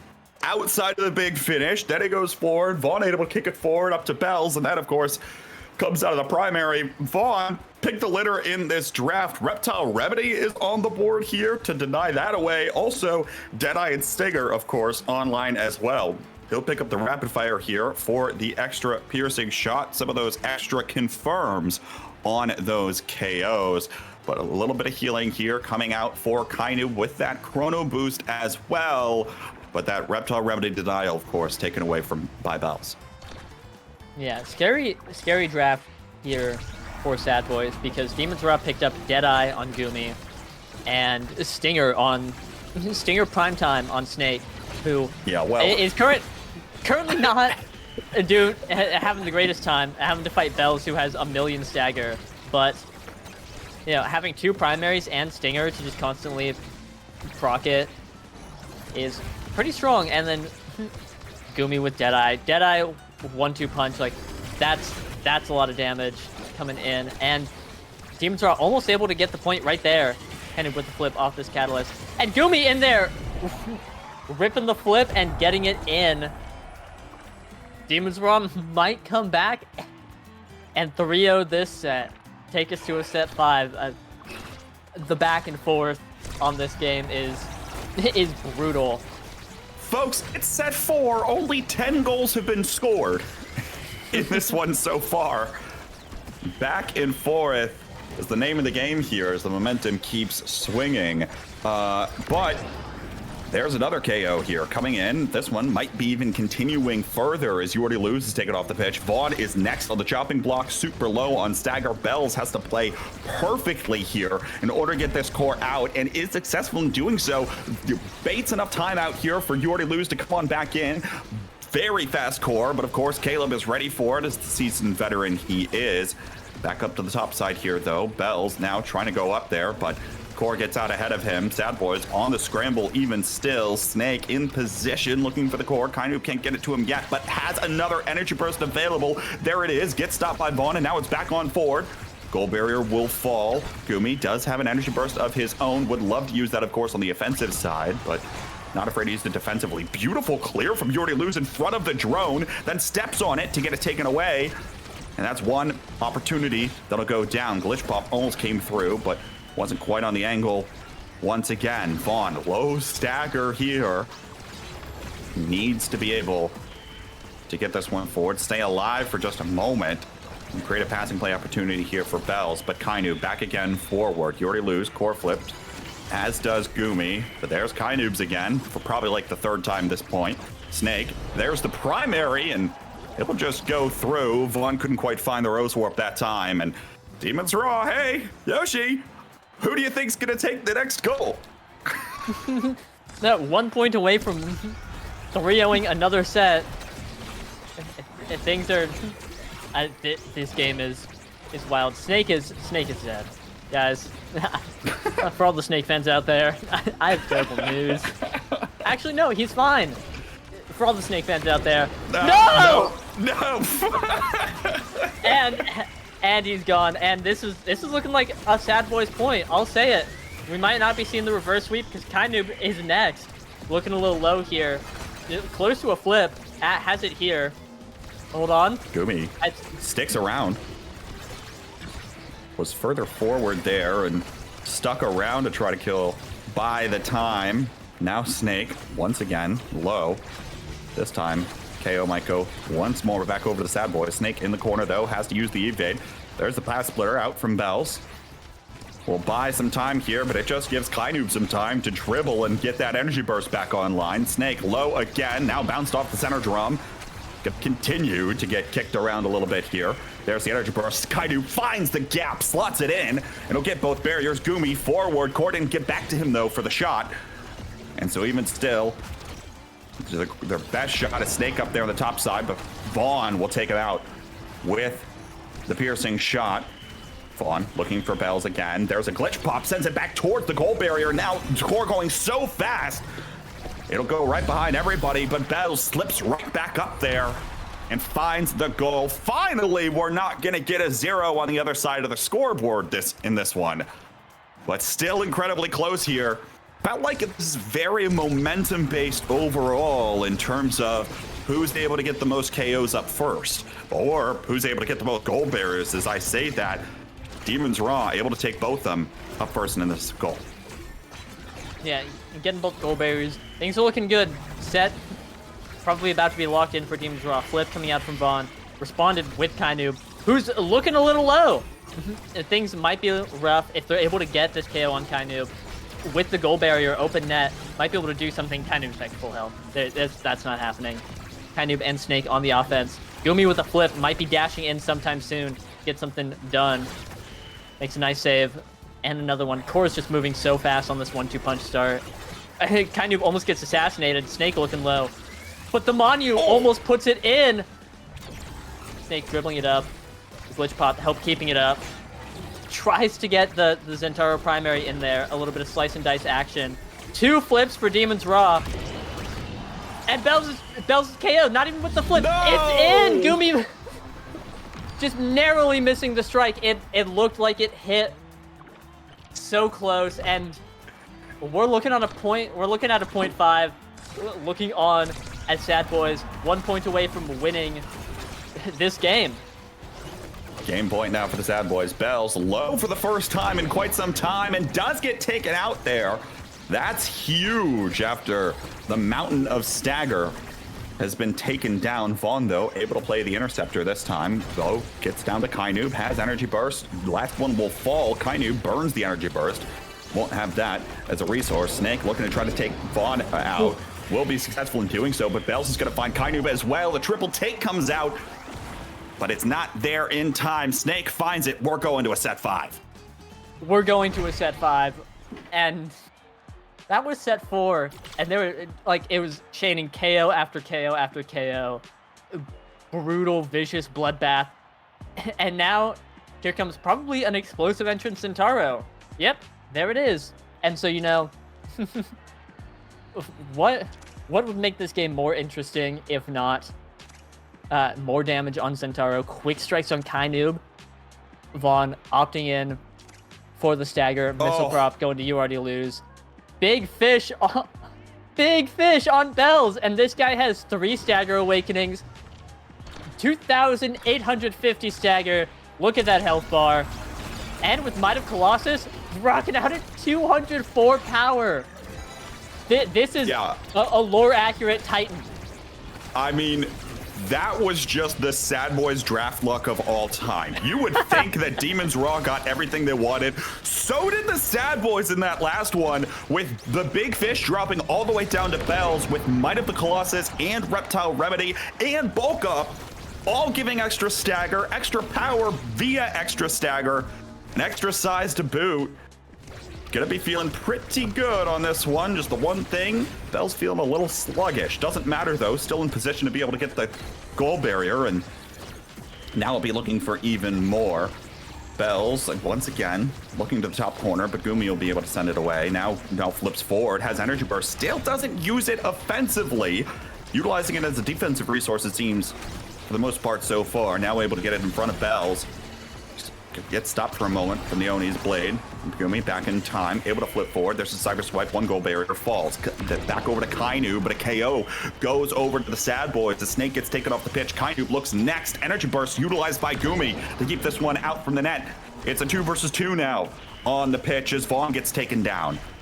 Firewall sentry forward. Gumi sticks around a little bit too long. Goal barrier in trouble. You already lose, can't save it. Open goal barriers on both sides for the first goal in this 5th set. Vaughn now looking forward. Bells as well, and he'll dash in there for the goal.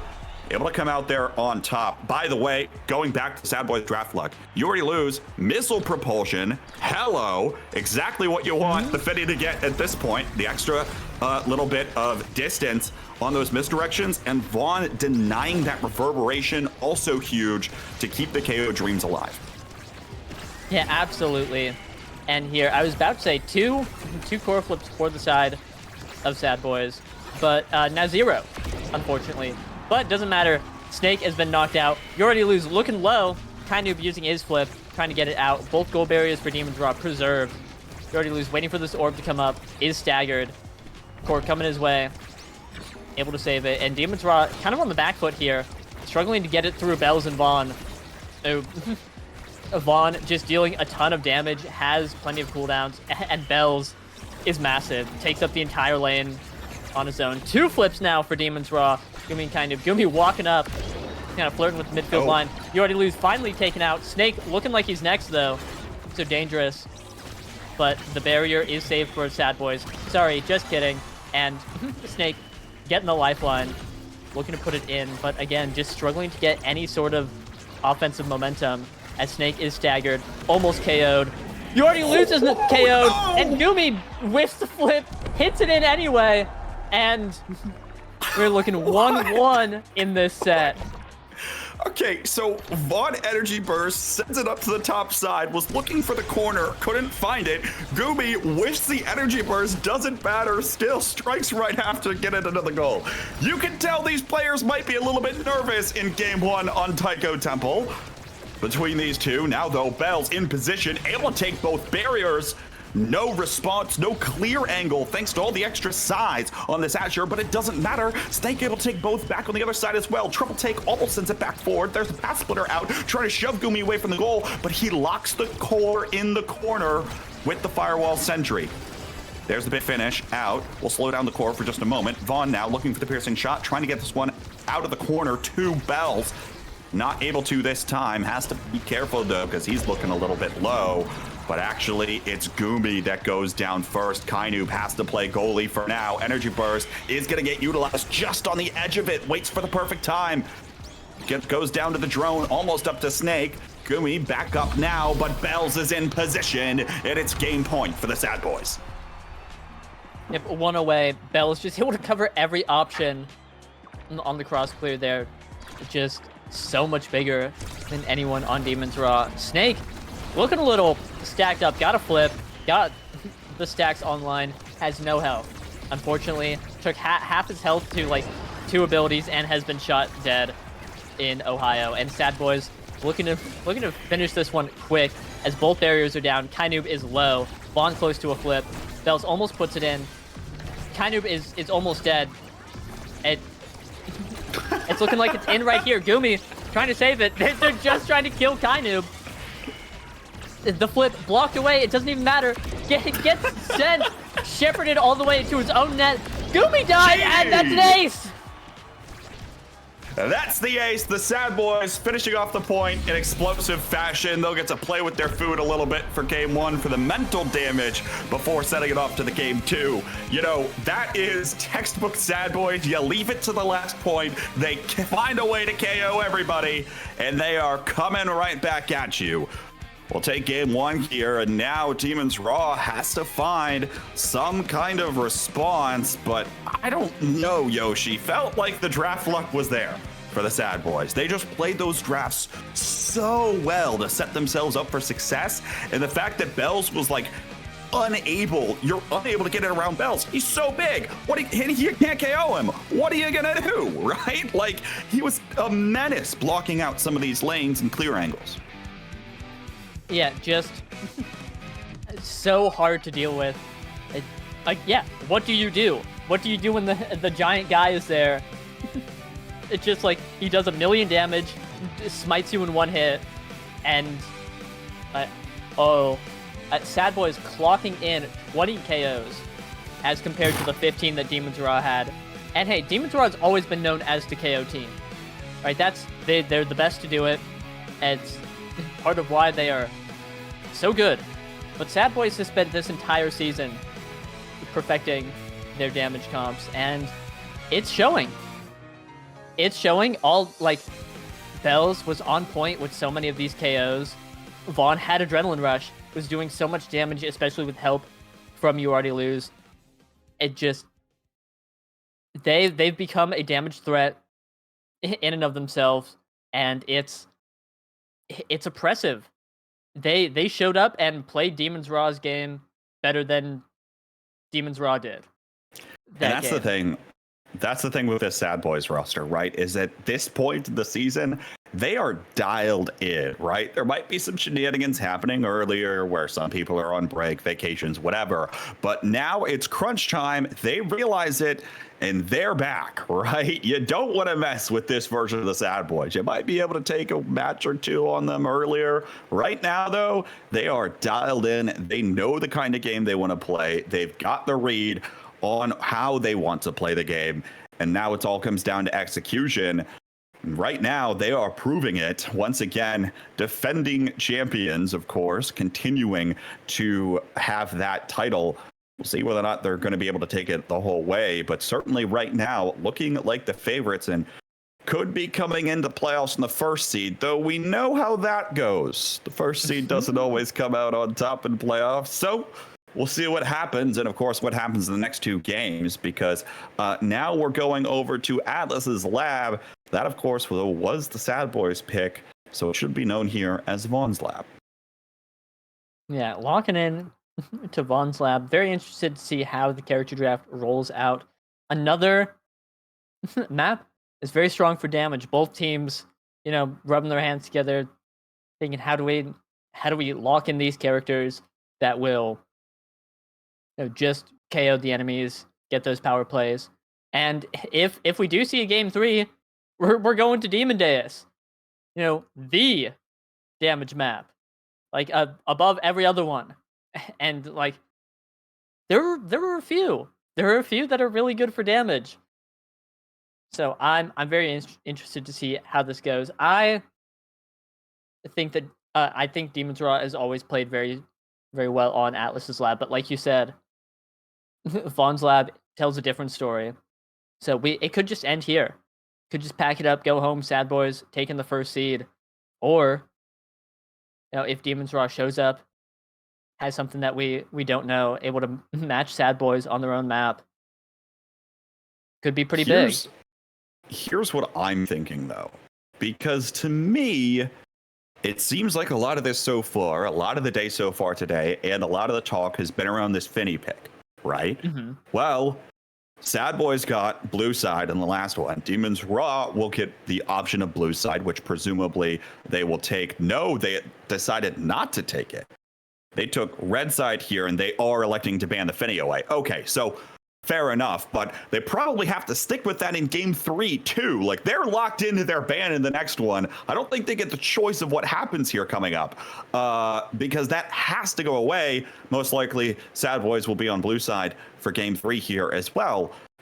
So maybe there's an opportunity to try to find another damage, or try to get Sad Boys playing a different damage composition rather than just this Finny that seems to be pumping out the damage, that offensive presence, and factoring in to that KO style. Obviously showing the respect here on this pick. Yeah, absolutely. The Finny ban coming out means that they can't ban Vice, which would have been first picked, especially on this heavy impact start, but Sad Boys locking in Amy, and I believe that's just to get You Already Lose his Amy goalie pick that he really enjoys. I don't know if that's an AtLab thing or just an in general thing, but that leaves Zentaro and Vice up for Demon's Raw on this heavy impact start. Yeah, sheesh. I mean, You Already Lose and IME are like bread and butter, right? That's been known since the beginning of time. And he will be able to perform on this pick. The other two locked in around the composition. Vaughn back on the Estelle, and Bells picks up the Kazan, and then now comes out here once more for Kainu. So not a lot of changes here in this draft on the whole. Some keys, right, where that Finny gets taken away. So we'll see whether or not the damage is able to be there for the Sad Boys in this one. But it feels like they might struggle a little bit more with how much damage they're able to pump out. However, of course, there is less, there's still the same amount of KO potential here, right? Like, don't get it twisted. You Already Lose will be involved on that IME pick. But we'll see what comes through here for the last little bit of this. And it's another Damage Awakening start, right? Heavy impact, Adrenaline Rush, you mentioned it there, of course, with the Zentaro and the Vice on the pitch, both ones that are going to favor that heavy impact. And hey, maybe Vaughn will keep making use of this Adrenaline Rush. Yeah, every character showing up here just loving heavy impact, which is, makes a lot of sense. It's hard to find a character that doesn't like heavy impact, but the Adrenaline Rush is so tempting because it's such a potent win condition. You get your KOs, and then you charge forth with your million speed and refunded cooldowns. So I'm curious to see who's going to pick it up, because obviously everyone wants heavy impact. More damage, more CDs. It's everything a damage comp wants and more. But yeah, not having the Adrenaline Rush feels kind of bad. But wow, all of Demon's Raw taking the heavy impact, just saying like, yep, we don't need Adrenaline Rush to capitalize. We're just going to kill them. Vaughn and Bells both locking in the ad rush, looking really strong. I imagine leaving You Already Lose to to do a lot of the damage. So then Bells and Vaughn can pick up the KO with their good confirms. And bang! You'll never guess what just happened 10 seconds into the match. Poor Snake, man. Guy probably just wants to play the video game, but is getting bullied and tossed around by a heavy impact start. Like I said, KO presence still going to be there for the Sad Boys in this one, even if it doesn't fully look like it could be the highest damage composition. You can still, though, Snake back on the pitch, now forward. Kainoob has the energy burst. Vaughn dropped back, able to find the defensive play there. Now Bells looking for the crooked leverage and be able to get it around Gumi for the first goal in game 2.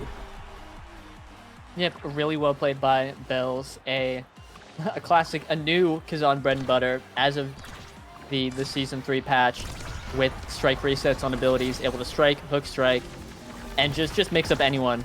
Like, that's so hard to deal with. Anyway, hi Snake. I hope you're having a great time here in your NASL Week 9 Season 4 match. Things are looking a little rough. Bells too. Almost got KO'd by the slice and dice from Snake, but he gets shepherded away halfway through the animation. Kind of looking a little low too.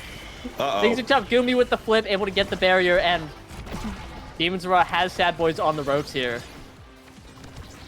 Got to find a way to get this goal in. Don't let the momentum keep rolling for the Sad Boys. Kainu dangerously close to getting taken out, and Vaughn will be there with the Quangle to take him out. Now looking forward, of course, on this adrenaline rush. They'll be able to find it with the goal barrier. Now Gumi in position with the Supernova. Enough of a mix-up they didn't see coming. That'll be the first goal for Demons Raw.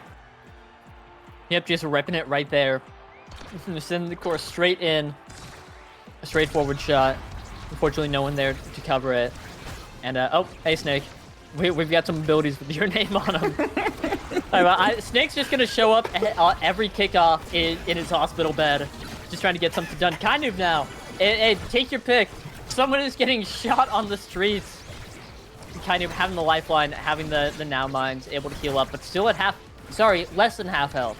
It just... Nope, vicious game, and there's the KO. The double Adren Rush proc. Snake also looking like he's next. And Sad Boys have a really strong win condition here, I've noticed. Oh, yep. Good play by Bells there, keeping the core forward despite the Supernova coming out from Gumi. Now pop up in the corner, looking for it again. The Adrenaline Rush is still out. Now the speed boost is finally dissipated, and Snake will be back online here, but still level 2 is Snake, about to take over to level 3, and he'll get it there off of the Oni's blade.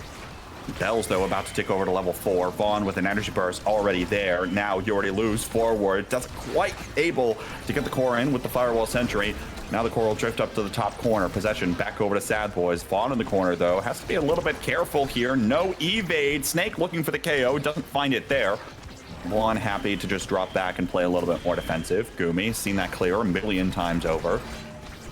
Be able to take care of business. And Vaughn looking for Bells again. Now Bells on the dribble. There's the pop-up again. Doesn't have that cooldown for a little bit longer, but the power chord doesn't quite work that time. Sends it backwards into the goal. Bells knows it too. Got away with one there. The Sad Boys will take their second. We love Chain Lightning, and unfortunately, it will be clocking in that goal there. Gumi with the flip, though, able to get one barrier on his eject in. I don't know where Vaughn's health went, but the black hole has claimed him, and that's going to be an open net for Sad Boys. Oh. Flip from Gumi, sending it up, Kainu putting it in with the mine. We're going to a 0.5. 0.5 in set 1 here. Yuri Luz almost had that save, but maybe smartly decided not to burn the energy burst, so he has it for this next one. See whether or not that comes into play. Oh, hi, Snake. You're looking mighty low yet again. There's the top spin here. Maddening Descent actually comes through. Kainub on the lifeline is able to save Snake for a moment, but the glitch pop will take him out. Vaughn procced the adrenaline rush off of that one and was able to take it himself to the house. That'll be the first set on the board for the Sad Boys. Yep, clocking in set 1. Vaughn getting MVP. Gonna have his pick of anything here. I'm looking at, we got Quick Strike, always a good one. Rapid Fire, he picked it last game. Aerials, another good. Estelle Awakening. Peak Performance could also just be good.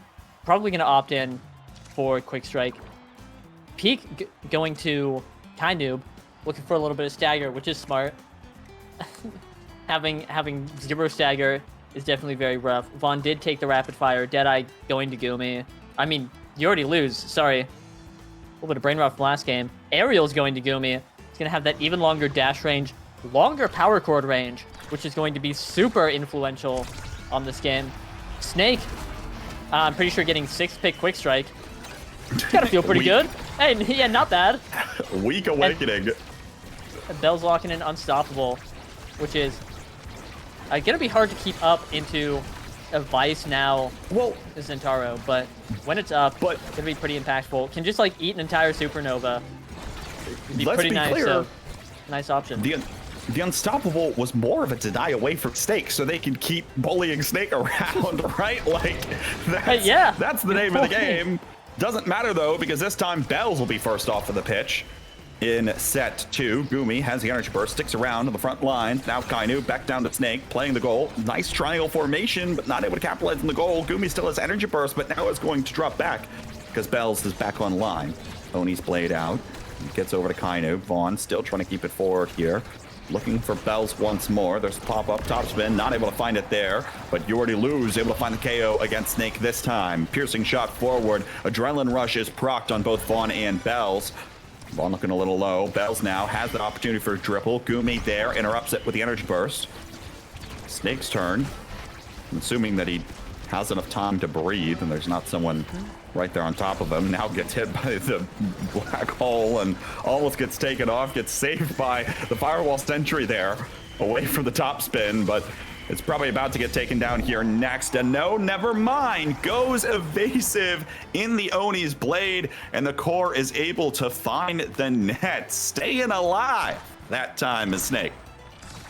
Yeah, when Snake is alive, hey, he's able to get things done. Crazy concept, I know, but pretty good when he is alive and kicking. You know who's not alive and kicking? Hey, kind of. I hope the hospital bill is not that bad. Things are looking rough. Able to orb up, but nope. Yeah, Sad Boys are piloting the damage comp so well. They show up, they find some guy who is low and just, you know, all abilities on his location immediately. But no KOs coming out at this point yet, and you know, things are moving a little bit slower, much slower paced point. But Snake is still remarkably low, and this might be it for him. Yep, and that's the double adrenaline rush. And suddenly the tempo of the point is a little different. Beautiful collapse, by the way, to secure that kill. The second that all of their cooldowns came online, everyone collapsed on top of Snake to find that KO and staggered their cooldowns such that it could happen. Easy point goes through there for Bells off of that power play, and so they'll be looking for even more on forward. But look, at this point, even if you're Demon's Raw, you've got to hope that you can find more Stagger Awakenings, that you can find the Reptile Remedy, like, soon, right? It's very difficult to imagine a world here where they're going to be able to walk away with some of those things, especially because you know the Sad Boys are just going to keep denying them away when they're given the opportunity to. So finding some of these set wins is going to be critical, especially when you've got 2 energy bursts online as they do right now, despite the fact that Snake is down, looking for the dribble there. Kainub, though, able to get it around Bells, and now it's on the wrong side of the pop-up there. Drone forward. Can't quite find it. Now down to Snake on the top side. Dribble, power chord forward. Gumi is there. Energy burst does not connect with the core.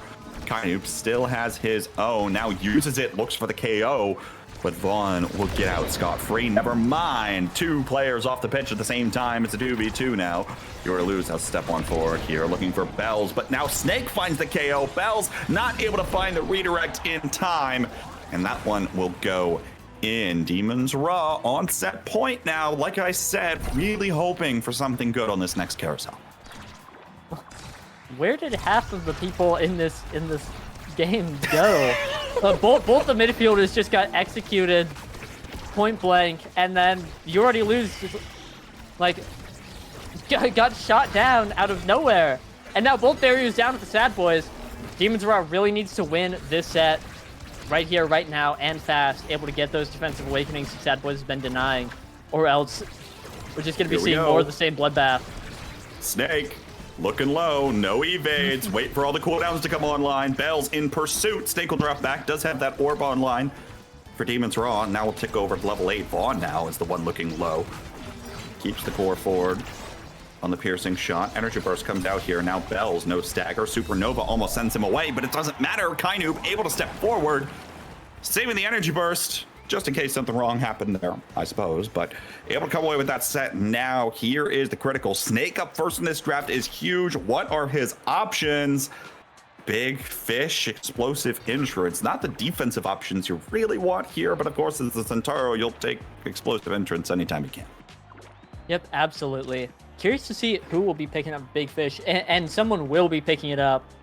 Going to be very huge. Going to be Vaughn denying it, not letting Gumi get it. I would have expected Kainu to take it, opting for the stacks instead. Looking to just go build entirely into speed. Got that peak stacks, and with enough speed, you can evade a lot of the abilities coming your way. It's still hard, obviously, and like that guy is at half health, but once the stacks are up, if he's able to keep them and use that speed to evade, it's gonna be pretty nice. Until then, Snake does not have that speed and is low, and a couple guys on him looking to take him out, and there it is. Seen that one before. That's a little bit of deja vu there.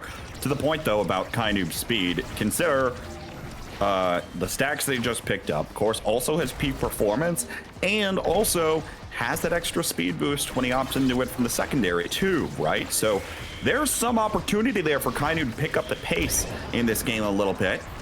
But it'll be more difficult when Snake gets taken off the pitch like he just did. Bells, though, next on the chopping block, has to go away with the extra speed and the adrenaline rush and won't be able to collapse on that one. Kainu still looking to take Bells out, not able to find him there. Power cord is able to land. Bells in the corner, goes up, looking for the maddening descent, but mostly just in the evade, trying to get carried away. Looking for the crooked leverage now onto Snake. There's the ability dump once more. Topspin will be able to connect, and Snake is off the pitch again. Not able to play the game much at all. Can't feel good at this point. Gumi has the energy burst for the save of the barrier. Kainu, though, down to the bottom side. Looking again to keep this one forward for Snake. Fawn, though, has energy burst, and the firewall sentry was out from You Already Lose, so that Fawn didn't have to commit it. Now does on the offensive play. There's a piercing shot. Beautiful lineup, able to find the barrier. It's an open goal gate now for Sad Boy. Snake low, Bells as well. Topspin not able to do the trick. Gumi not quite there. Couldn't find the core for the open goal barrier. Bells, though, taken off. Vaughn doesn't have the same offensive presence. The firewall sentry set up defensively here, trying to keep this core as far away from barrier as possible. Gumi, though, in the box, looking for that one, and will open things up. Finds the barrier. Kainu forward, can't find it with the extra speed. Now looking again, but the strike isn't up the second time. He does not have quick strikes just yet. Looking for the goal here, though. Gumi still forward, sticks around for an awful long time. Finally, the core will find a gap. That one felt like it was only a matter of time, but such a long point. So good defensive play, even still, from the Sad Boys. Yeah, absolutely. Watching Vaughn and You Already Lose defend in the net together they're a well-oiled machine, and even with the coordinated offense from Demon's Raw and like them covering everything, it just wouldn't go in. It took like a very, very tight angle squeezing through to get it in, and that's what it takes to score on Sad Boys, and it's so difficult. All being said, we've been seeing a lot of damage coming out from Demon's Raw, obviously from Sad Boys too, but something I've noticed is Bells has been low quite a bit, and only has 100 more stagger than characters like Zentaro or Now, one of which has been knocked out. Sad Boys. But it's a little bit of a Sad Boys angle. Still, I think Demon's Raw has a good opportunity if they're able to kill Bells, which seems a lot easier than any of the other two members. Gumi able to find the clear there. Now Supernova forward, able to take out Bells. Snake perhaps next. Vaughn will unload a piercing shot, but Snake in position for the goal barrier. Kainoob has energy burst here as well. Extra speed, there's a lifeline, doesn't connect on the core flip. The core will go back. Snake now very low, but so is Vaughn. Oni's blade comes out, will be able to connect, send Vaughn away. You Already Lose, can't adjust in time. And Demons Raw now on set point again, looking to go ahead here in game 2. Yeah, really well played by Kainum and Snake. Snake having a great ult, stopping the core, putting it in a good spot, and then KOing Vaughn. Kainum able to catch it with a strike primary, I believe, and send it in. It's, again, like that's kind of plays that these these two players are able to pull off together. But unfortunately, hard to pull that off when Snake is not on the field, and that's a great collapse from Sad Boys, able to get both barriers. Some good passes, and Bells is low, but this is looking like Sad Boys should just send it in.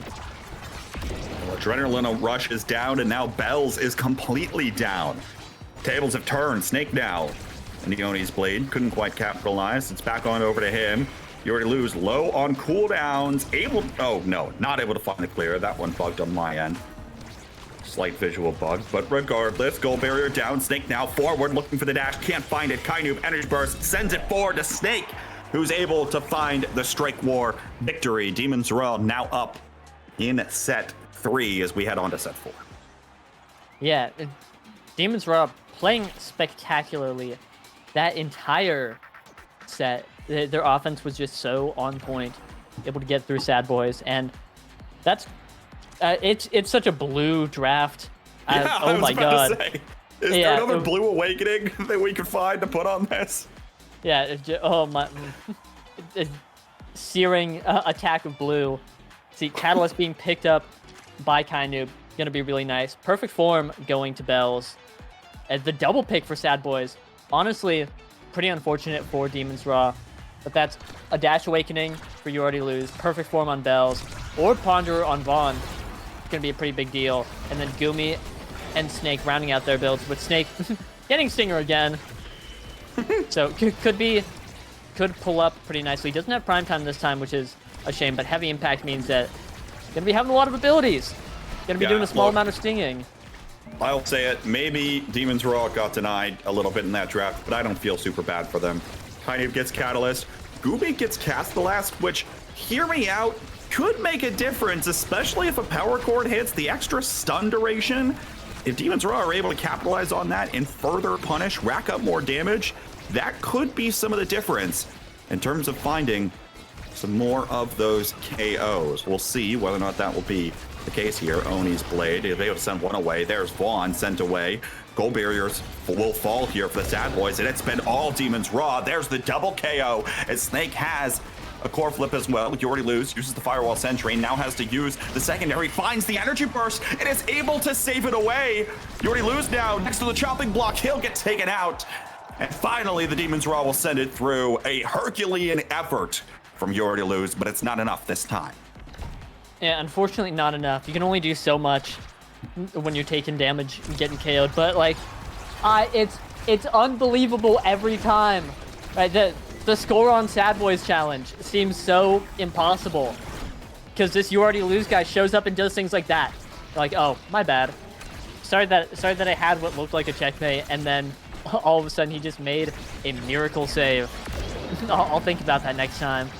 That all being said, the damage coming out from Demons Raw, it's the KOs are coming in. Snake is playing on point. Has not been KO'd for a bit, actually. Curious. And now is playing incredibly well. How could it be? The game has turned around what was once a really strong Sad Boys showing.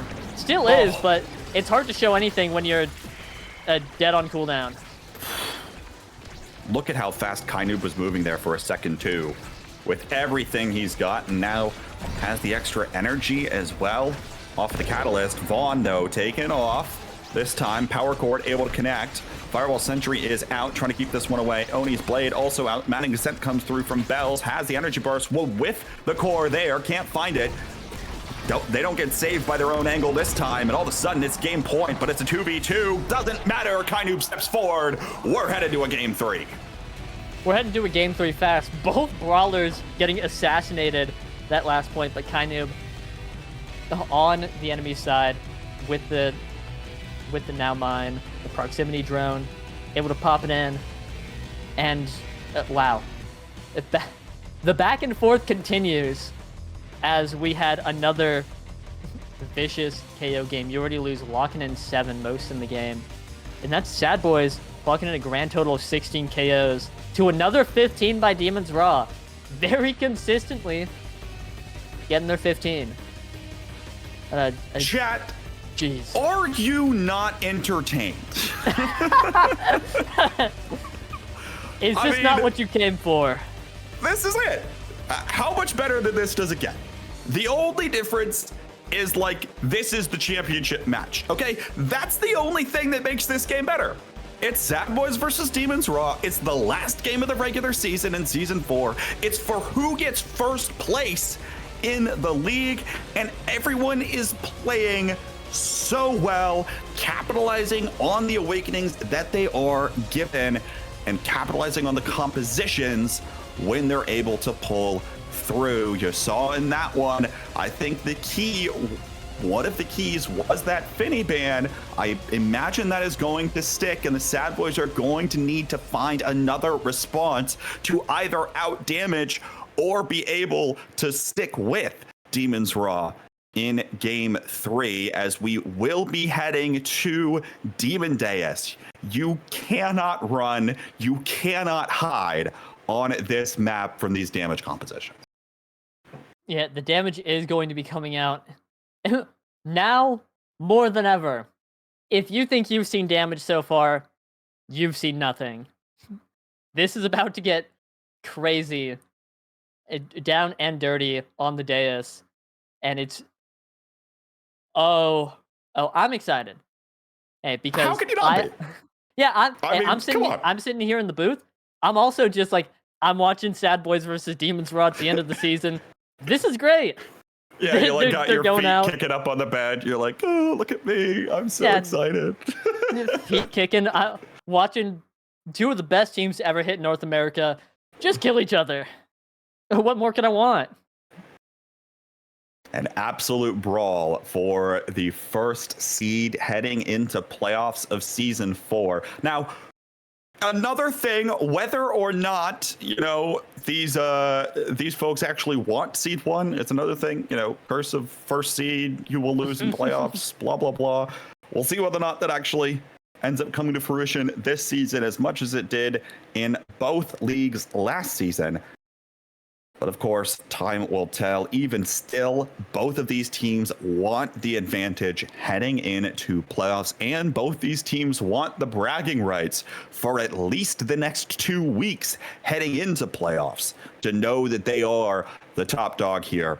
Worth noting, though, of course, Bang Bang has locked in that second seed. They are not the other team that they would be picking. It would be the loser and Bun Bun are the 2 picks up for grabs for the winner and who they would want to play. So you either get to see a rematch in the winner's bracket, or it'll be the winner here versus Bun Bun Bonanza. We'll see what ends up happening, of course. I expect that we'll be able to hear from the teams after this match for who they elect to play for that playoffs series in 2 weeks' time. But of course, there's one more game left to be played in the regular season. Shortly, this will go off without a hitch. There will be no shenanigans, investigations, all of that taking place. We won't have to worry about that next week. I mean, certainly not. There will be nothing that could possibly dampen us here as we go full steam ahead here to Demon Deus. Yep, we've had a clean series so far. Very exciting. Something interesting, it doesn't matter. Let me preface by saying it does not change anything functionally. But since Bang Bang has locked that second seed, and due to how the standings are right now, if Sad Boys win this, they lock first seed, and then Demons Raw locks third seed, and that's how everyone, that makes sense. If Demons win, they lock first seed, and Sad Boys locks fourth seed, meaning Bun Bun clocks in that third. And technically again, doesn't matter because you get to pick between the third and fourth. But yeah, it doesn't change anything. But hey, I think that's pretty interesting. How the standings shape up and how it's not just loser gets sent to third. It's a little bit of variation, a little bit of that for the crew. Anyway, we've moved on to the pick band phase. The Vice and Finny band. Demons Raw do not want to play against Finny. They've had enough. No more. They are signing the Finny apology form right now. Also, cast to last start, by the way. Yeah. Both for Finny and I think the Vice in the last game was incredibly annoying for the Sad Boys. They elect to ban it away. But of course, Raw has to ban the Finny on the red side here too. Yeah, less to be first picked, and like, especially in this map, something that people talked about a ton when Finny was first released is that you drop your big finish on the barrier, and then what does the enemy team do? They lose. It's what they do. They have to suck it up and say, there it goes, my barrier. Sorry. Anyway, we see Sad Boys lock this X first pick, and X is it just he's so strong right now. He has 130 power. He just has an awakening when he spawns in. He is a very powerful man. Demons Raw responding by locking Whoa. the now Drakkar. And it's been a while Whoa. since we've seen this Drakkar character. Yeah, that's all well and good. I'm the Atlas was the response from Sad Boys. Yeah, Is this? I can't even tell. I almost am assuming this is Atlas midfield. I'm picking up what you're putting down. Vaughn might be prepping the Iron Spear, polishing it off, and getting it ready to go. Atlas as a goalie on this map is like fine. Expanse is like weird on the circular barrier, but this if it's Atlas midfield on missile prop start, that is the Iron Spear. Charge forth, and it points forward, and it smites those who oppose it. We might be seeing some silly Atlas shenanigans here as Demons Raw rounds out their comp with the Era. Speaking of silly Atlas shenanigans, Perfect Form is back in rotation. Right, we saw that last week, apparently, so I'm told. That can play a role here, too. If Vaughn's able to pick that up, suddenly he gets 2, even without there being like a rapid fire or a prime time involved there, and also has the opportunity to go for the expanse as well. I think this pick could be incredibly dangerous, especially locking down one side of the map, forcing the core into that circular barrier in the center. We'll see, of course, whether or not I expect this to be. I don't see where else this could go. I mean, there's no way Vaughn plays midfield, right? This has to be the Iron Spear. I could see it. It has to be. Yep, there it is. Yep. Okay, there it is. And I'm thinking about it. How funny would it be if Demons Raw loses to Perfect Form Atlas 2 weeks in a row? Oh. Like vicious. Anyway, looking at Demons Raw's team comp, this looks like a Drakkar brawler for Snake. Yep. Locking it in, it sure is. That's Zagumi on the Era goalie. Pretty popular pick on this map. And Kainoob on Now. Been playing Now all 3 games. Kainoob plays Now when he wants to win. And here he is, wanting to win. Snake pulling up with the pummelers. Very strong. Got shot for half his health at the beginning, but here Bell's on the X. It's just like showing why he's so strong. And here Atlas is so slow, but taking that Mag Souls, able to get that speed on the midfield line, and Bell's in the 2v1, just cooking it up. And X is so strong on this map, and we're about to see if Mag Souls Atlas has what it takes to support this X and get it done. Looking a little low right now. Still level 1, not quite at that level 2. Is now all healed up and ready to go. Dropping it, and I don't know. We're in for a crazy game. This is not your grandpa's Demon Deus. We got some crazy things going. And Goomy gets KO'd right there in a beautiful shot from You Already Lose. Puts it in the top corner. Bells doesn't even have to do anything. Just sitting there flexing on him. And Sad Boys is running away with this right now. I mean, it's the Era. What do you do when X walks up to you? You're supposed to be on the other team. Like, you would think that the Era pick here was like them denying the X away. No, it was locked in as the last pick in the last draft. Of course, very quick goal here coming in from Demons Raw. So you would think that it would have been a denial away, but no, this was just Gumi playing Era on Demon Deus, which we've seen him do before.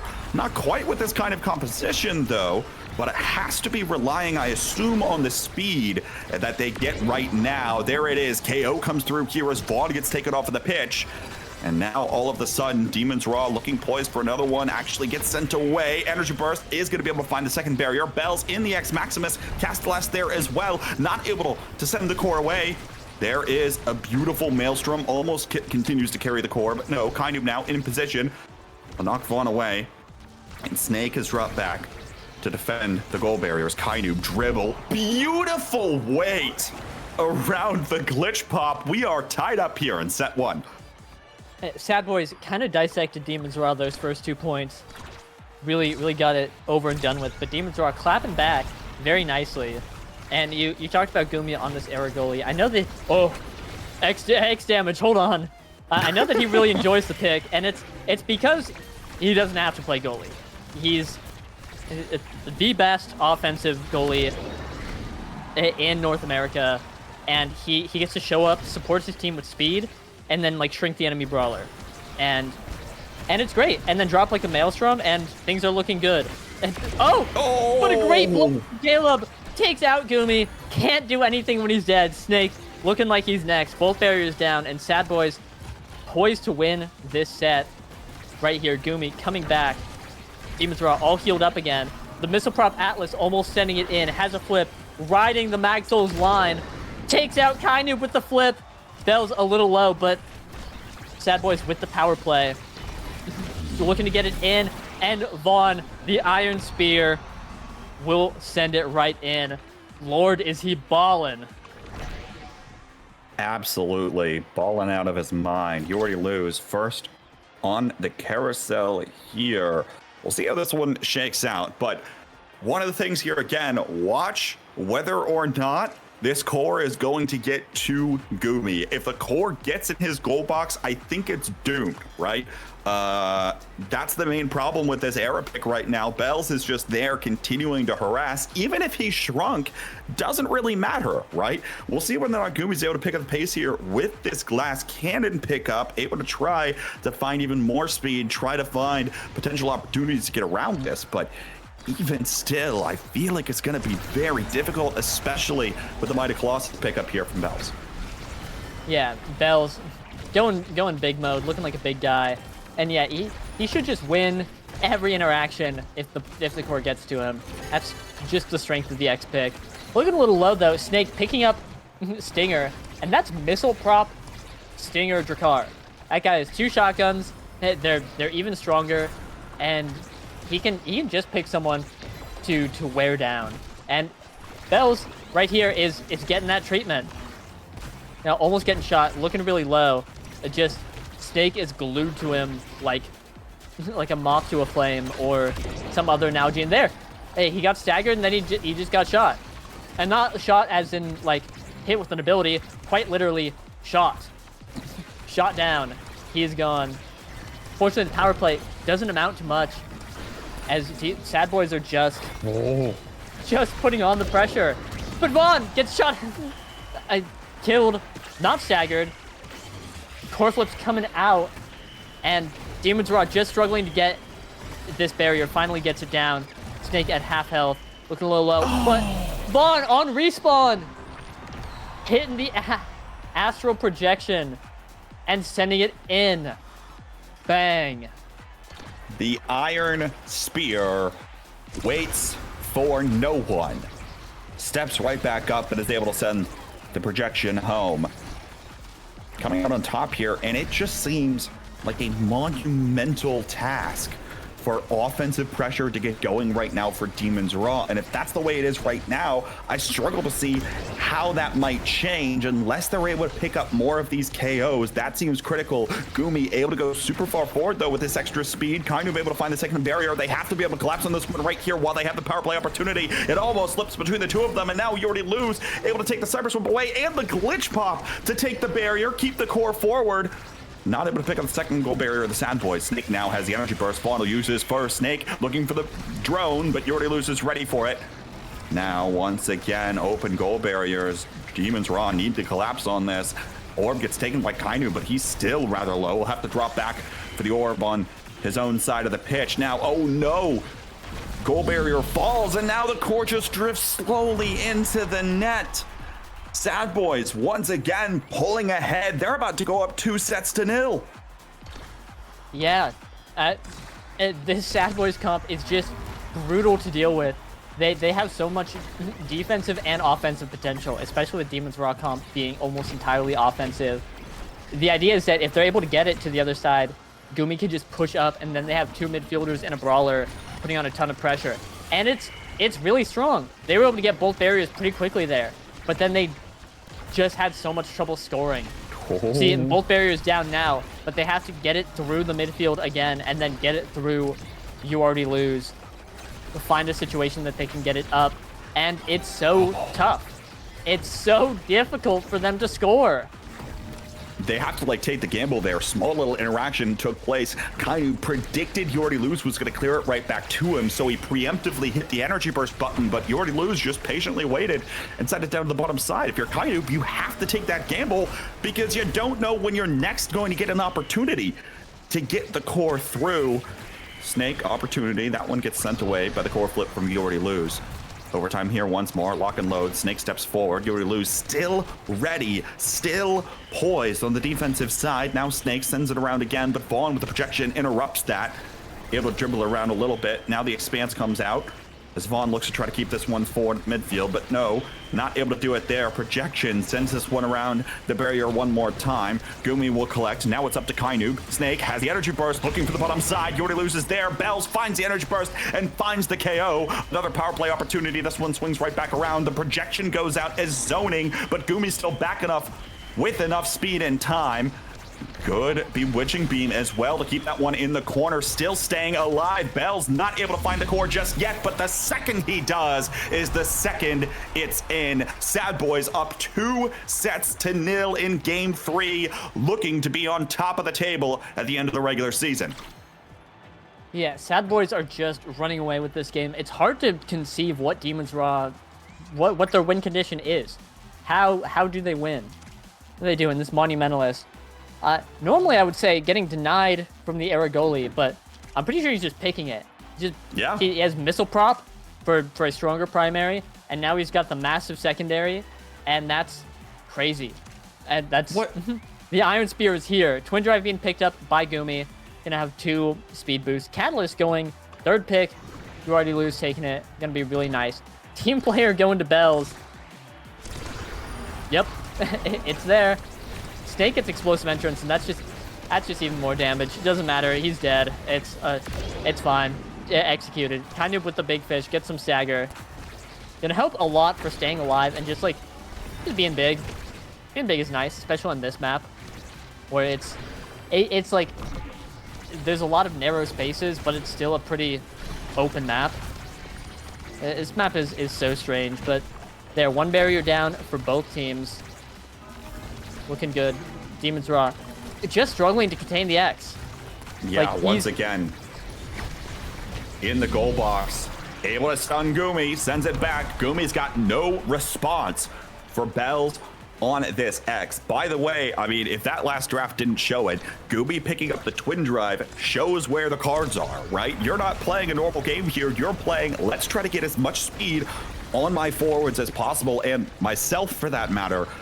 But when you don't have anything to shove the core past, this impeccable defense from the Sad Boys with both the Iron Wall in Vaughn and the You Already Lose Imi, which time and time again has been proven, it's incredibly difficult to come up with something unless you find a weird angle. There's the Molten Bolt comes out, energy burst, Vaughn uses the expanse, that's been baited out, but both Kainoob and Snake are super low. Kainoob has to retreat, and Snake is looking pretty low here as well. Bell's rushing in, looking for the KO, can't find it there. Gumi gonna let this one by with the energy burst, and now there's the power play opportunity for the Sad Boys as Snake has finally gotten taken off of the pitch. Kainoob tries to get this one around Bell's, able to do so. There's the expanse, but Coral just drift back around the bottom side and around the back side, I should say, of the goal barrier. Bell's now forward again, can't find the goal barrier this time, but it's Vaughn that could be next to the chopping block. You Already Lose. There's the core flip, and now beautifully timed Maelstrom comes through there. Right place, right time. You Already Lose can't get to the core, and so Demon's Raw able to come away with a goal. Yeah, wow. That Maelstrom parted the sea, opened up a great place for Kainoob to strike. but it also just clipped You Already Lose at the very end, preventing him from doing much of anything. Anyway, we're back to the Sad Boys X lore, and taking us straight to series point as Demons Rot were able to play the defense really well that last point and won for it. But at that time, sometimes the X, he has all of his abilities up, you might not have everything, and the X train's coming through. Not much potential to be done about that.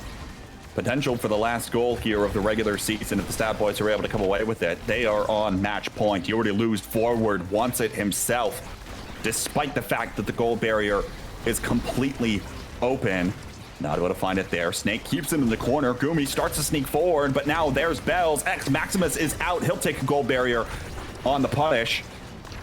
Gets rattled around on the top side, coming off of the extra bumper there on this map as it continues to get sent around. Kainu might have the opportunity here. Glitch Pop tries to send it up, but nope, not there. There's the energy burst as You Already Lose is able to send it away.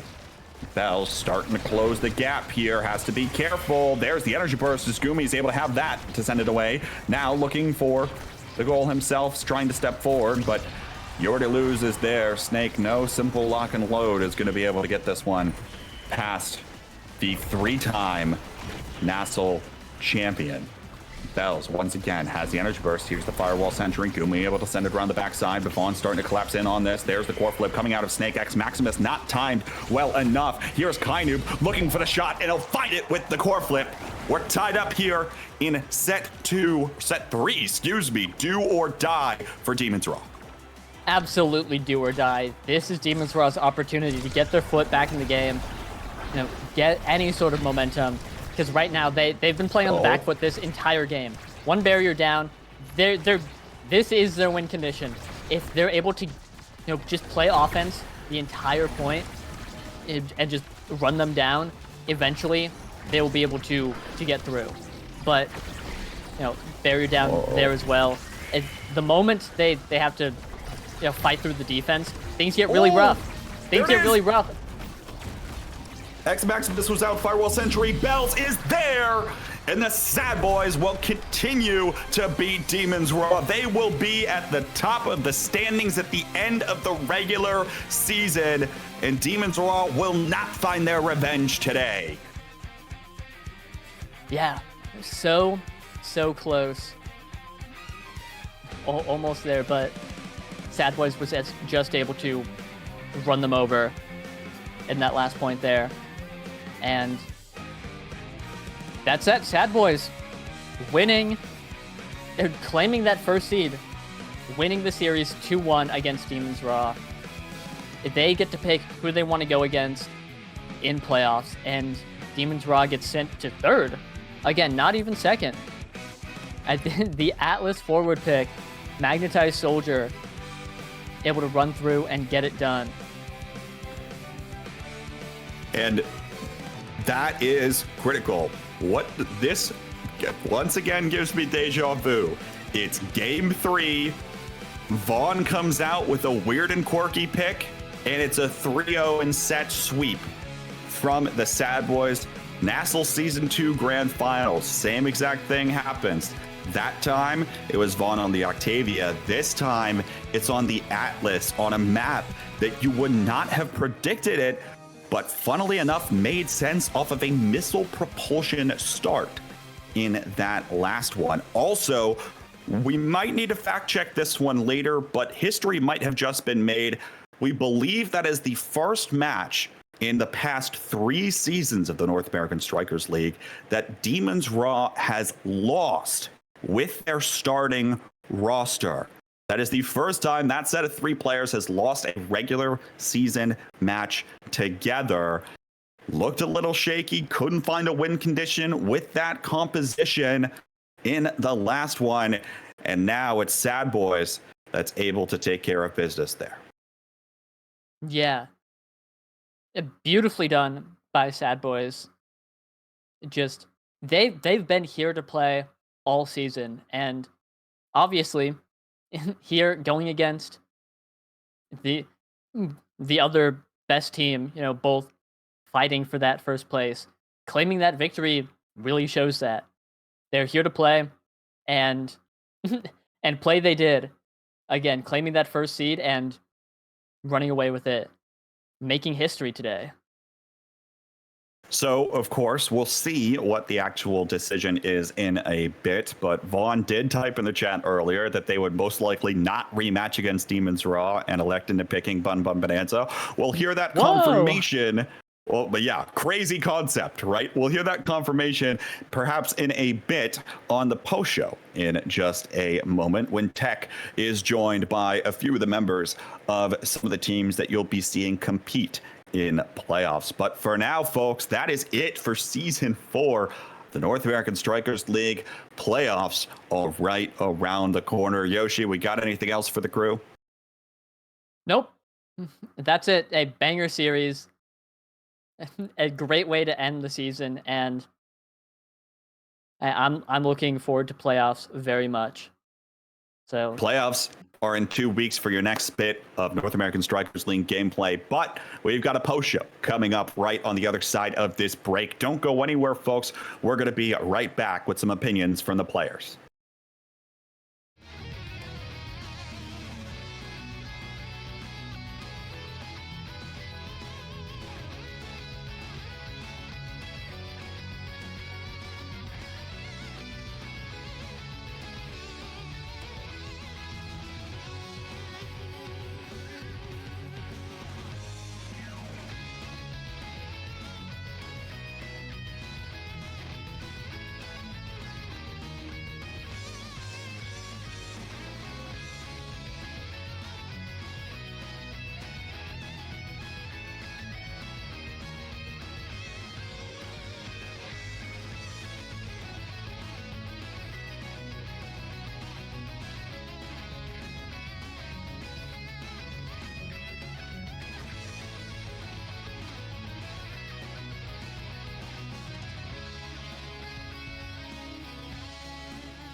Welcome back, everybody, to the end of week 9. The regulation season is over, but Nassau's not over quite yet. Playoffs will be coming up in 2 weeks. Today, I'm joined by Vaughn, Fudgy, and Dropweto. Welcome, everyone. I hope you guys are doing good tonight. Of course, fresh off of these wins. Vaughn, I'm going to start off with you. I want to ask you some questions about that series. First of all, Atlas midfield on Demon Dice was pretty sick. Usually, a Taiko Temple comp, as some people have mentioned, but instead you flipped it. Has the philosophy changed for a comp like that?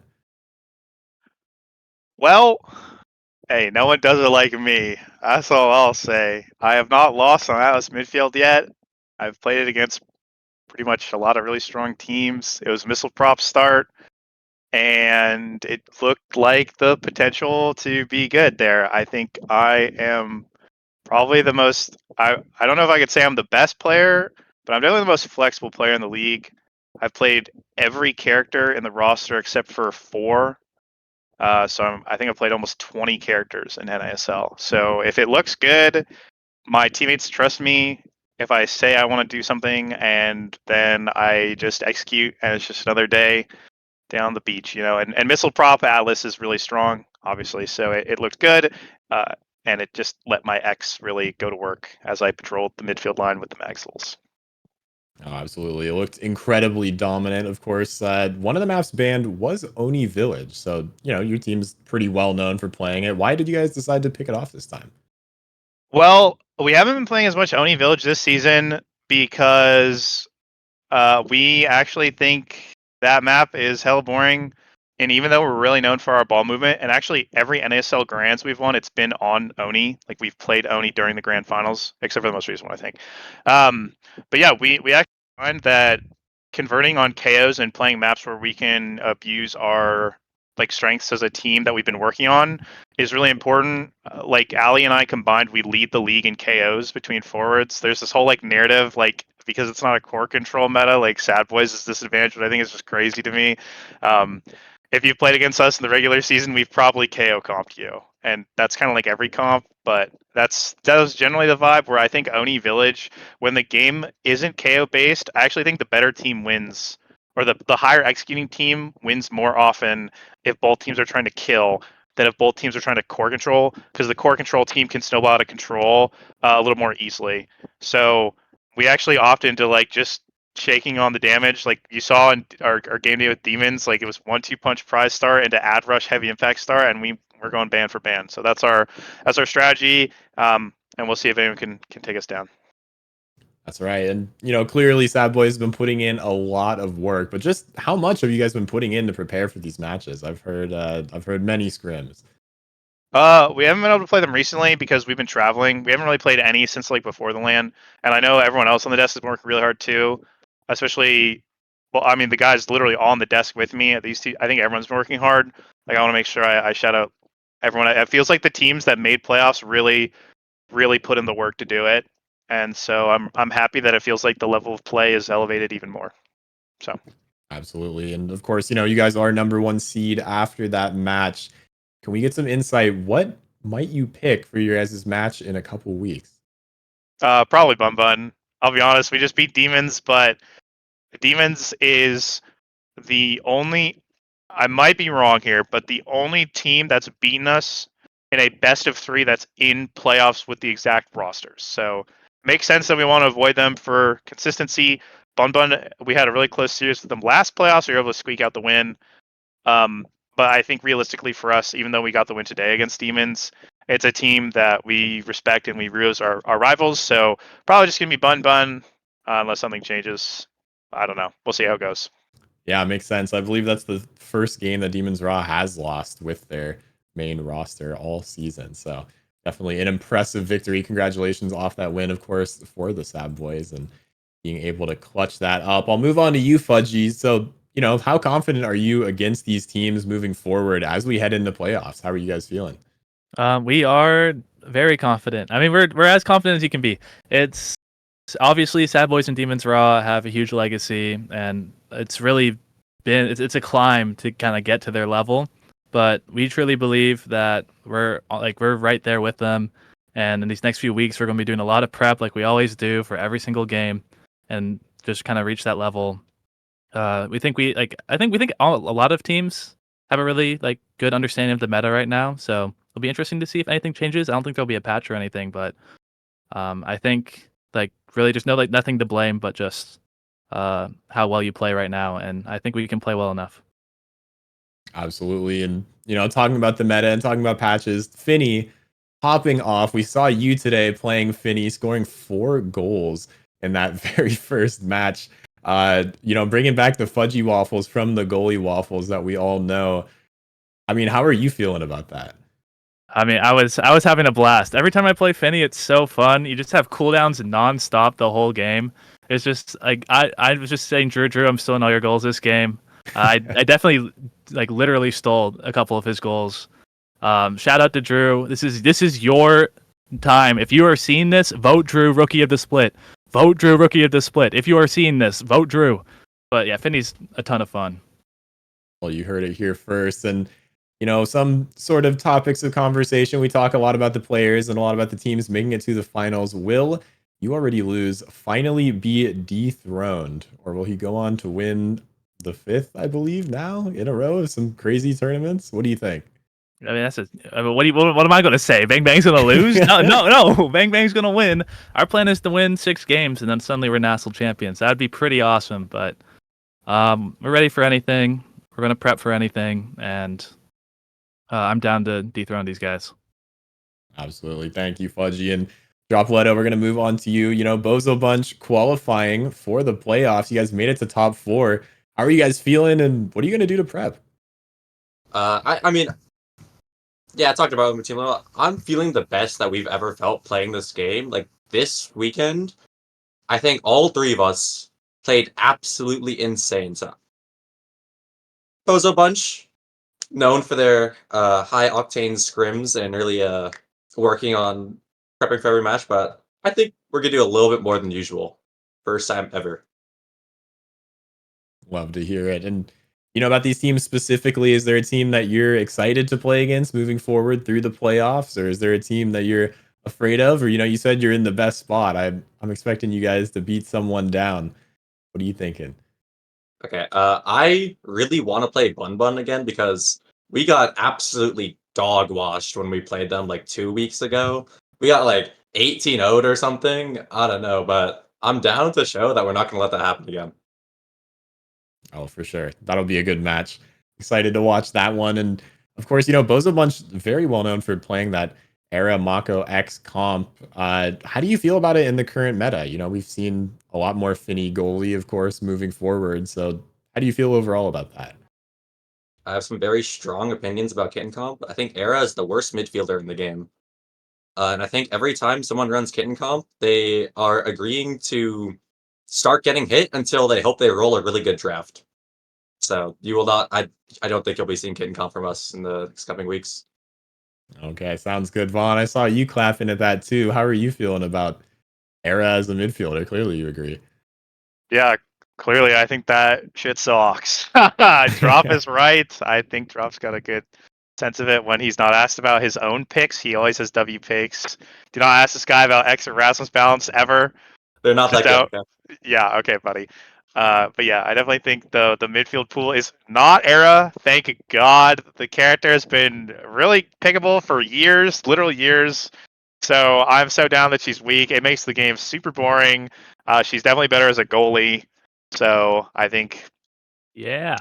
yeah, exactly. I mean, even though like Gumi tried it today, it's popular on night market. So I'm interested to see. I think all the teams have their own identity, which I actually really vibe with. It's cool that it feels like every team has their own spin on playing, which is cool because sometimes it feels like teams maybe try to make like a facsimile of other teams or try to copy another style, but it feels really cool that it feels like all the teams, literally every playoff team, feels like they have their own play style and they all play differently. So I'm looking forward to playoffs. And cursive first seed must be broken. Fingers crossed. Yeah, I've seen some cursive first seeds in the chat for sure. And looking at these standings, I want to ask everyone: is this what you pictured when you signed up and started in during week one? I'll start off with Fudgy. Is this what you were expecting the standings to be, or is there anything that you see that's different that you couldn't predict? We've got 2 losses. That was not part of the plan, but I wasn't there for one of them, so it makes sense that we'd lose at least one. You know what I mean? But yeah, it's. If you ask anyone else, they're going to be like, "Bang bang second," something that you'd never predict. But we were confident in at least being top 3 going into it, and that's where we finished. We're happy with where we finished. We didn't play a single substitute roster. Every win against every starting roster. Just we believed in ourselves to be able to beat every team, and that other than we believed in ourselves to beat every team. So, but other than that, pretty excited for Bozo Bunch. You're welcome, by the way, Drop. For making playoffs. I think that's Yeah, you pretty made him cool. sweat, bro. He was getting a little nervous in the chat. I'll be honest. That game too. Hey, rapid fire primetime Asher plus exit, and that was just anyway. But yeah, it's I'm not that surprised. Bozo Bun, I really think a lot of teams could have made that 6th spot, and obviously you look at 4-5, 4-5, 4-5. A lot of teams could have made that spot, but it's nothing too surprising like to me really. I'm happy that we finished second. I'm really proud of our team. We're all proud of each other. Yeah. Absolutely. Dropletto, I'll ask you the exact same question. How are you feeling about that? And I see we put up the power rankings on the screen too. Yeah, I think what I predicted generally came out to be. I thought Bozo would do a little better, but we picked Era twice, I think, which really hurt our record. But yeah, I was actually really impressed with how Bang Bang did this season. I'll be honest, I was a bit of a non-believer at the beginning of the season. We Bit of a our hater. scrim. Don't make me leak the the Nassel scrims drop. I don't want to hear it. My fault. No. But yeah, they've really come into form. I'm super impressed with all of them now. Absolutely. And I guess Vaughn, same question goes to you as well. Yeah. I guess the only thing I didn't expect was the EKC performance this season. I think there was some struggles with potentially motivation or their IRL conflicts. Like I think they had a rocky season because of roster stuff. Otherwise, it felt like the top 6, especially after the first couple weeks, really solidified itself. Obviously, in case someone's here that was there before, Bun Bun at 10 was a joke. Just need to make sure that that is just stated. Someone's gonna be, actually, yeah, we all knew Bun Bun was good. So it's not exactly how I expected the season to shake out. For a second, I thought Bozo wasn't gonna make it, and I think we all thought Party Rockers would be a bit better. And then Loki, I thought Cosmic Calamity was gonna make playoffs. I was their #1 hype man every week. So it's a bit different than how I expected, but um, hey, not at the top, baby. That's what it's all about. So I always know that if it's Nassel, boys will get it done. So I'm down. See you in playoffs, noobs. That's a great way to end it on. I'll give you guys all your shout outs. I'll start out with you, Vaughn. Some shout outs and some final words to leave us before we head off and then we go to playoffs in 2 weeks. Shout out to my team and me. We're playing this season like beasts. Me when I get to play Nassel versus the summer versus me during the school year, it's just so different. Low-key feel like we crushed every single team that we play with our starting roster. Only dropped like 2 games all season. And I'd like to thank our subs as well. They came in a lot of times when they were needed. Even Merchant, because Merchant was going to play, and then we last minute canceled him. My bad, Merchant. But like Fudgy and Eric, or not Fudgy. What the fuck? You were a sub last season. Twan or Puffy, sorry, Puffy and Hamster Quest and Loki Merchant, but not Merchant because he didn't play, but he was supposed to play. So I'd like to thank all our subs because it's not an ass season without me missing like minimum 2 weeks. So thanks to all our subs and thanks to everyone that always cheers for us. Oh, and Al Dente, that's true. Thanks, Al Dente, for subbing in. I was about to say. Forgot about that one. So we had a lot of subs, but I appreciate all of them. And then shout out to our supporters and shout out to us because we've been working really hard this season, and I think we're gonna steamroll everyone. So I'll see you guys there. I look forward to it. Thank you so much, Vaughn. Fudgy, I'll give you the same opportunity. Let's hear some shout outs and some final words. Yeah, I mean, shout out to our 12 coaches, especially Ratman Rob. Every week, I throw the ping out, hey, can someone grab this team's all of their character drafts and all of their map pick bands so we can study them? And it's always Rob's like, I got you, and then throws them all out. Just Ian and Rob. Ian with the profile pictures, by the way. We all have matching profile pictures on Bang Bang now, so we got that team synergy +1 bonus, all that stuff going on. Really happy with how they turned out. And again, vote for Drew. Vote for Drew, rookie of the split. Vote for Drew, and shout out to Gramello too, because I guess that guy's on my team. But yeah, shout out to them for sure. Yeah, shout out Ratman Rob as well for actually writing poetry last week. You're the goat. I appreciate that. I made that a lot of fun. And finally, Drop Leto, same goes to you. Let's hear some shout outs and then some closing remarks as we wrap up week 9 and the regular season. Yeah, usual shout outs to my team, this eye guy and Breads. They're my favorite people I've ever played this game with. I mean, I feel so free playing with them. And then shout outs to my mom and dad who've watched almost every game for me this season. I'm so happy they're supporting me. And then last but not least, shout outs to Ping Pong the animation. yes, For fueling all That's of my facts. energy today. That's If you haven't watched facts. that, it's Oh. why you suck at OS. That is real. That is real. That's real. I'll say every playoff team has someone that's watched it, I think. So there you go. Hey, that's how you get good at OS, noobs. If you're in chat and you're not in Nassau, watch Ping Pong the animation. That's true. I need to lock in and you guys will see me next season on the field instead of on the desk. Yeah, exactly. But of course, thank you guys all so much for joining me. I'm so excited to watch the playoffs in 2 weeks on the 17th. And I hope you guys are all ready for it too. With that, we're going to go ahead and wrap up the stream. But thank you all so much for watching, Nassel family, and have a good rest of your night. Peace.